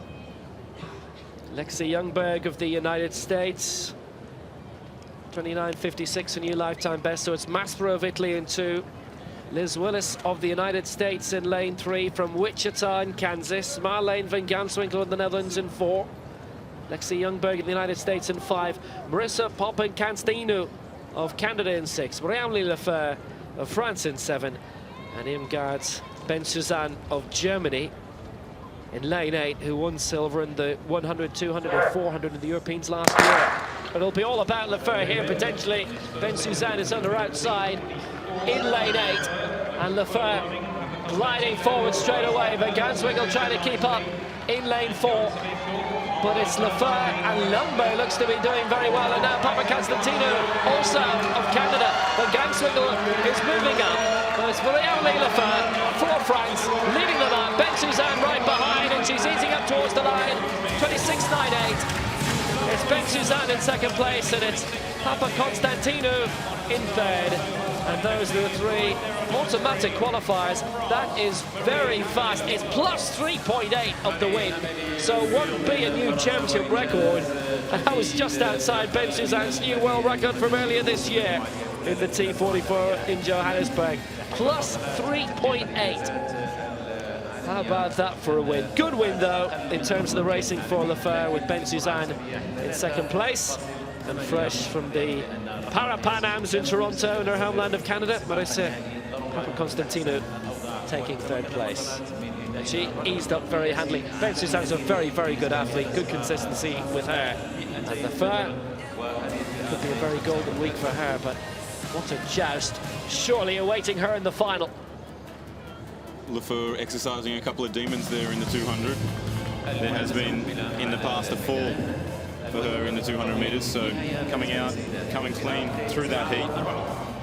And in the next heat coming up, the world record holder, Marlou van Rijn, also known for most of you out there watching, you will know her as the Blade Babe. They spoke to her in a press conference earlier this week and said, "Are you worried about being called the Blade Babe? Do you like it? Don't you like it?" And she said, "It doesn't bother me. It doesn't faze me. I think people still look at my athletic performance. It's not a bad thing." Yeah, and me and Tolson had absolutely vowed we were not going to use that phrase at all this week, because he said it with a bit of a scowl. But never mind, you're new.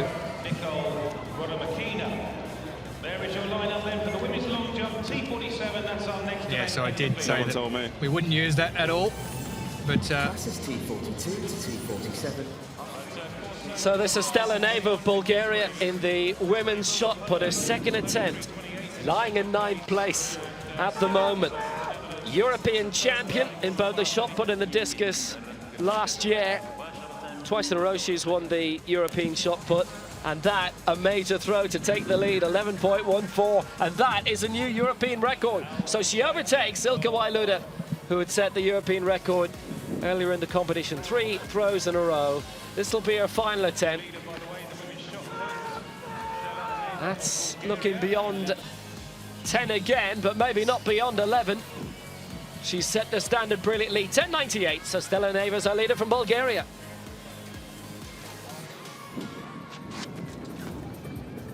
well, we spoke about the women's T44 200 metres a moment or two ago. We'll get to the second heat in just a moment. There it is after round 3. Stella Neva, 11.14, as you just saw, leading Ilka Wailuda, who's on 10.95. And Ortiz Hernandez of Mexico currently in 3rd position in that one. So he's still very much in for the shout of a medal here, and next to go in the F57, the shot put final. There is the current situation on the screen. You can see the leading marker, level 14 for Neva, Bulgaria. And we'll be up to the women's long jump T47 in a little while's time. That is certainly going to be some competition. An event I've been looking forward to with Carly Beattie, coached up in Queensland in a stronghold of long jump. and a lady there called Unitas Castillo, who's certainly going to be one of the favourites in that competition. She is an outstanding athlete for Cuba, one of Cuba's greatest ever athletes in any particular sport. But we're getting ready for the second heat in the women's 200 metres T44. There it is, the starting list. Marlo van Rijn, who we all know about, the world record holder in T43 and defending champion. 24th birthday it was yesterday, so she'll be looking for something here. Started as a swimmer, would you believe it? Competing in 2006 at the IPC Swimming World Championships in South Africa before she came across to the running track, and I'm certainly sure athletics, it's their game. Well, she's definitely seen a light there, coming from swimming where you have to look at a black line all day, coming to athletics where you get to come to tracks like this and see the backdrops that we have here tonight. She's sponsored by BP, and she's an ambassador for them, who they're actually a sponsor for this event as well. And they've produced a couple of videos. I think they're called Beyond Incredible, the videos. So if anyone wants to get online, I think the IPC website has them available. And from what I hear, they're pretty good. When you talk about sponsorship, perhaps the lady who's in lane 4, who we will see running here, Juicy Versace, who's part of the famous Versace fashion family. She has 11 national championships. Car accident in 2005, losing both legs, and she's taken up athletics. This year she won Italy's Dancing with the Stars, the first ever winner with a disability in all the international editions. So there you go, a bit of trivia for this race. But Marlo van Rijn, who goes in lane 2, she'll start as favourite. Kane from Trinidad and Tobago, who goes in 3. Versace in 4. Tatekua from Japan, who's in 5. Wilson Walker, who's in 6. Fleur Jong from the Netherlands goes in 7.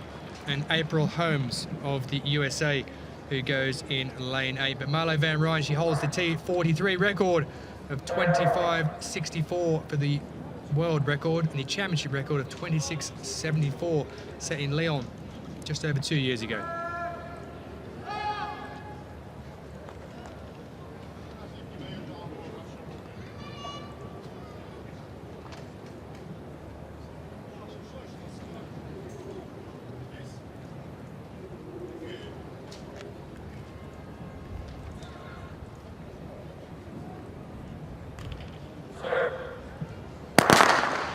So they're all the way at the first time of asking. Van Rijn gets out nicely in lane 2.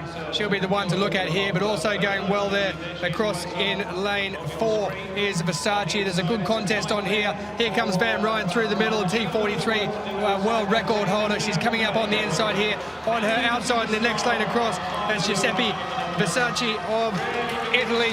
But there is Van Rijn. She's struck out in front. It's a Dutch compatriot on the far side, Fleur Jong, who's come through to take second place. So a Dutch 1-2, but a slower start there from Van Rijn. But once she got going and got into the swing of things, she went across the line 26.66. It's been rounded up to, so not near her actual earlier time of the year, but that is a championship record of 26.66. It has been rounded up to. She had the last one from 2013, of course, of 26.74. So outstanding running after a reasonably slow start there. She really got into her stride. Fleur Jong, who's out there in lane 7, picked up a personal best of 27.53. Versace, who I spoke about there before, she came through in 28.31, 11 times Italian national champion. But Marlo van Rijn, we said about she was the one to look out for. She got going eventually, and it really came home down the home straight, getting right away there from anyone who was near her, and finished very, very strongly over that last 20 metres or so. She definitely was the one to watch in that race. Traditionally, they do start a little bit slower, the double leg amputees, as they are obviously slightly more affected by their disability, but they start slow and they build speed through the event and come home with vengeance. Well, 26.66, a new championship record. Fleur Jong, a Dutch 1-2 there. Versace goes through, and also Kane and April Holmes, who go through there, should go through as the next fastest qualifiers. But down on the track there is Naisha Kane, really worn out at the end of that. Goes across the line, and you can see by the pain on her face that she's really struggling towards the end of that 200-metre race.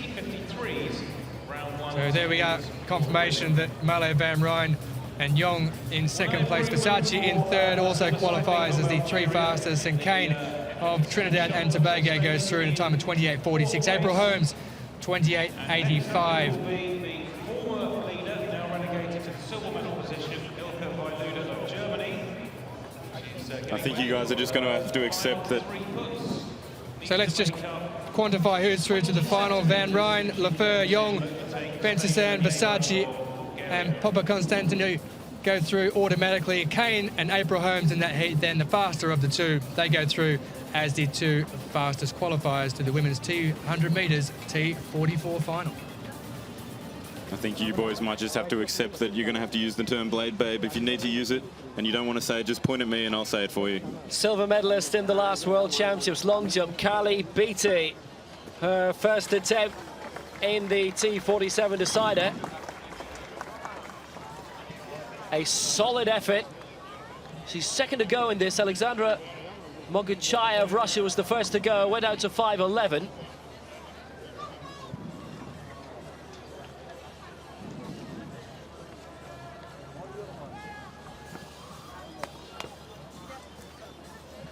Carly Beattie, coached by Gary Bourne up in Queensland, lives up in Brisbane, and he's here this week as a team coach, so he'll be over there giving her some instructions. That's who she'll be talking to at the moment.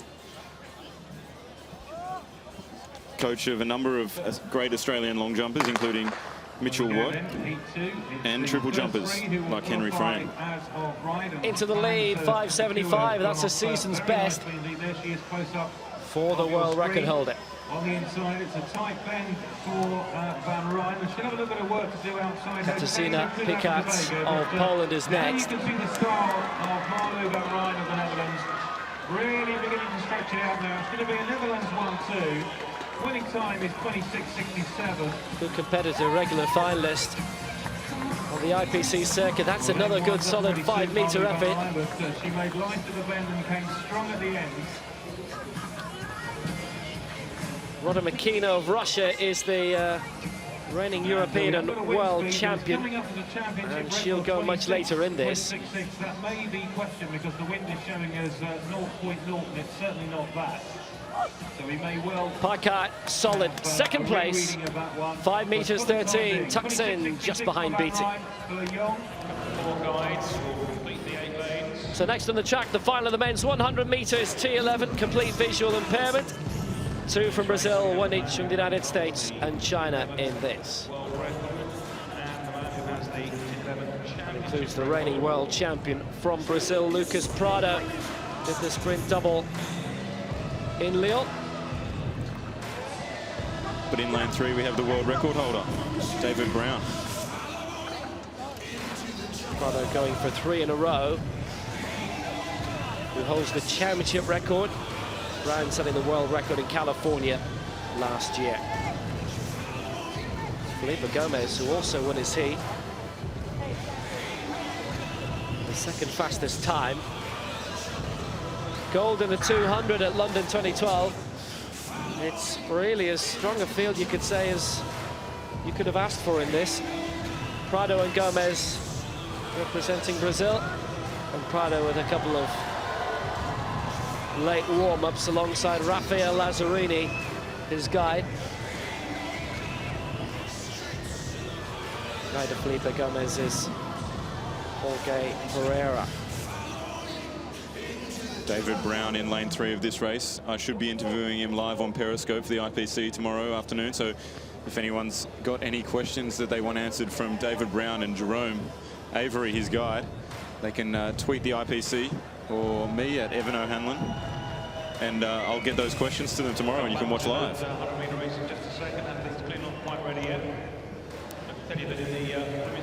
On that note, we should say the hashtag shouldn't be Doha 2015, but at IPC Athletics, Doha2015.org to get the social media and website out there.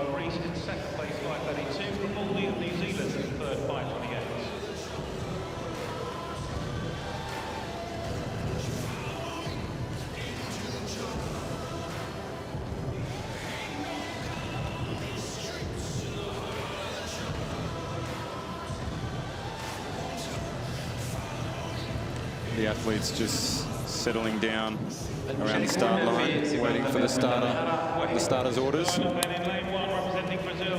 It's taken them a while to set it up, but Lucas Prado in lane 1 with his guide Rafael Lazzarini. Sprint double 2 years ago in Lyon. Sprint treble at the World Championships in 2011 in Christchurch, and he's done the same in Beijing. David Brown, world record holder in lane 3, 10.92, Walnut, California last year. His guide being Jerome Overy. Lane 5 for Brazil, Felipe Gomez. Silver in Lyon 2 years ago, gold in the 200 at London 2012. Jorge Pereira, his guide, and then Di Dongdong of China with his guide Wang Lin. In lane 7 now, he won his semi-final. No major championship medals to his name on a global basis, but a live contender here. He does have the slowest season's best and personal best, but both achieved this year. So Prado in 1, Brown in 3, Gomez 5, and Di Dongdong in 7. Everything taking just a little bit longer with these athletes at the start because everything has to be done twice with their guide and the athlete.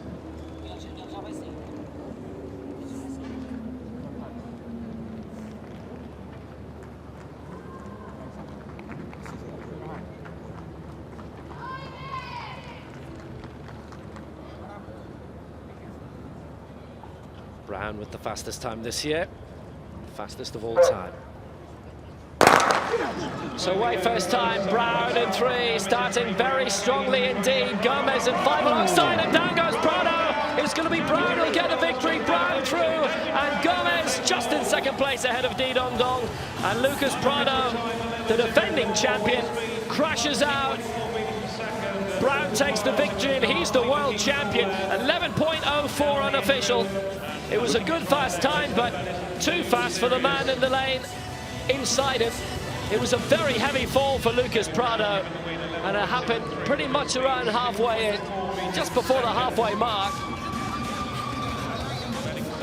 It was... It looks like Lucas Prado's hurt his knee or his hamstring, and because of his attachment to the guide, through the lace that they use to attach each hand, he's been slingshotted off the track. As Jerome Avery and Richard and David Brown of the US go down the track celebrating with a sign. They're thanking Doha. I think you'll find it's got a hashtag on it as well. Oh, look at them, they're doing our job for us. They got the memo. It was a horrible fall for Prado, though, off the track. And Brown then took full advantage to get the victory. Well, brilliant start for Brown, but it's what happened on his inside then, which is really worth looking at. Now, he was in lane 2, and there was just a stumble, and he was just pulled back at the end, Prado, right in front of the wind reading gauge. And Brown getting through with a very, very good victory. Gomez and Di Dongdong second and third after that. 11.04 being outside his world record and personal best time, but I think he'll be happy to take home the gold there. Plus 2.4 on the wind reading as well, so that won't count. Championship record either. It was inside the championship record of Lucas Prado of 11.08, which is Prado's lifetime best as well from Lyon 2 years ago, so there is no insult added to injury at least. But he's lost his world title. He was going for 3 in a row at 100 meters. And he's the defending champion in the 2 as well. How serious is that? Brown gets the win, 11.03. Gomez second, 11.28. And Di Dongdong third, 11.35. This is probably the class I have the most respect for out of any of the classes here. Trying to run 100 meters is hard enough. I'm concentrating on not falling over. Imagine doing it in the pitch black. He's in a lot of pain, isn't he? He looks to be in quite uncomfortable. You have to feel for the athlete.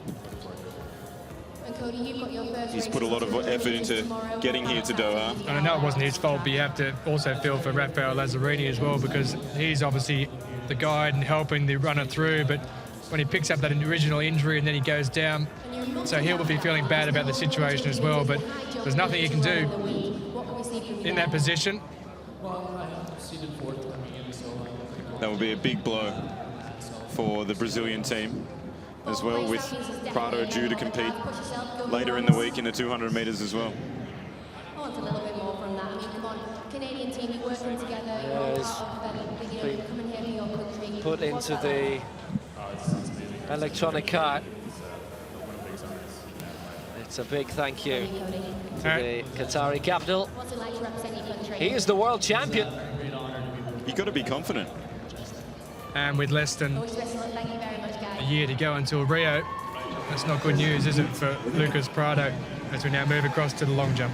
Well, we've had a Versace, now here's a Grimaldi. And a Grimaldi of New Zealand, her first attempt at the women's T47 long jump final.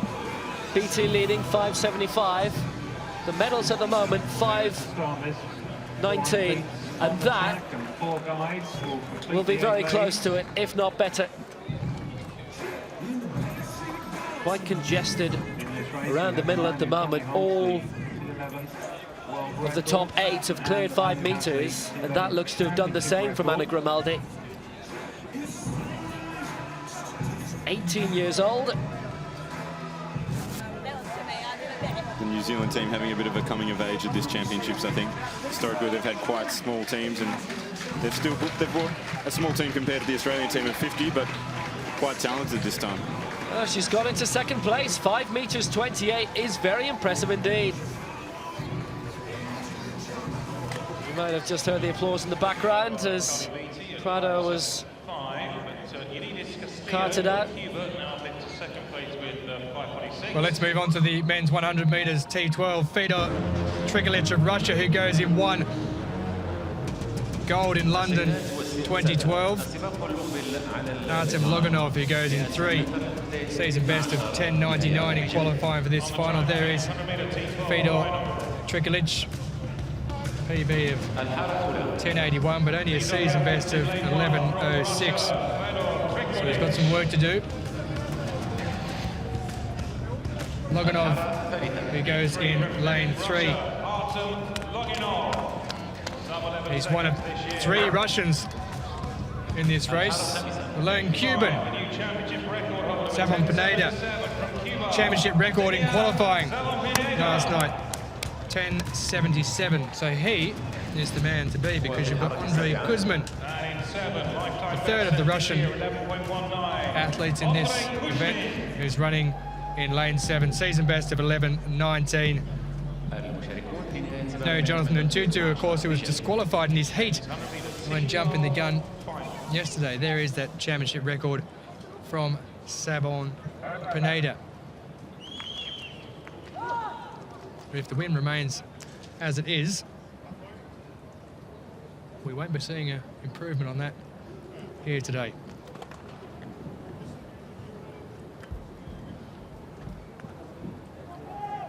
So all 3 Russians in the white vests.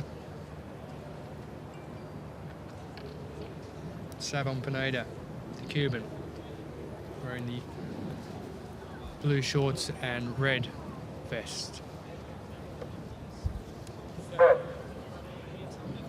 And they're away at the first time of asking. Savon Pineda gets out of the blocks very, very well. Trigalic on the inside is working his way up there, but it's Savon Pineda who's out in front as we head down to the finishing line. Savon Pineda goes across in a time of 10.84 seconds. So it was only a breeze of plus 0.2, so if he had broken the record, it would have been standing, but 10.77 he stays with, but Savon Pineda takes the win. Loganov goes through in second place, and it was Trigalic who goes through in third. Loganov in a time of 10.99 seconds in second place. Savon Pineda, 10.82 it's been rounded down to, so he wins the men's 100-metre T12 final in an outstanding time, and he's been the top athlete in this competition. Trigalic going through in 11.07 in third place to take bronze. But it's the lone Cuban amongst 3 Russians in that race of 4 athletes who takes the win. Leader Savon Pineda takes gold for Cuba. And there we see he gets out of the blocks ever so quickly.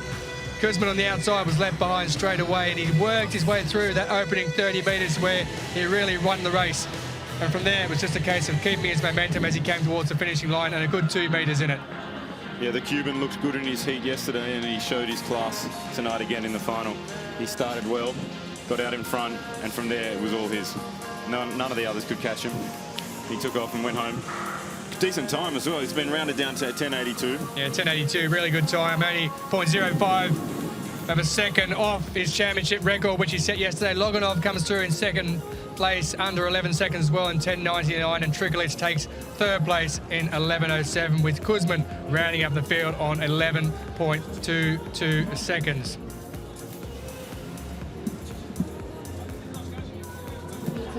Will we have another Cuban success in the women's long jump T47? Eurydice Castillo is a fantastic sprinter in her own right. She's won all 3 sprints at her last 3 major global championships, 2 Worlds, 1 Paralympic Games.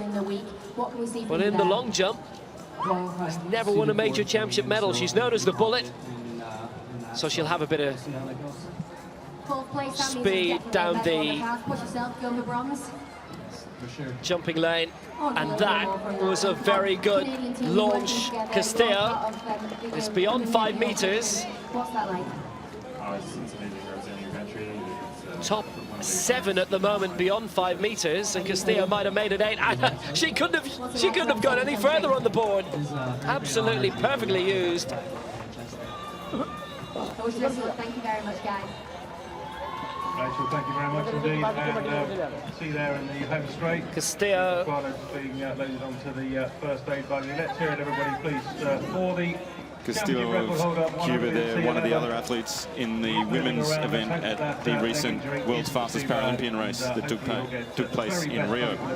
Second she goes here, 5 meters 46. Carly Beattie of Australia still leads.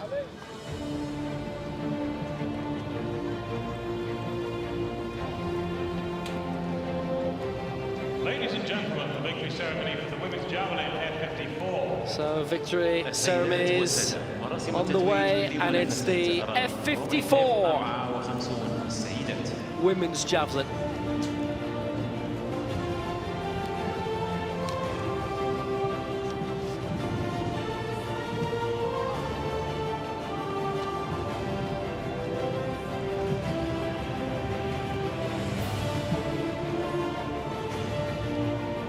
This was another triumph for Northern Africa.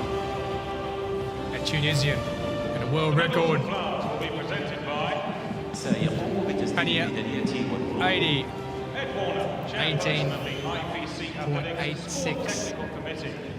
Sheikh Mohammed bin Al Khalifa, President of the GCC Organising Committee, the Sports for the Disabled.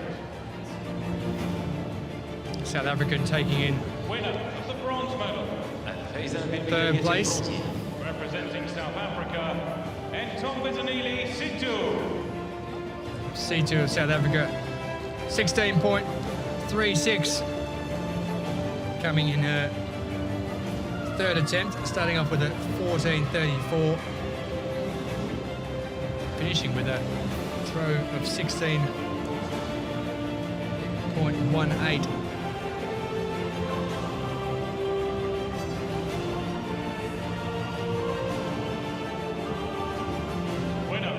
We've certainly had a day where there's been plenty of medals given out. Representing the People's Republic of China. Not too many for South Africa though. Plenty for this country, China. Yang Liuan, 18.50. That was in his very first attempt. 3 fouls. Came close in his third attempt at 18.38, 17.61. And his fourth, but it was the first one which stood for the Chinese athlete as he takes silver. Gold medalist and IPC Athletics World Champion. But it's this lady. Representing Hania Aidi of Tunisia with a new world record of 18.86 meters.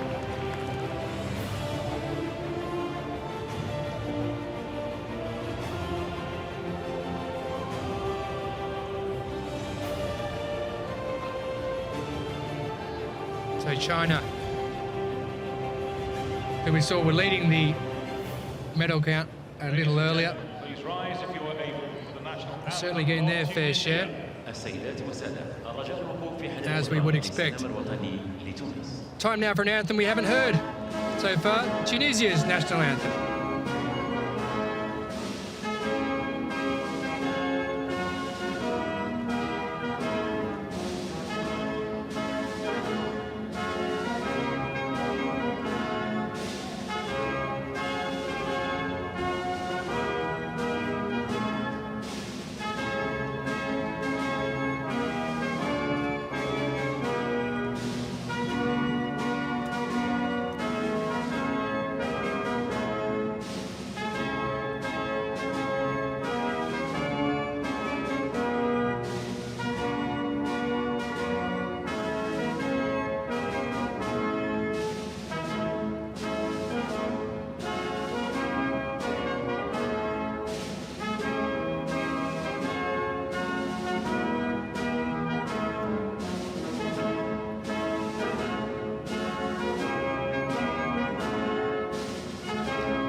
Ladies and gentlemen, your IPC. So with that medal, Tunisia moving to 6th on the medal total.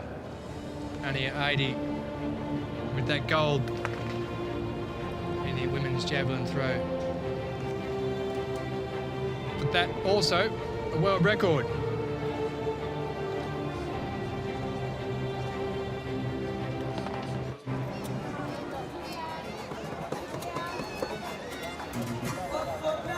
Lands of Italy in the long jump.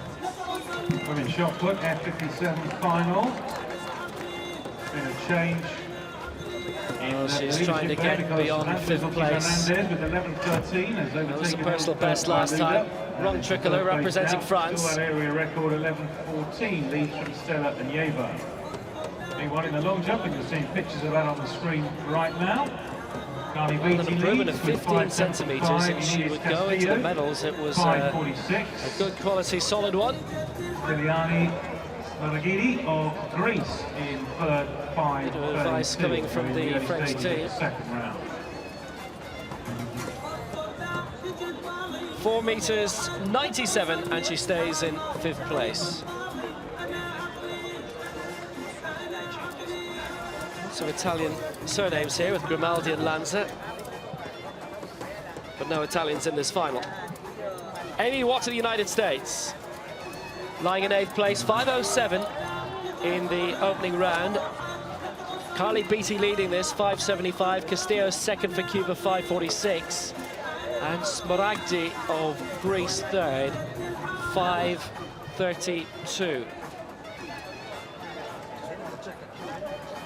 Rhoda Menkina passed her opening round jump, which is interesting considering she's the reigning Paralympic, European and World Champion. And she used the board absolutely perfectly, did Watt there.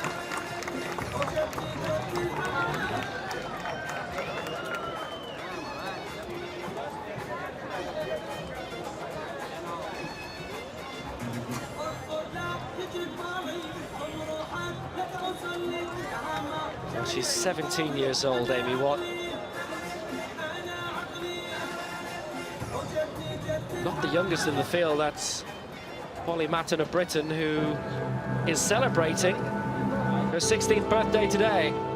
That was 5 meters 19, she stays 5th, but it is a new continental record for North America. Ladies and gentlemen, Worth waiting for. women's 200-meter T52. Women's 200 meters T52 medal ceremony, and because there are only 3 finalists, 2 medalists for Tulsa to tell you about. Yeah, we'll be at that. Will, only 3 there in the event, and it's Kerry Morgan of the USA who will take the gold medal in this T52 women's 200 meters. Time of 37.60 seconds.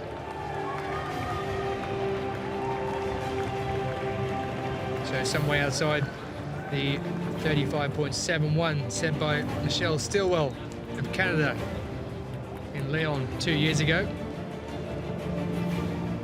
Stilwell also with the world record mark set in Eben O'Hanlon's hometown of Canberra at the beginning of 2013. Beautiful town it is. I hear they have great coffee shops there as well. So freezing cold during the winter, boiling hot during the summer. There is the winner. Second place to Marie Vervoort of Belgium. The first place to the USA's Kerry Morgan.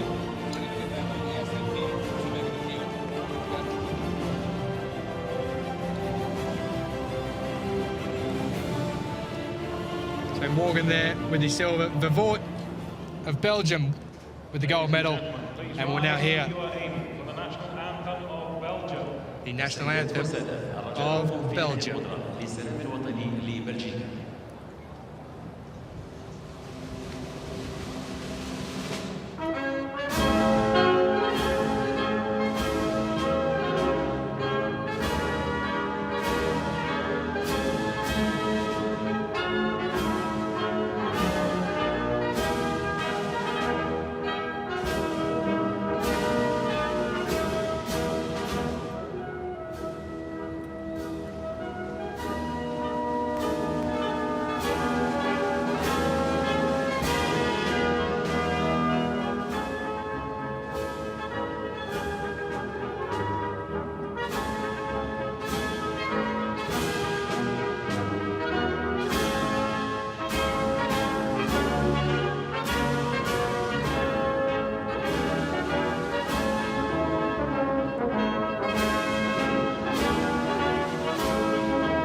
Ladies and gentlemen, your IPC Athletics World Championship medalists. So Marie Vervoort of Belgium with the gold medal. Kerry Morgan of the USA who picks up silver.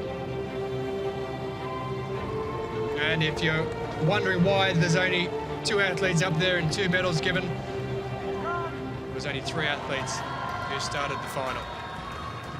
So under the rules, only 2 medals are given out. There is the lady who just took gold from Belgium, Marie Vervoort. You can see how much it means to her as she goes across the finish line. There are quirks in the rules as well, but we'll come to them another time. It's not important. Here's Magadi of Greece in the women's long jump T47, which is important. 5:32. She's lying in 3rd at the moment. And the slight quirk is if you've got a race with 3 starters, then there's only 2 medalists. If you race with 4 starters, 1 crashes out, all 3 still get medals. But if one of them is a DNS, then it's only 2 medals being fought for. Well, I'm glad you're here to let us know. I just worry about running. I don't worry about the rules. You only ever win golds anyway. You don't have to care about the other minor thingies. Smagadi with 5:14 there, by the way, staying in 3rd place. She is 14 centimeters behind Castillo in silver. All I do is run fast, turn left, and make sure I stay between the lines. This is probably harder than it looks. I make it look easy sometimes, but most of the time I'm just trying to concentrate on not falling over. Here's Katie Walker, fouled in the first round for the United States.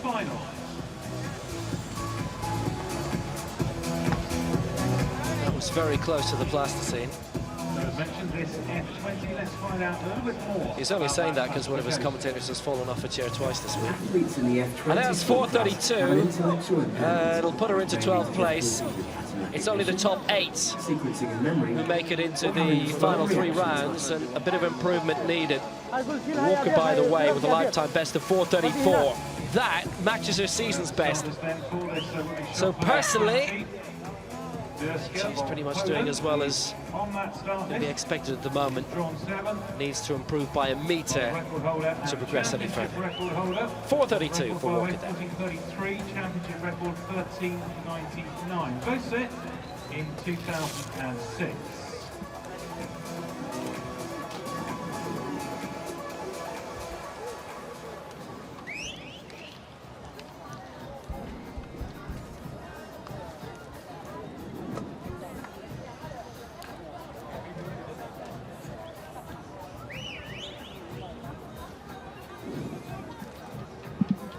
There on the track, you can see all the athletes' marks where they measure out from the board which they're about to jump off, so that they can measure their run up correctly. And some of them might have a number of markers, not just one, so they can hit them on the track as they look out of their peripheral vision on the way down to the board.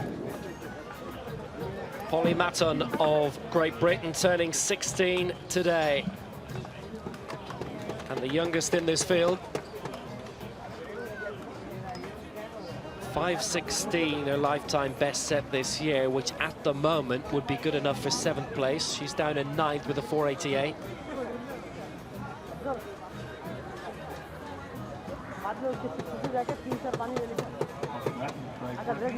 Looking for her first attempt in this women's long jump T47. There's our leader, Carly Beattie, silver in the last 2 major championships.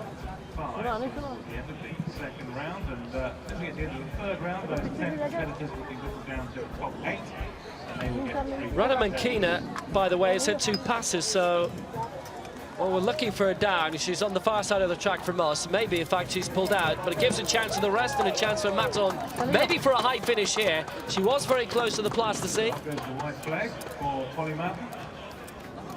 That is a solid attempt, used the board very well. I think that might be just beyond 5 meters. Her lifetime best is 5:16 from earlier this year, as aforementioned. The athletes in the long jump coming back after their jumps to talk to their coach and get some pointers for their next jump on technique, as well as distance from the board, to ensure they get the maximum out of their jump. That is a lifetime best, 5 meters 19. And the wind reading, not too strong either. That's exceptional stuff. Castillo is having the long jump competition almost of her life. 5 meters 46 in the first round, puts her second behind Carly Beattie at the moment. You'll note a good amount of the crowd on the far side have congregated around the long jump pit. Fantastic to see in Beijing for the IAAF World Championships 2 months ago. Full crowds on the far side for the long jump. In the mornings, oh, that's a red flag. She's fast, a bit too fast that time. 11 major championship sprinting medals. Oh, that's a big foul there from the Cuban athlete.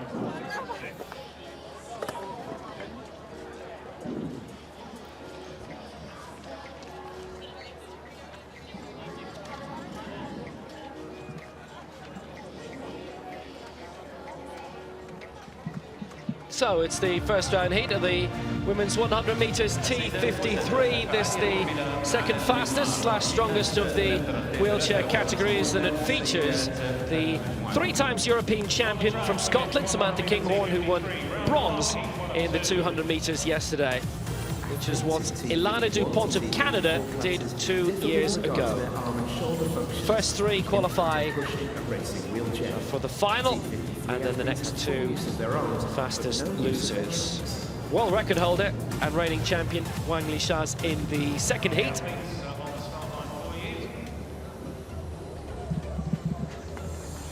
Jill Moore, the United States. He goes in lane 3. Lana DuPont of Canada in 4, bronze in Lyon. Samantha Kinghorn of Great Britain and Scotland in lane 5. The triple European champion. Don't think there was a 200 meters in Swansea. She won the 1, the 4, and the 8. Jessica Rogers, the USA, in 6. Jessica Cooper-Lewis of Bermuda in 7. Her country's first Paralympian from memory. And Keiko Kanishi of Japan in lane 8.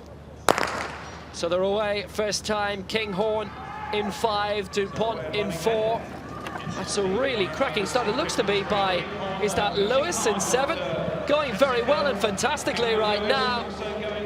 Lewis for Bermuda, and Kinghorn I don't think is going to catch her. It's Lewis, Kinghorn, and DuPont is the 1, 2, 3.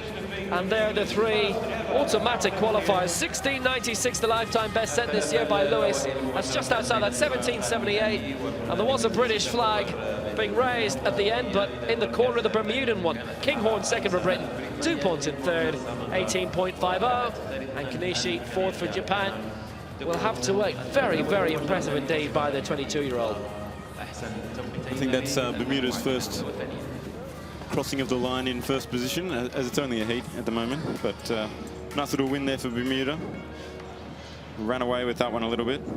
The British athlete putting in a good showing in the last 30 meters, but unable to take the Bermudan.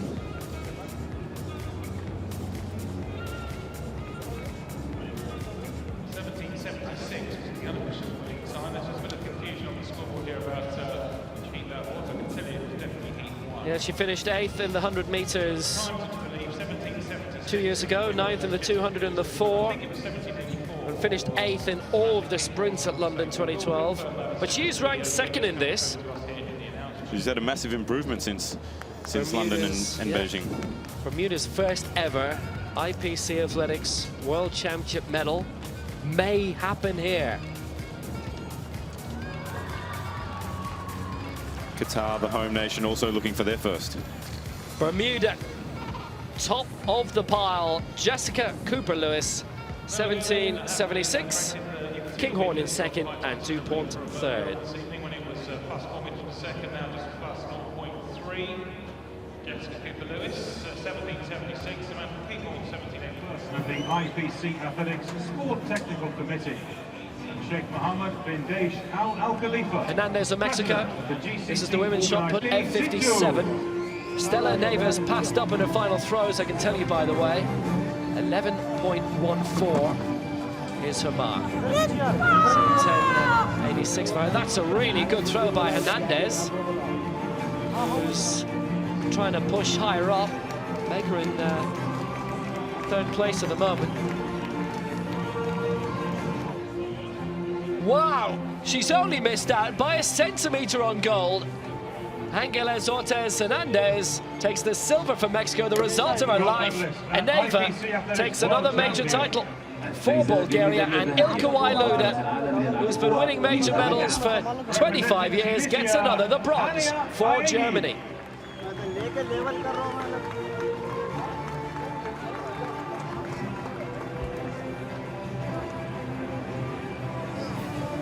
Well, what a brilliant result that is for Mexico. Hernandez taking the silver, and Neva with a new European record that had been held earlier tonight by Ilka Wailuda. And fantastic that the former Olympic discus champion now wins another IPC shot put medal. It's bronze for her. Personal best down the field. 100-meter heats, 2 of those. Men's 100-meter team 13. 3 of those, and of course we have a bunch of medal ceremonies as well, so do stay with us. We do thank you for your support here at the there we have the starting lineup for the second heat in the 100 metres T53, which we'll come to in a moment or two's time. But let's go back to the field event, shall we? Carly Beatty's third round. She's currently in top position ahead of Inés Castillo. 5.75 a season best in her first jump. This is her third. Doesn't look as far as the initial jump. Foul on her second.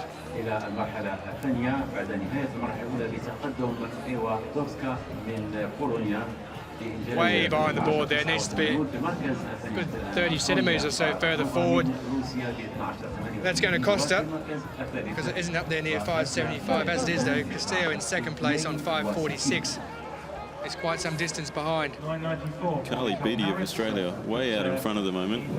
There it is, 5.34 for Carly Beattie, so she remains in first position, but only courtesy of her initial 5.75. For the count this evening, we have women's T54, 100-metre heats, Here's 2 of those. Pika. Men's 100-metre T13. Her third 3 of attempt. those. She's currently down in ninth And position. of course, we have Personal best of medal ceremonies 5.13. as well, so do stay with us. That one there doesn't look as though it's going to be past the 5.13 mark either. Sports Club, these IPC Athletics World So Championships. ninth heading into that jump. 2015. Plenty of support for the long jumpers. Let's see where her foot position is. Well, that's can't get much better than that. Thank you very much for your attendance. You are the in board the well. perfect position coming off the board. Just doesn't quite have the flight time of Carly Beattie from that we saw in the previous jump there. But hitting the board well. Absolutely, it's all about timing, getting a bit of height. 4.96 though for Picard, so she stays in ninth position. 5.13, her best jump of the 3 so far. So here we are back to the second heat in the women's 100 metres T53, already through to the final. Jessica Cooper-Lewis, who won heat 1. Samantha Kinghorn through in second place, and Lana Dupont in third position. The first 3 automatically go through. The next 2 fastest advance to the final. So Huang of the USA goes in lane 2. Kurt of Turkey in 3. Sekretok of Thailand in 4. De Bruyne, second over 200 metres yesterday. She goes in 5. Frotten of Canada goes in 6. Abdikarimova of Russia goes in 7. And Huang of China goes in 8.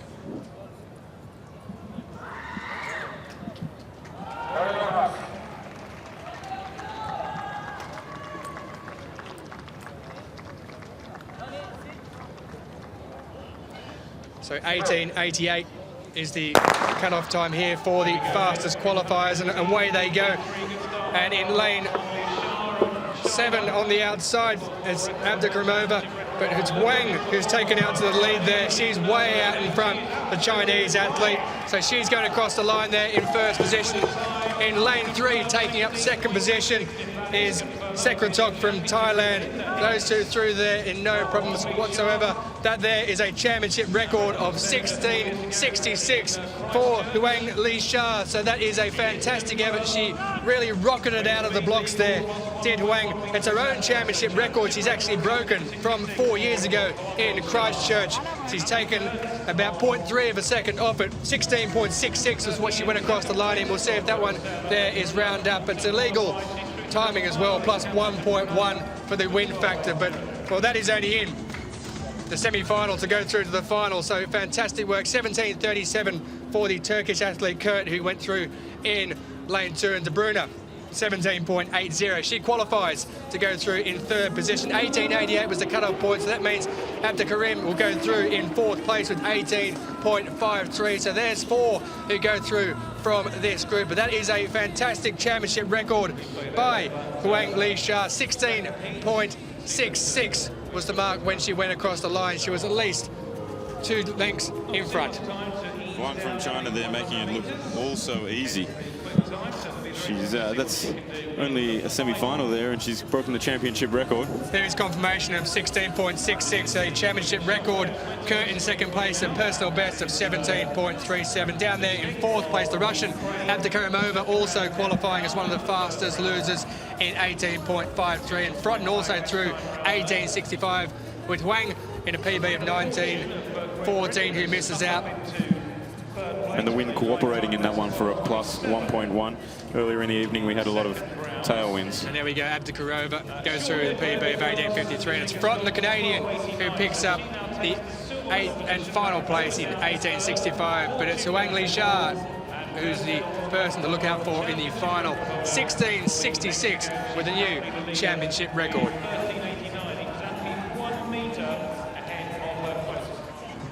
Anna Grimaldi of New Zealand lying 5th in the women's long jump. This is the T47. Personal best in round 2 of 5 meters 30. Well, Well, that's close to a foul. It's a very good jump. But I think that's going to be a red flag. Replay then of that second heat. You can see that. She's come back to check the plasticine. Ooh, that is going to be close. As tight as it gets. Well, that's being studied. That is being studied. Well, I'll tell you what, if she's given the thumbs up there hasn't been a flag yet. I think she might just rise in the standings. There's a bit like Katrina Johnson-Thompson during the heptathlon in Beijing at the IAAF World Championships a couple of months ago. It took them a long time to work out, but this is very, very similar indeed. They're having a good look. If there's any mark at all, then that's it. It's a red flag. Great Britain has snuck up into third place with a It's immensely tight. In the second round. That's been given as a foul, I'm afraid. It was obviously a very good jump because she's very interested in what they think about this plasticine. She's studying it very closely. I think what they were looking at as well is they were looking at the bottom of her shoes for the actual tread pattern. Now, if someone else has a very similar tread pattern to you and it hasn't been cleared over as well from the last jump, then it's very difficult to work out whether it was you or the person who's gone before. But they're looking at that. Let's move along. Smaragdi of Greece. That's another solid jump. Now, that was a personal best in the first round of 5:32. Nicely on the board there, with a little bit of room to spare. 9.94 in the opening round, and in 8th place. An improvement of 10 centimetres would put her up into third place, would improve her personal best that she achieved a few minutes ago of 5:32. And she's done it again. She's matched her lifetime best twice in a night, and she stays in fourth place. Consistent jumping. One of the newer athletes on the Great Britain team, how exciting is being here at the World Championships? It is incredible. You know, it is. You know, so much buzz as well. I'm sure everyone's a Hannah Cockburn. So now back to the track, and this is the first heat of the women's 100 metres T54, and it features the 200 metres champion from yesterday and the European champion in this, Amanda Katoja of Finland, Margaret Vandenbroek, who finished second behind her in Swansea in this also, and the bronze medalist actually, Zubeida Supageci. First three progressing to the final, and the two fastest losers also.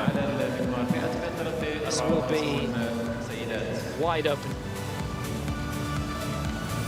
It's Supageci in 3, Katoja in 4, Lefevre in 5. T54 athletes have full use of their arms and Babalova 6,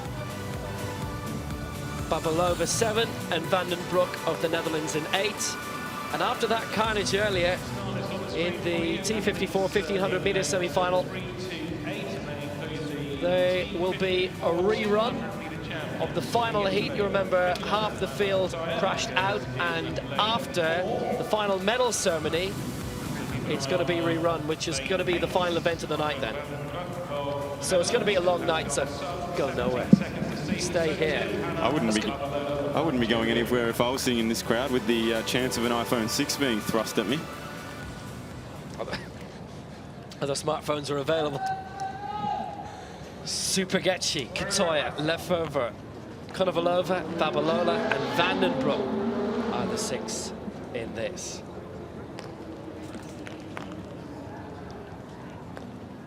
$200 meters champion in lane 4, Katoja of Finland.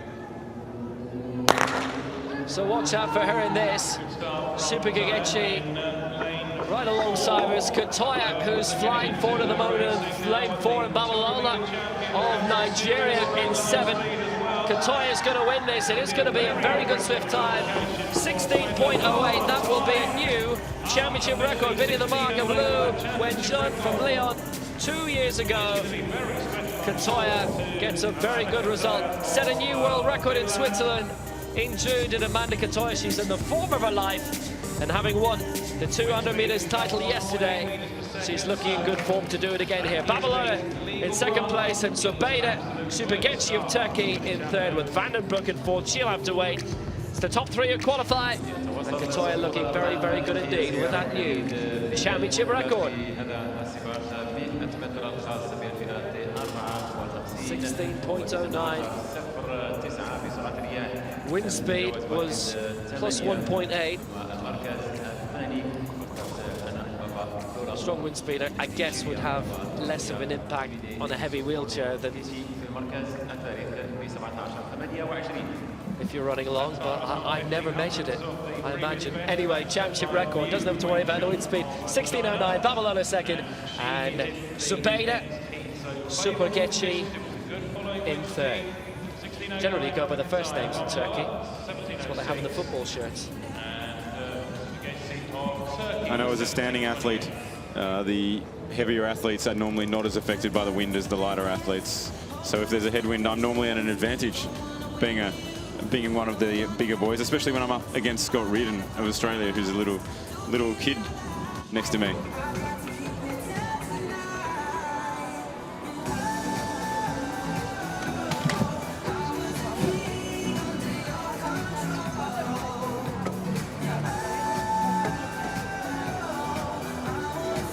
Finished the third round of the long jump.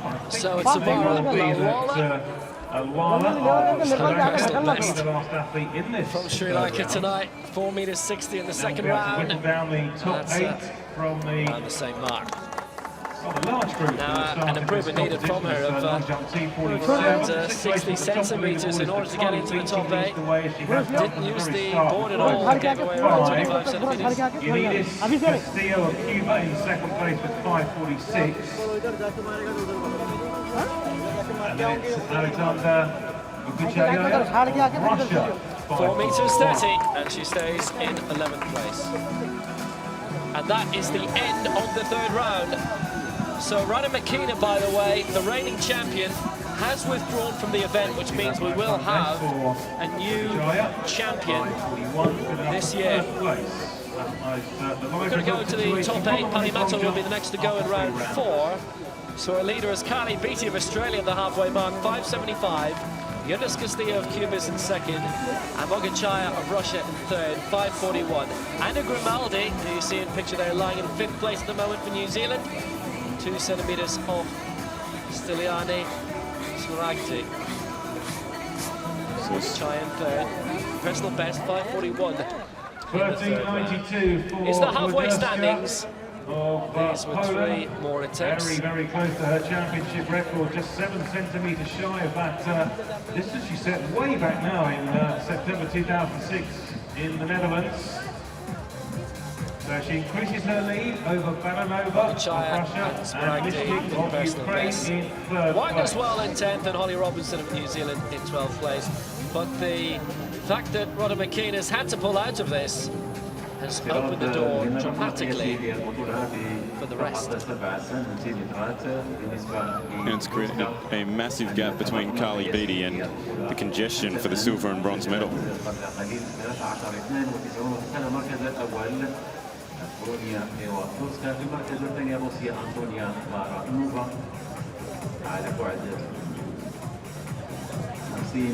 سنتيمتر وفي المركز الثالث أناستاسيا ميشنيك من أوكرانيا ب 12.9 و8. So Tunisia have made their way up into 6th place in the medalist table. 3 golds now, 4 in total. China, the United States have all had their successes tonight. No golds on day 2 yet for Great Britain. That could still change. There's not many events left tonight. And no golds on day 2 yet for Australia, which means that Tunisia has bumped them off the bottom of the medal tally here. Yet. I said so far. You said so far for Britain, and I said so far for Australia. 5:75 for Kali Beatty. She's in pole position in the long jump, going very well. 3 rounds to go. Castillo by 29 centimeters. I'm sure Kali Beatty needs no more encouragement to be able to bring home the first gold medal of day 2 for Australia. Well, this is coming up in a couple of moments' time. The second heat in the women's 100 metres T54. Amanda Kataya with a championship record in the last up race. Hannah McFadden going in this one in lane 6. Also Sherry Madsen, 39 years of age, young. 17:39 will be the cut-off time. First 3 in the heat qualify. 17:39 will be what anyone who finishes outside the top 3 will be looking at. Hannah McFadden in lane 6 with her famous sister Tatiana McFadden, choosing to compete at the Chicago Marathon rather than come to these championships, so leaving a little bit of a hole for anyone to step into. Well, China's Li Wenjun had the championship record until about 10 minutes ago, when Amanda Kataya blasted out of the blocks and claimed that one. So let's see what happens now as they get away, and it is Li Wenjun who gets out quickly in lane 2. She's gone straight to the lead, and she's rocketing down the track, is Li Wenjun. She's way out in front. It's just a case now of having a look at what she comes across with when she goes across that line. 16.01. She has taken the championship record off Amanda Kataya, who'd only set it around 10 minutes ago. But let's have a look. It's +2.0, so that is within the legal capabilities of an athlete. So that will be a new championship record there. Madsen coming through in second place in 17:09. Gulivea in 17.66. Well, there is 17.67. Is just outside the limit there for Kocherova and Helbling. So we will see as to who goes through. But there it is, confirmation. 16.01, so Li Wenjun gets back that championship record. McFadden in second in 16.99, and also qualifying Sherry Madsen, 39-year-old, through with a personal best, qualifying in third place. Well, personal best at 39 years old. It's incredible, isn't it? She's been around since, I think, the 1996 games in Atlanta, so that is a long time. That is incredible. That's... But there is Li Wenjun going across in 16.01 seconds. That was a very quick time. She got out of the blocks ever so quickly. I mentioned she'd lost the record to the Finn Amanda Kataya about 10 minutes ago. Well, it didn't take long to get it back, did it? She obviously wasn't very happy with losing her record, because she came out and she must have spoken to the spirits first, because the wind didn't play any games with that and gave her an exact 2.0, which is nothing better. Well, Gullieva goes through in 17.66 as one of the fastest qualifiers, but that is going to be some final between Li Wenjun and Amanda Kataya when it does happen. Looking forward to that one immensely.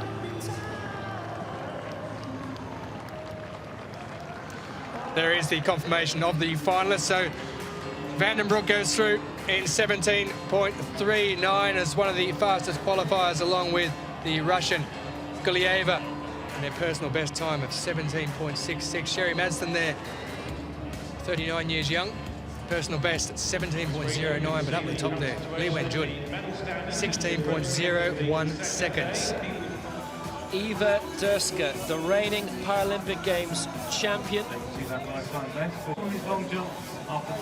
World record and championship record holder for Poland. Third round of the F20 women's shot put.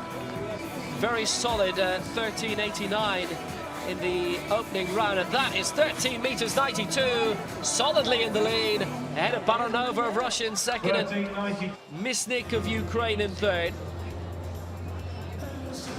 Personal bests all the way for the top 4 so far. Sabrina Fortune of Great Britain is in 4th place. I've got the American women here. So we're going to have a rerun at the end of the night of the men's 1500 meters T54, the last heat, and it's because of this. Absolute carnage very early on. This was the first lap, and we lost 5 of the 10 here. Jake Lappin of Australia doing a couple of cartwheels on the inside of the track here.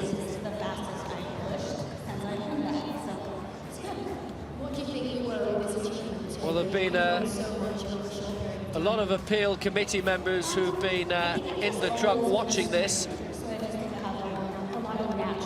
And it was a mass pile-up. We lost some very, very big names in this. Is anybody disqualified? Well, Nobody has been disqualified, we understand. Well, the question is there. The question is there, though, isn't it? You saw Casoli go down, his head hit the ground. But the question is there is how difficult is it going to be for them now to come back out onto the track to actually race again and go through that effort. That's going to be the very hard thing. There's the Germans arguing about the decision. They've been into the television truck, they've been looking at it, they've argued the fact, and it's been now given as a rerun. But how difficult as an athlete is it to get through and come and race again? I've never been put in this position before, but I can only imagine it would be very difficult to prepare mentally to get back on the track and race again to try and make it through to the finals. Amy Watt of the United States, second round.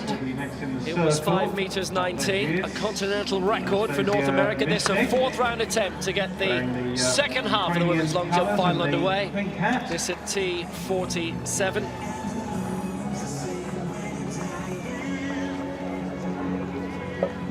Best so far is a lifetime best of 12.89, which came in the second round. No improvement for the Ukrainian. 12.25 stays third. Chai of Russia. Next up, wearing the red vest, solid attempt by will Watt. be Antonia Baranova of Russia. There is the current situation, 13.41. There won't be an improvement for Watt. 5 meters 04, but actually very good consistency. They've all been clear of 5 meters. She's a 5.23 jumper. Lifetime best set this year. That 13.41 represents a lifetime best for the Russian. 3 more throws for her, and the first of those now in round 4. Of New Zealand. Excellent up-and-coming athlete. She too, 18 years old, 5.29 this year. Going into the competition. That's a foul, so no improvement. Foul in the third round. 5.29 a lifetime best. 5.28, 5.30 here. Next up will be the and has she added to it? World record holder, the championship record holder. She was very, very pleased with 13. About consistency, only 2 centimeters between all the marks. Used the board perfectly well. 9 years ago. We'll have to extend her new lifetime best by 12 centimeters to climb up into the medals. Coaches will probably be delighted with what they've seen so far. Using the board well after the previous round, having just touched the plasticine. She's excited about that result. Look at that!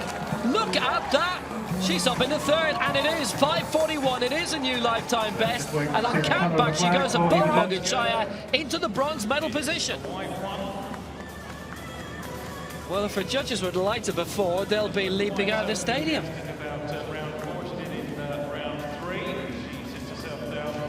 She just about did everything right there. I don't think those are her coaches.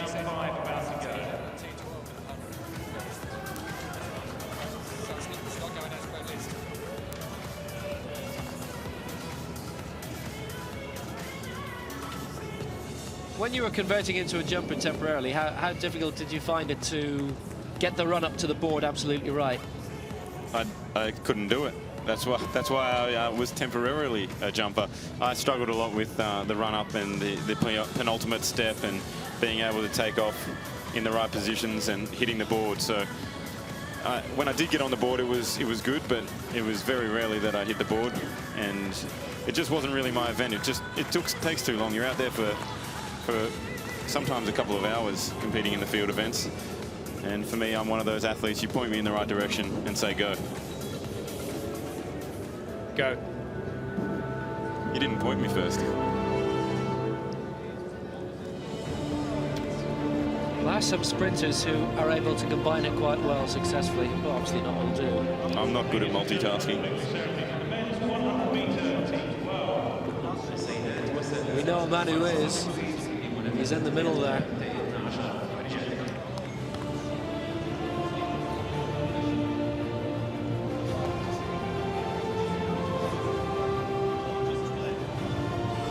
Well, out they come, the men's 100-meter T12 medal ceremony. Won by Cuba's Savon Pineda. 4 athletes who went in the final of this event. 3 of them Russian. But the man who comes out on top is a Cuban. breaking the championship record yesterday on day 1, 10.77 seconds. 10.82 for the final, so 0.05 off of it.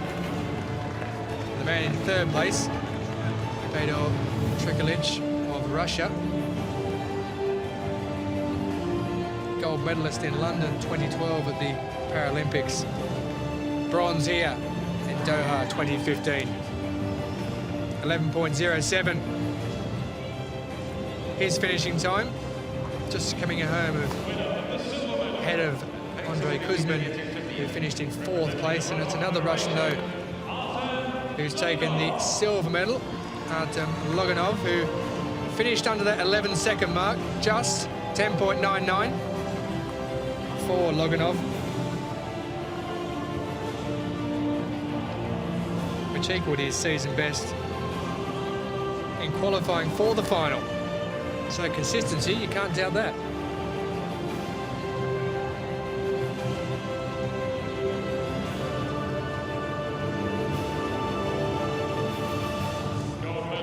But it's Cuba who pick up the gold medal. Lenier Savon Pineda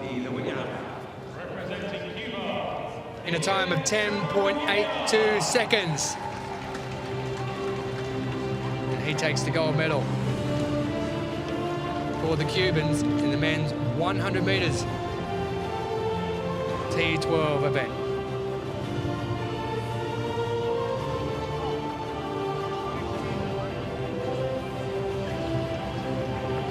We've been talking about the breeze here tonight. You can just see in the background there a slight breeze and the flags in the background.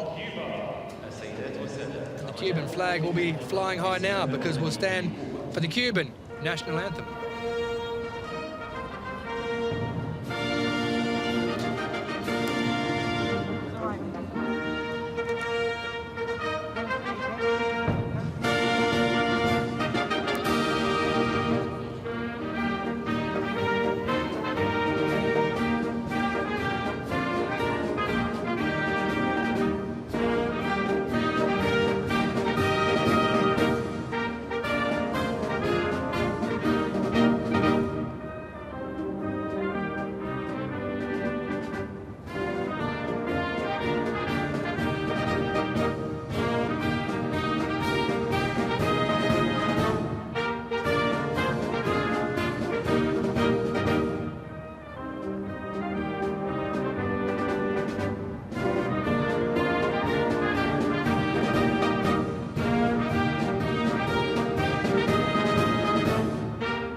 So Cuba move into 7th on the medal table. Only 2 gold medals, Cuba. 3 medals, 3 gold medals. Lenier Savon Pineda, who picks up Cuba's 3rd gold medal of these athletics world championship here in Doha 2015. Polly Maton, 5.19, currently lying in 8th place. This is the 5th round of 6 in the women's long jump. Maton launching herself through. Well, 5.41 will get you into the medals at the moment. That was very nice placement by Maton. كيف كان شعورك بعد حصولك على الميدالية الذهبية لهذه البطولة، بطولة العالم لألعاب القوى ذوي الإعاقة؟ الحمد لله أكيد فرحة كبيرة. 5.11 is 0.08 of a second outside her best today. First the best set in round 2. Doesn't improve. Another 10 centimetres and would only have gained her 1 place. So for France, Angelina Lanza, another lifetime best for her. In fact, this is the top 7 of a lifetime best. Apart from our leader, Carly Beatty. So, Lanza, 5.24 in the 4th round, has got her up into 6th place. Again, solid use of the board.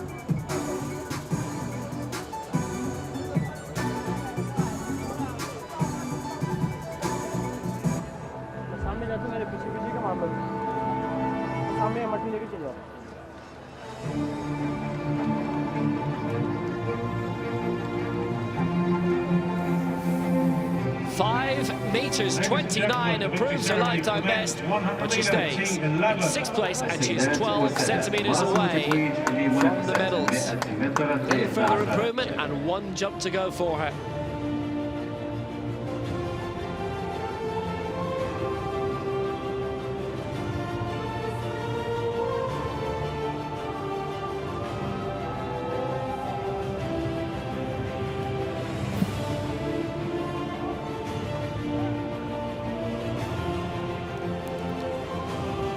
So this, the men's 100 meters T11 ceremony, and the defending champion Lucas Prado crashing out halfway through, which meant things really opened up, and our eventual champion took a major opportunity with both hands. Bronze for China and Di Dongdong, 11.35 seconds. It could have been a Brazil 1-2. Not to be, though, because of David Brown, the American, and his guide, Jerome Avery. 2 characters of the American team, lovable characters, and here they've come away with the goods. And a medal also for the guide, Wang Lin.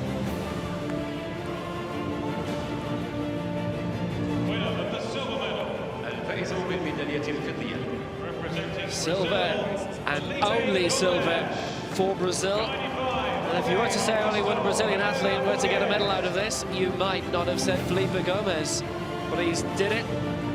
Jorge Augusto Pereira Borges, his guide.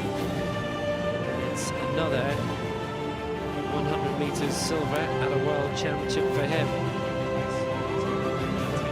Prado was unfortunate. Chasing his 3rd consecutive world title over 100 meters, but not to be. So Felipe Gomez, very excellent silver for Brazil. Gold medalist and IPC Athletics World Champion. World records are great. Representing the USA, David Brown. Hardware too, though. And David Brown is the world champion for the United States.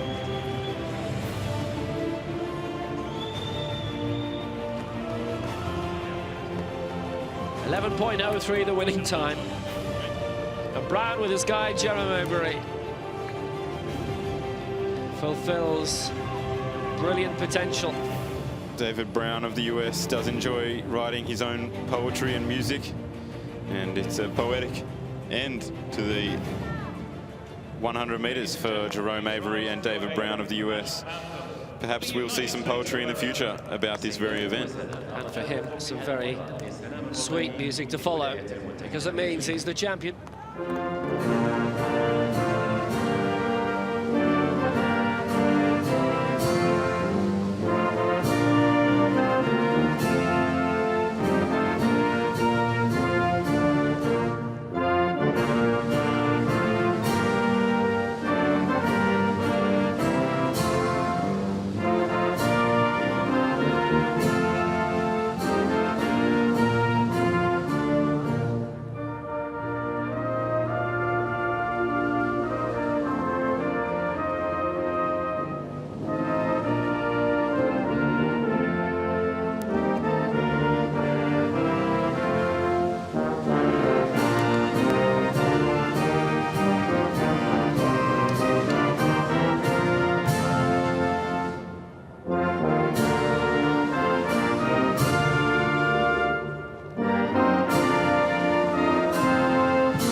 Ladies and gentlemen, your IPC Athletics World Championship medalists.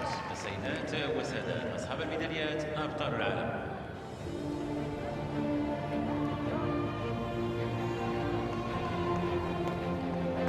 So David Brown, top of the podium, top of the world.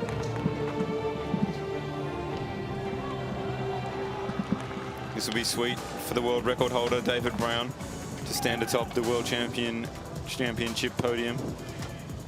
And just look in the background, the carnage which had followed in lane 1. And don't forget, Prado was actually in lane 2. He just got catapulted across. And exactly the same position where the T54 athletes went down as well. So that area there is certainly not an area you want to be in this evening's meet. The danger zone. It is that. Now we have a few track races to come. In the next few minutes, it'll be the first round heat of the men's 100 meters T13, and that means Jason Smith. And then we'll have the rerun of the T54. That comes in over an hour's time. But now, the penultimate round of the women's long jump. Anis Swigadi, 5:32. She's lying in 5th place from that 3rd round effort. Fouled in the 4th. It's another good, solid 5-meter effort. Hitting the board well there. Yep, perfect. Just a bit of information for you. You may remember earlier on this evening we had that... Couldn't have asked for much better than that. Nice landing in the pit there as well, and good flight time. Following that, it has been decided that the athlete year of her life in terms of her career. Number 1882 has been disqualified by the track referee. He's also ordered that race be rerun. Jump 5:16 there, not to improve on her 5:32 in her 1st round and 3rd round jumps. So she equaled her jump from the 1st round in the 3rd round there. Moguchaya lying in 4th place. Attempting to return to the medals. 5:41 in the 3rd round, 5:41 for Grimaldi, but her 2nd jump was longer. The crowd seems happy with that one. Now this is important, by the way. She doesn't need to improve on 5:41 to go into the medals. She needs to improve on 5:38 because that's... Actually needs to improve on 5 meters 30 of Grimaldi. And on countback, that should put her into 3rd place.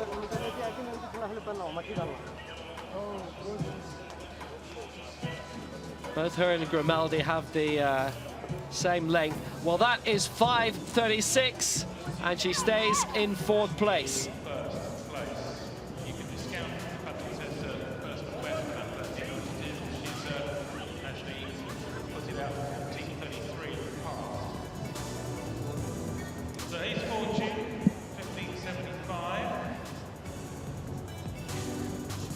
Well, I'm looking forward to the next couple of races on the track. The men's T13 100 meters, the heats of this event. That's the hashtag Doha 2015. And if you want to follow IPC Athletics for all the latest results, it's at IPC Athletics. It's easy. And the reason I'm looking forward to these events is for 2 reasons. We've got a fellow Australian, Chad the White Tiger Paris, and Jason Smith, the world's fastest Paralympian, coming up. So this should be exciting. Paris in Heat 3, Smith in Heat 3, Paris in Heat 2. And among those in the opening heat, man who won silver in the 1 of the 200 in the Europeans last year from Poland, Maciej Michalski, and Philip Handler of Switzerland, who's won medals in the 100 of the last 2 European Championships. Jason Smith is back at T13 again after going to T12 last year, which is medium visual impairment. This is a lesser visual impairment category. Most minimal visual impairment, if you like.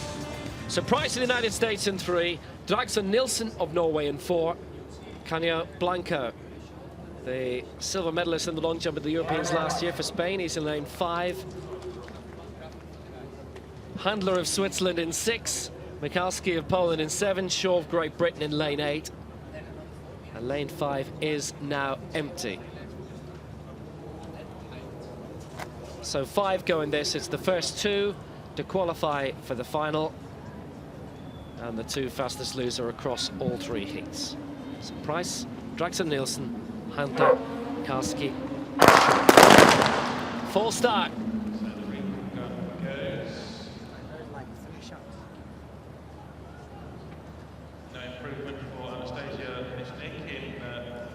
Interesting thing is, Shaw knew exactly what happened. Now that was Michalski, and it's T13, so he will know what's coming. Shaw didn't move. Everybody else did. It's incredible.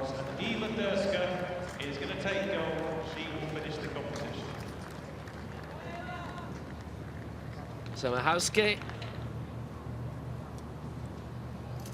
Silver on the double last year in the Europeans in the 100 and 200. But it was a clear, blatant false start, and the colour of the card is red. And Michalski is disqualified. Very disappointing as an athlete to be disqualified from World Championships. So now we're down to 4. Oh, and a big movement there. I think he knew straight away.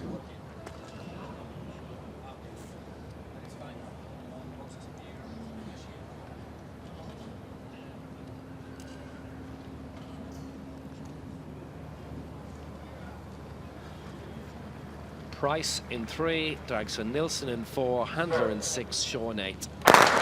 Top 2 to automatically qualify for the final. Handler of Switzerland going very well in lane 6, and for the United States this is Price, and in second place it's Shaw now ahead of Price, with Handler taking the honours.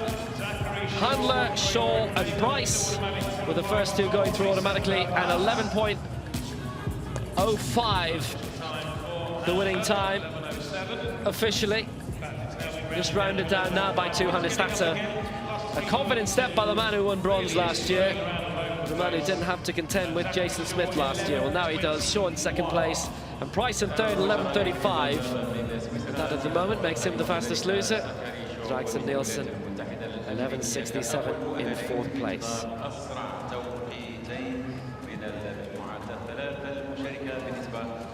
Shaw came very well in the final 30 meters ahead of Price.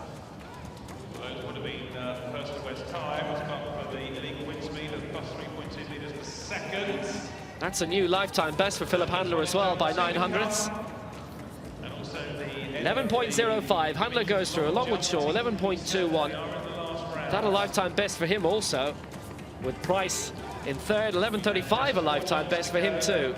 Or at least it would have been had it not been for the win, which explains everything. BT, our leader, penultimate attempt in the women's long jump. And that is a clear foul. The approach didn't look comfortable at all and looks to be a foul.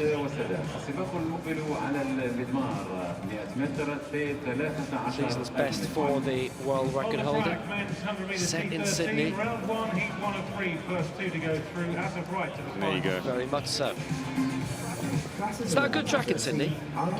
Sydney, brilliant track. Sydney's my hometown. I grew up in Sydney, live in Canberra now. I wish I could move back to Sydney. I do enjoy the big smoke, as we call it, from Canberra, because it's a bit of a country town down there in Canberra. But we've got good tracks all around Australia, particularly on the eastern coast. I don't know. Well, this is our birthday girl, Polly Maton, in the final round now.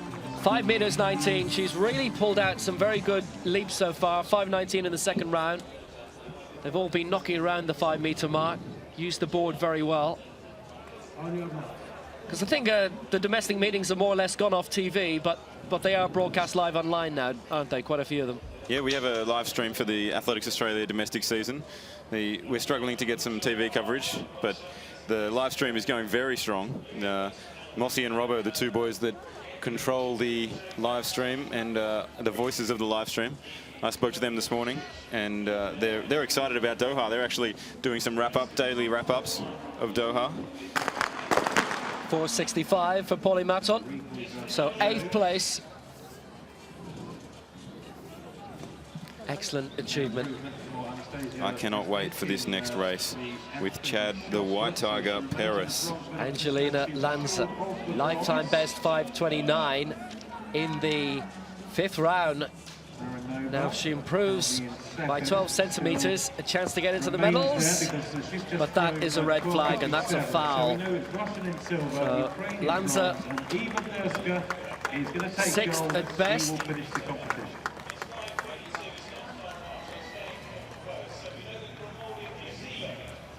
Could still be overtaken by Amy Watt. They don't change sequence for the final round anymore. It used to be 8, 7, 6, 5, 4, 3, 2, 1, but now it's as it was in the 4th round. So here is Amy Watt now, who is lying 7th. Could displace Lanza, and there's nothing the Frenchwoman can do about it. Just the 4th. First 2 goes through as a right.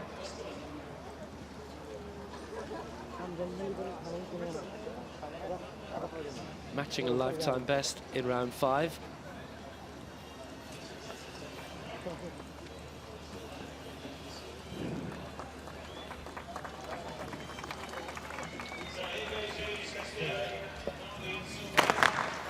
This time we do go. Around the 5-meter mark, all of her efforts so far have been clear of 5. USA, Handler and Price, and now Zachary Shaw coming with a late run. It's Philip Handler from Switzerland. T46s and T47s all mixed in for this, by the way. If anyone's wondering the difference between the 46 and 47, that's above and below elbow amputation of the arm. So 4.92 to round off for Amy Watt, so she finishes in 7th place.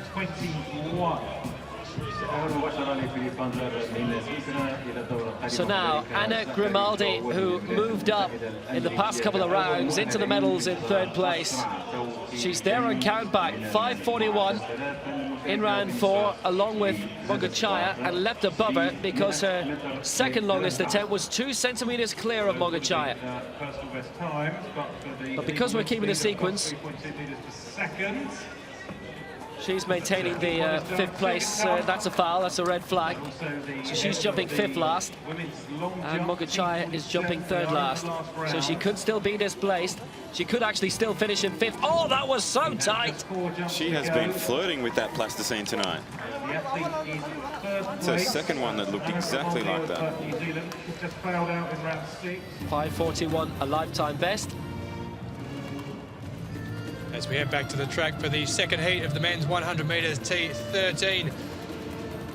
Chad Paris goes in lane 8 for Australia. A training partner of mine. A season best of 11 exactly, which is the best of this group of runners who are taking part in Heat 2. The White Tiger. He probably needs no explanation now that he's on screen as to why his name is the White Tiger. Takes it in his stride. Well, it's Araujo of Brazil who goes in lane 3, Lamsan of Thailand who goes in 4, Santo Villanueva of Spain in 5.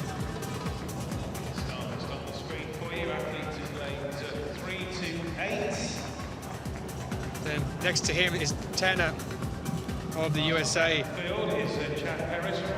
in lane 6, Clavins of Latvia in 7, and Chad Paris who will go in 8, and the cut-off time for qualifying is 11.45 seconds, already through automatically. Handler, Shaw and Price from the opening heat. Now, some of you may be wondering why Chad Paris is still wearing his sunglasses in the dead of night here in Doha, but that's not just to look cool. It's actually because of the glare from the lights here in the stadium. He'll be able to see better with those sunglasses on. Well, he was ranked #1 in the T13 class in 2014, placed 5th in 2013, and he only started competing in 2012. So quite a meteoric rise for the young Australian. And I would put most of that down to his coach, that he moved from Western Australia, from Perth, over to Canberra to train with our squad. And his coach, Irina Divoskina, has been an integral part of those improvements. Well, let's see how he gets on. The first 2 qualify automatically, and then the next 2 fastest across the 3 heats. And that man Paris, he gets away quickly in lane 8, but coming through on the far side, it's the Brazilian in Araujo. It's between Araujo and Paris, and Araujo is going to go through first in 10.92 in 1st place. Paris goes through in 2nd, but that was straight down to those 2 shootout at the beginning. and 1 and 2 go through automatically. Araujo in 10.91 has been rounded up to for the Brazilian. So 10.91 he goes through in first place. Perez goes through in 11.08, and we'll just now wait for confirmation of third place and who goes through as possibly, well, 11.55 is no good for Tanner. 11.45 was the cut-off point which he needed to get to, so he went through in third place in 11.55. So the two that go through from this race, Araujo 10.91 and Perez in 11.08. Perez in 11.08. I think he was slowing up a little bit there. I saw 30 metres to go. He had a little quick look across to see how he was going, and knowing that the top two guys go through automatically to qualify for the final, I think he was easing up a little bit. Not saying that just because I'm a teammate, but I also want to point out he was looking across. I think his coach Irina will be quite upset with him because he could be hurting his neck. I was told off after my heat in London by Irina for looking across in my lane. Well, he got out of the blocks quick enough, but Araujo just rounded him up. Araujo too good for Chad Perez of Australia. Perez coming in there just a metre or so behind, but it would be Araujo who goes through first in that heat. Perez goes through second, so they're definitely qualified through to the final. The next race on the track, the last of the heats of the men's T13 100 metres. Of course, Smith goes in the final heat in the next 10 minutes or so, but there's confirmation that Araujo going through and Perez who goes through. Araujo just a personal best as well, 10.91. Tanner with a personal best, but it won't be good enough at this stage, 11.55 for the man from the United States of America.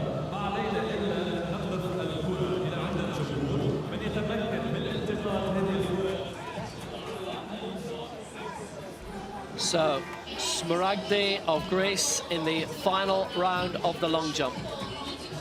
5 meters 32, personal best in the third round, and actually the first round as well. Needs to improve by 10 centimeters, and she would leap into third place above Grimaldi, who can do nothing about it. Mogachaya, who could. She's happy anyway.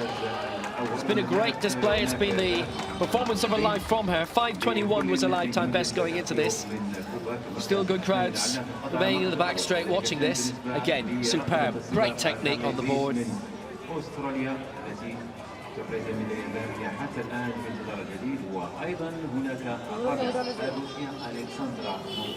Quick note for you, by the way, the men's 1500 meters T54, the final heat being rerun. Disqualification for Faisal Al-Rahi, who had finished second originally for Kuwait. A massive crash which took 5 out. He will not start for the rerun. 5.23, so Smaragde finishes in 5th place. Now, the medals can change here. Alexandra Mogachaya of Russia. 5.41 her best attempt, 5.36 her second attempt. An improvement by 2 centimeters even on that. 5.39 would get her a bronze. Is that it? It's beyond 5 meters, certainly. She doesn't look very happy with that jump. Reaction says a lot, doesn't it? It was very good, but probably not enough. And she didn't use the board. She gave a few centimeters away there. That may cost her.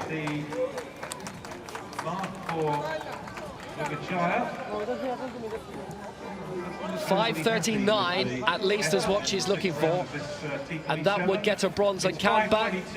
It's 5.22, and that is 4th place for her. And she'd been in the medals for a lot of the night, but she misses out on count back. Lifetime best as well for her. Very disappointing to be coming 4th at a major championships when only by a couple of centimeters and on count back. Very, very disappointing for the Russian there. She probably wishes she used that board a little bit better in her final jump. Well, Unidas Castilla has now secured her first major championship long jump medal. Brilliant sprinter.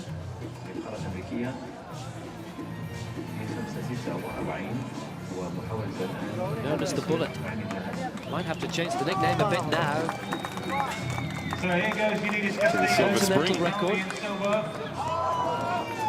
And that'll be judged a foul. That was a good effort as well. Improvement of 30 centimetres she was looking for in order to get the goal, but obviously personal best tonight, and she was well over. Personal best, national record for Cuba, and continental record as well for North America. Carly Beattie has got the gold medal. 4 X's, and yet what a brilliant opening jump. She's actually on the wrong way. She distributed those fouls. You have to stay in the right order. And here comes Carly Beattie for a final jump, revving up the crowd for a clap there. Pressure is off. Come on. Here goes Carly Beattie. She's a new world champion. That's a foul as well. But it doesn't matter. She takes home the gold anyway. Carly Beattie from Australia. Carly Beattie takes the honours, and it was her very first attempt as well. 575, gold and silver decided in the first round, but we weren't to know that.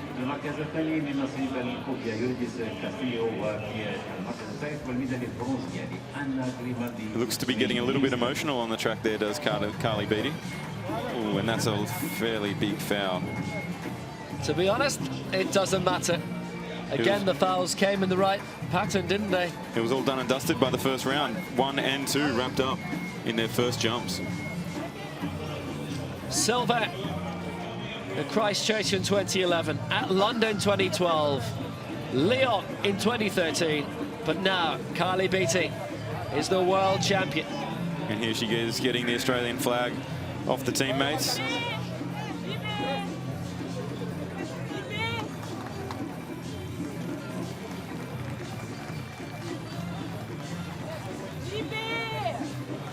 And embracing her coach there, Gary Bourne.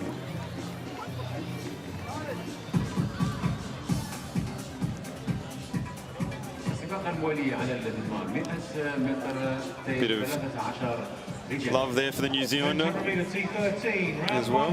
Anna Grimaldi, her first major championships. Personal best as well for her at 5:41. Finished up with a bronze medal at her first major championships. It's pretty handy. Consolation for Mogachaya from our new champion. Beattie takes a 575. Castillo the silver with the continental record 546. And Grimaldi taking bronze on count back from Mogachaya. In lane 3 from Brazil, Gustavo Enrique Arajo. 11.05. That was set this Personal year. best down the field as well. But what a mankina by not starting, and she'd won so many major championships. That opened the door fantastically. The next event on the track is the men's T13 100 metres. And it means the multi-gold medal winning Jason Smith, who you see looking back at you in Ireland and lots of billboards at petrol stations. 8 major championship gold medals. Last 2 Paralympic Games. Double European champion at T12 last year, and defending champion in this, reclassified yet again. Here he is, Jason Smith, the Usain Bolt of the Paralympics, as he's often referred to. Not many people know, though, that he has an honorary doctorate from the Queen's University in Belfast. And I'm pretty sure Michael McKillop, also of the Irish team, has the same honorary doctorate. I think you're right. And Tyson Gunter of the United States. Very good sprinter too. 11.37 his lifetime best this year. Sweden, Per Jonsson, the long jump champion, both of Europe and the world. And Rodolfo Alves of Portugal is in lane 8. Gao Jin of China in 3. Radislav Zlatatinov in 5, who won the T13 European title last year alongside the man who won the T12 European crown. Smith in 4, Zlatanov in 5, Gunter 6, Jonsson 7. And this should be a bit of a formality for Jason Smith, a class above the rest. 11.35, 11.55, the fastest losers times for now. First 2 to automatically qualify. Smith away well in 4. Zlatanov actually in 5. Started, I think, better, but Smith will finish the better. He's going to win this easily. Smith, Zlatanov, Gunter, Gal, 10.79. Back in T13 and loving it. Welcome home. Jason Smith gets the victory in this semi-final. Too easy for Jason Smith there. Or should we say Dr. Jason Smith, after the honorary doctorate that we just spoke about. 10.78. A very impressive time for Jason Smith. Plus 2.2 in the win. Not that it really matters at this stage. And Jason Smith will only be racing the 100 metres here in Doha, because the 200 metres is later in the program, but he's leaving straight away after the 100 metre final so that he can get home for the birth of his first child. Very impressive result for Smith. You and I don't have to do this job anymore, do we? We can leave it with this man here. He can do it for us. He was at the right press conference.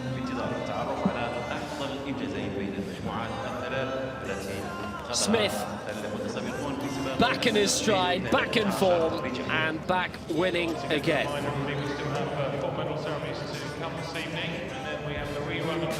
10.78. Too easy, slowing down towards the line. This man is a master. He is the king of Paralympic athletics.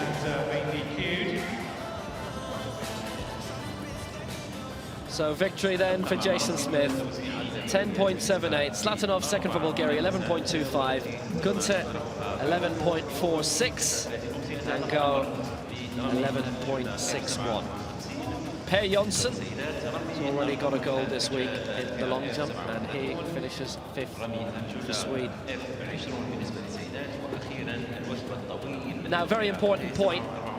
These, by the way, the qualifiers. Price and Gunter are the fastest losers. Smith the fastest overall.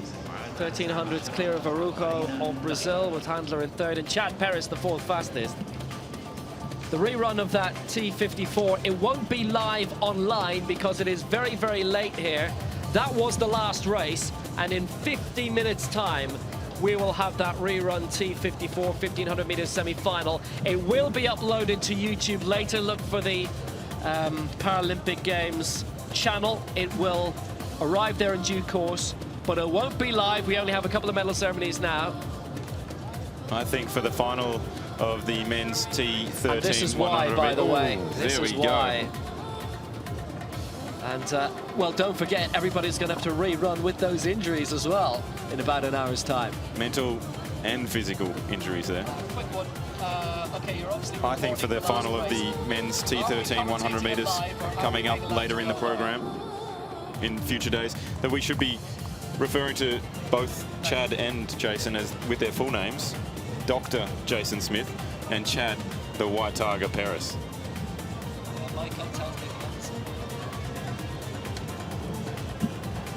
Well, that may be something to let you do. I think he'd be quite happy to be called Jason Smith. I think Michael McKillop would be quite happy to be called Doctor. But by the way, sorry, I don't know what you were talking about because I was talking to the producer, but honorary doctor at will. I should know this. He goes on Twitter as Dr. Michael McKillop. There we go. So of course he does. Yeah, he does.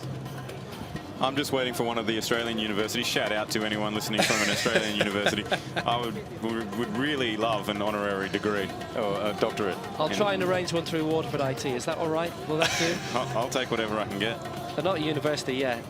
Next question he's going to ask you is, where is Waterford IT? That's what he's going to ask. And as I said, I'll take whatever I can get. I don't care where it is. I can tell you it's in the south of Ireland. Yeah. There you go. I'll take it. Wouldn't happen to be Mr. Downing's hometown, would it? No, not one bit. It'll fit in with my name, O'Hanlon. That's obviously an Irish name, so I'll be fine. Good victory for Oksana Corsa earlier as well for Italy.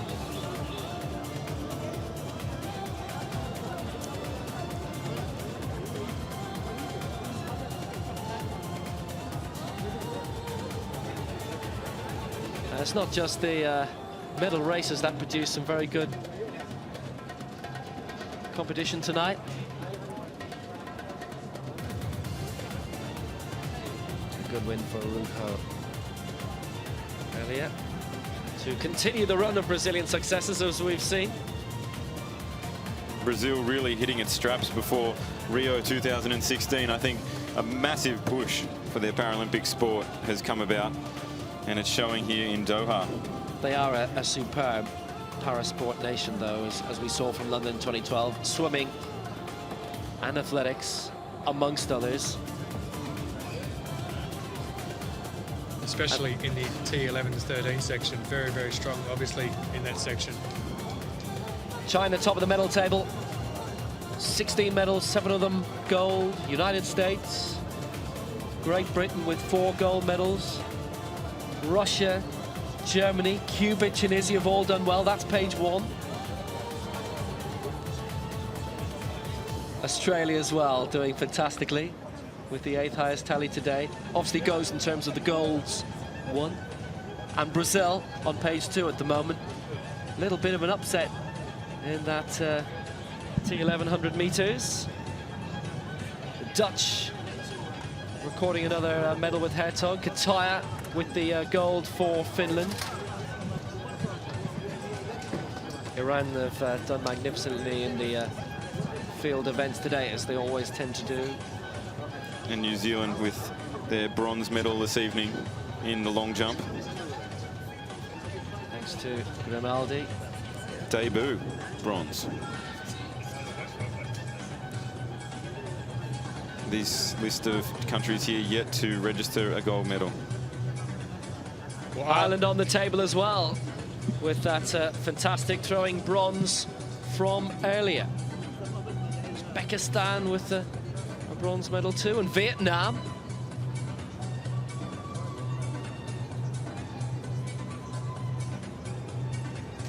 We'll have a couple of medal ceremonies to round off the live coverage. That T54 rerun, as we say, it will be uploaded onto the website, doha2015.org, and also on YouTube, the Paralympic Games channel. Watch out for that. That rerun will be in about 45 minutes' time. But it comes after the end of the natural program, and as we said, quite a bit after, about 50 minutes after the last race. And c'est la vie. It's been a great day here in Doha for the second day of the Doha World Championships.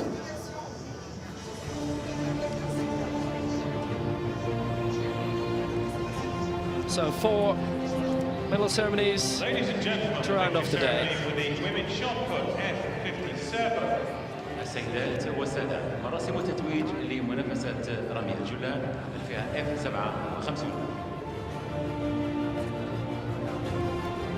And the first of the medal ceremonies to round off the day is the women's shot put, the F57.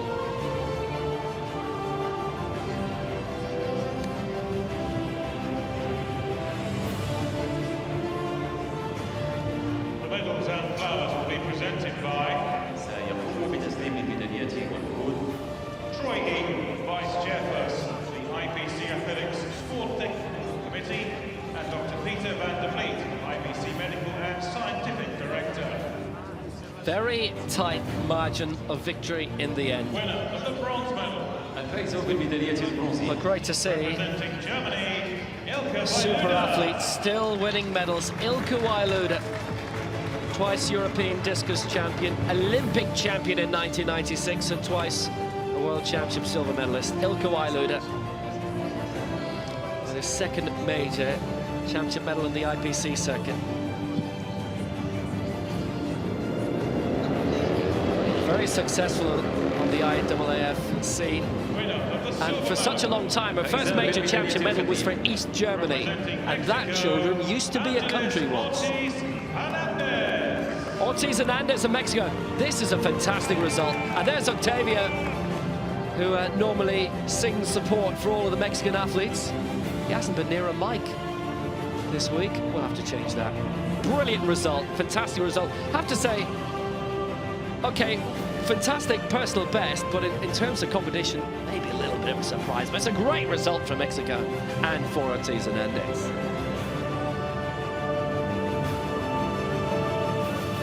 Gold medalist and IPC Athletics World Champion.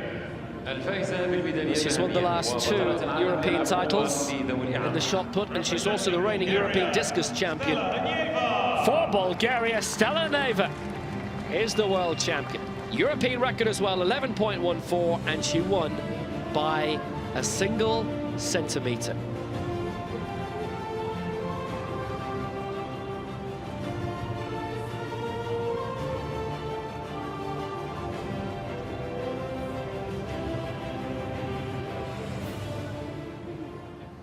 Ladies and gentlemen, please rise if you are able for the national anthem of Bulgaria.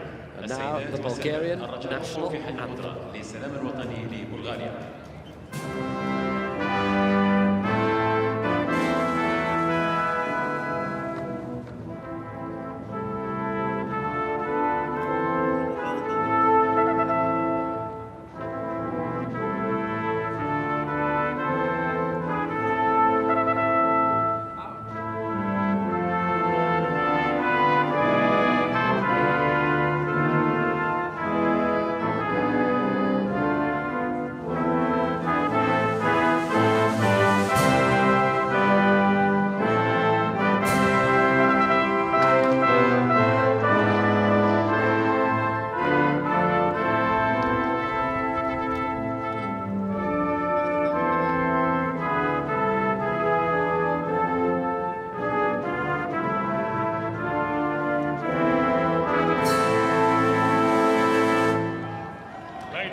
I used to hear that anthem quite a bit for the women's high jump back when Ilka Wailuda was wearing a German vest, an East German, and European Athletics Championships and World Athletics Championships and Olympic Games. It was in Atlanta where she took the Olympic gold. Oh.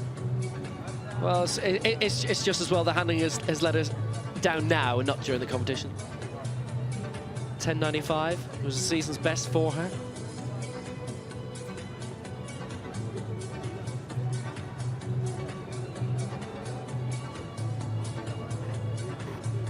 She'd picked up an infection about 4 or 5 years ago and sadly had an amputation.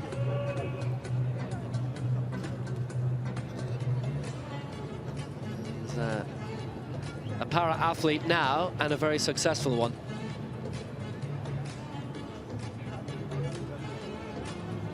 Well, we're going to have a cat race very shortly to keep the crowd entertained for the next 40 minutes. Actually, that's near us.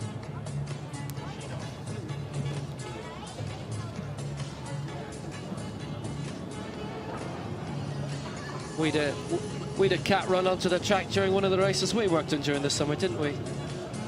Very true. I think we might have even had a dog before as well. No dogs here, just cats.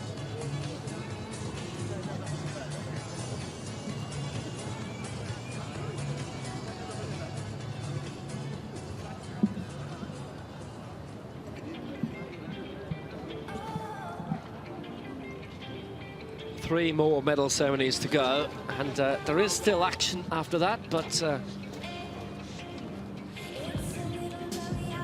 we'll be bidding our caps to you good night before that. I hope you've enjoyed the action, and live every day on Doha2015.org, also on YouTube Live in most countries around the world, but because of TV rights, you may find yourself redirected to your nearest national TV station, as is the case in the likes of Germany and Canada and the United Kingdom. And not to forget the hashtag Doha 2015 and the @IPC Athletics on Twitter as well as IPC Athletics on Facebook, if you want to get in touch or keep up to date with everything which is happening. And they've also got an Instagram as well. And they've got a Periscope. Very true. Evan O'Hanlon normally on Periscope doing a few interviews. The man who sits alongside us is injured at these championships, is the T38 world champion. As the men's javelin throw, F37 presentation is about to be made for the gold medalist from China. Next season best. Zhang Zhulong. He holds the championship record from Christchurch in New Zealand back in 2011. That's a 53.04. A season best of 51.26 today, but that's his compatriot Ji Dong.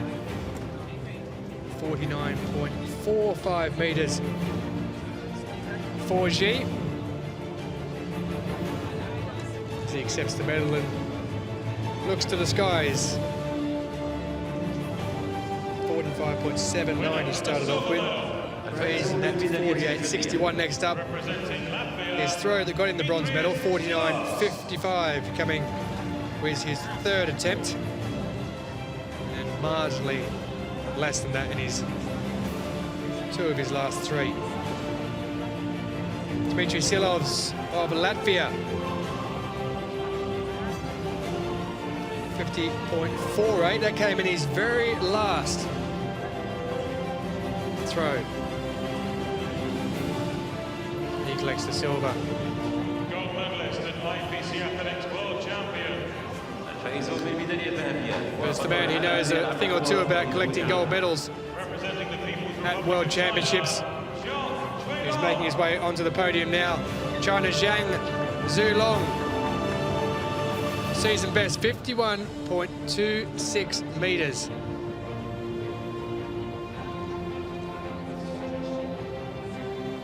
May have only won by 78 centimeters, but it might not sound like a lot. But it doesn't matter if there's only 1 centimeter. He wins the gold medal. And China, yet again, stand top of the podium. السيدات والسادة، الرجاء الوقوف في حال القدرة للسلام الوطني لجمهورية الصين الشعبية.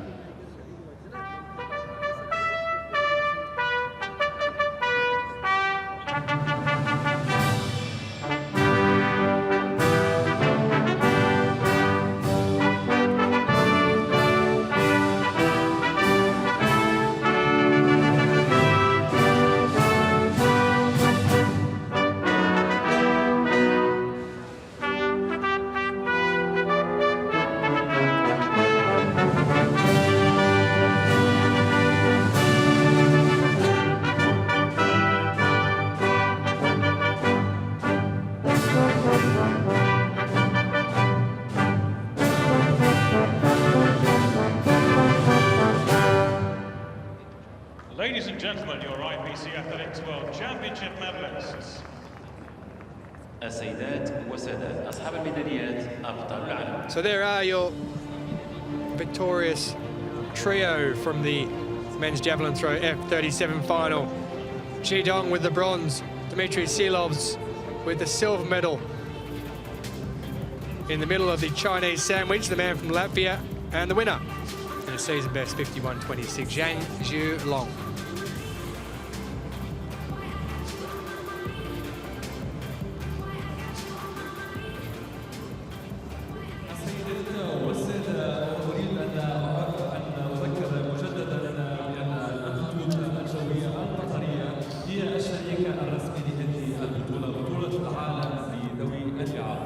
اليوم وكما قلت في صباح هذا اليوم بأنه سنقوم بتوزيع هدايا ل5 أشخاص اللي راح يتمكنوا أنهم يصوروا صور سيلفي ويحطوها على الانستغرام من خلال الهاشتاج Beyond Incredible. We're now going to look up at the board for the Qatar Airways top 5 selfies. First one up on the board now there. Very lovely. Second one, group of women in the top 5. So a couple of medal ceremonies to go. It's been a very good second day here, hasn't it? Fourth one, David Weir's made it into the Very good selfie. hosts so far. And the fifth one. Had the World Handball Championships here in January, and the World Boxing culminated here last week. Obviously, it's a major stop-off point for the men's and women's World Tennis Tours. Not far from here, is it? The tennis, where the tennis it's next is door. being It's played, actually yes. part of the same complex. It's part of the Qatar Sports Club. It's behind where we are, basically, which is the main stand. So, and with the handball stadium away to our right, slightly in front of us, where our media centre is set up. Yes. I don't think it was actually even used. It's the main handball national stadium is basically to the right of the picture where you're seeing at home, but there were 3 different stadiums used for the Handball World Championship back in January, where Qatar reached the final, which was very good going. IAAF World Championships coming in 2019. Actually sure if it's going to be this stadium. Might need another tier if it is. Well, the World Cup for football is supposed to be here in 2022, isn't it? So new stadia are going to be needed to be built for that. So by 2019, they'll have some idea of what is actually happening as we come through to the next medal ceremony, which is the women's shot put F20, which Will Downing will take you through.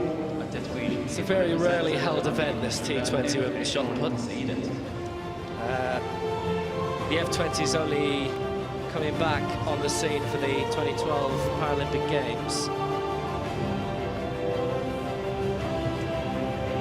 We saw the main action in this, actually.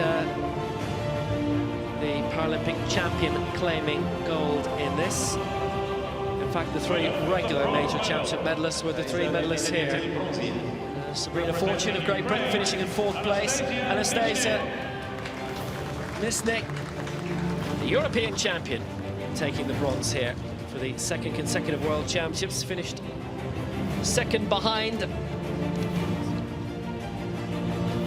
tonight's world champion at London 2012.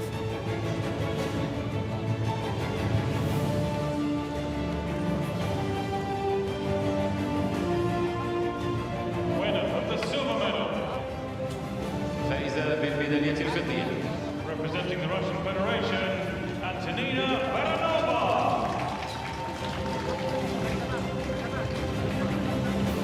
Antonina Baranova of Russia, her 3rd consecutive silver medal. 2013 in Lyon at the Worlds, 2014 the Euros in Swansea, and 2015 the Worlds in Doha.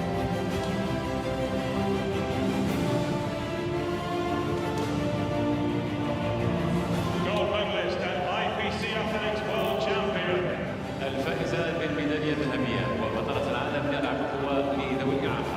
Representing Poland, Iwa Duska. Iwa Duska of Poland, the Paralympic Games champion from London 2012, is the world champion now too.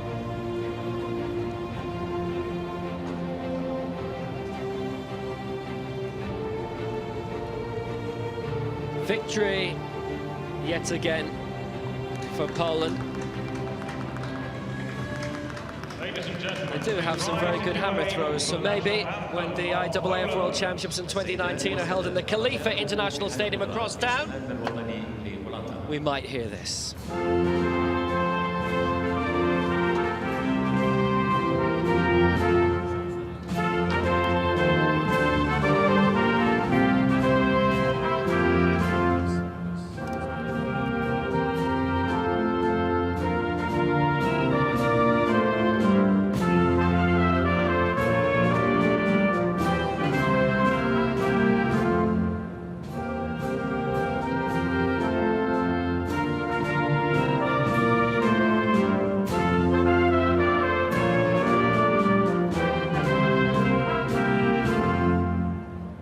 Ladies and gentlemen, your IPC Athletics World Championship medalists.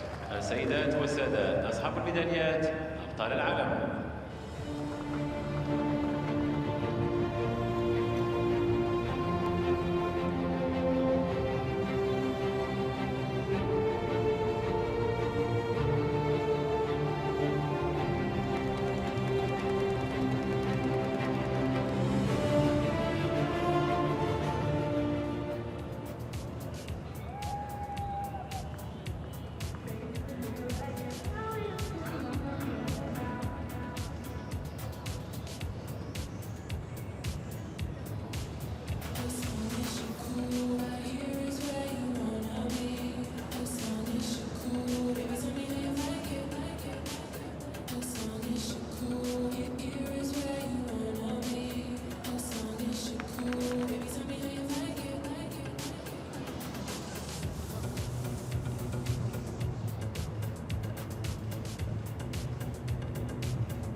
So here we are now with the final medal presentation of the evening. The women's long jump, T47.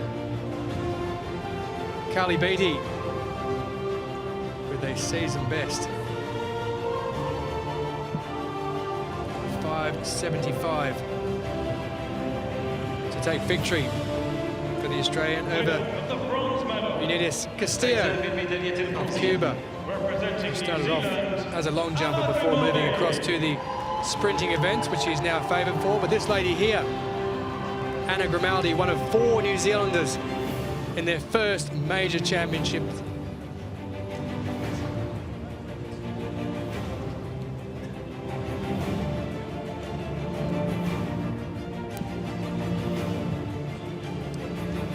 So Grimaldi in her first major championships. Also setting a PB of 5 metres and 41 seconds. There is Unides Castillo. She was awarded the August 23 distinction earlier this year, granted by the Federation of Cuban Women. So not only has she won multiple medals in championships, she's also now picked up the distinguished honour of the August 23 distinction in Cuba. Gold medalist at IPC Athletics. 5 metres and 46 centimetres, but the winner from the Flames of Australia is Carly Beattie. 5.75 it came on her first jump. 3 of those jumps were fouls. 3rd and 4th were clean efforts, but it was the first one, the 5.75, which won the title for her. World record holder in 6 metres and 1 centimetre. She set back in 2013 in Sydney, as we now await the Australian national anthem.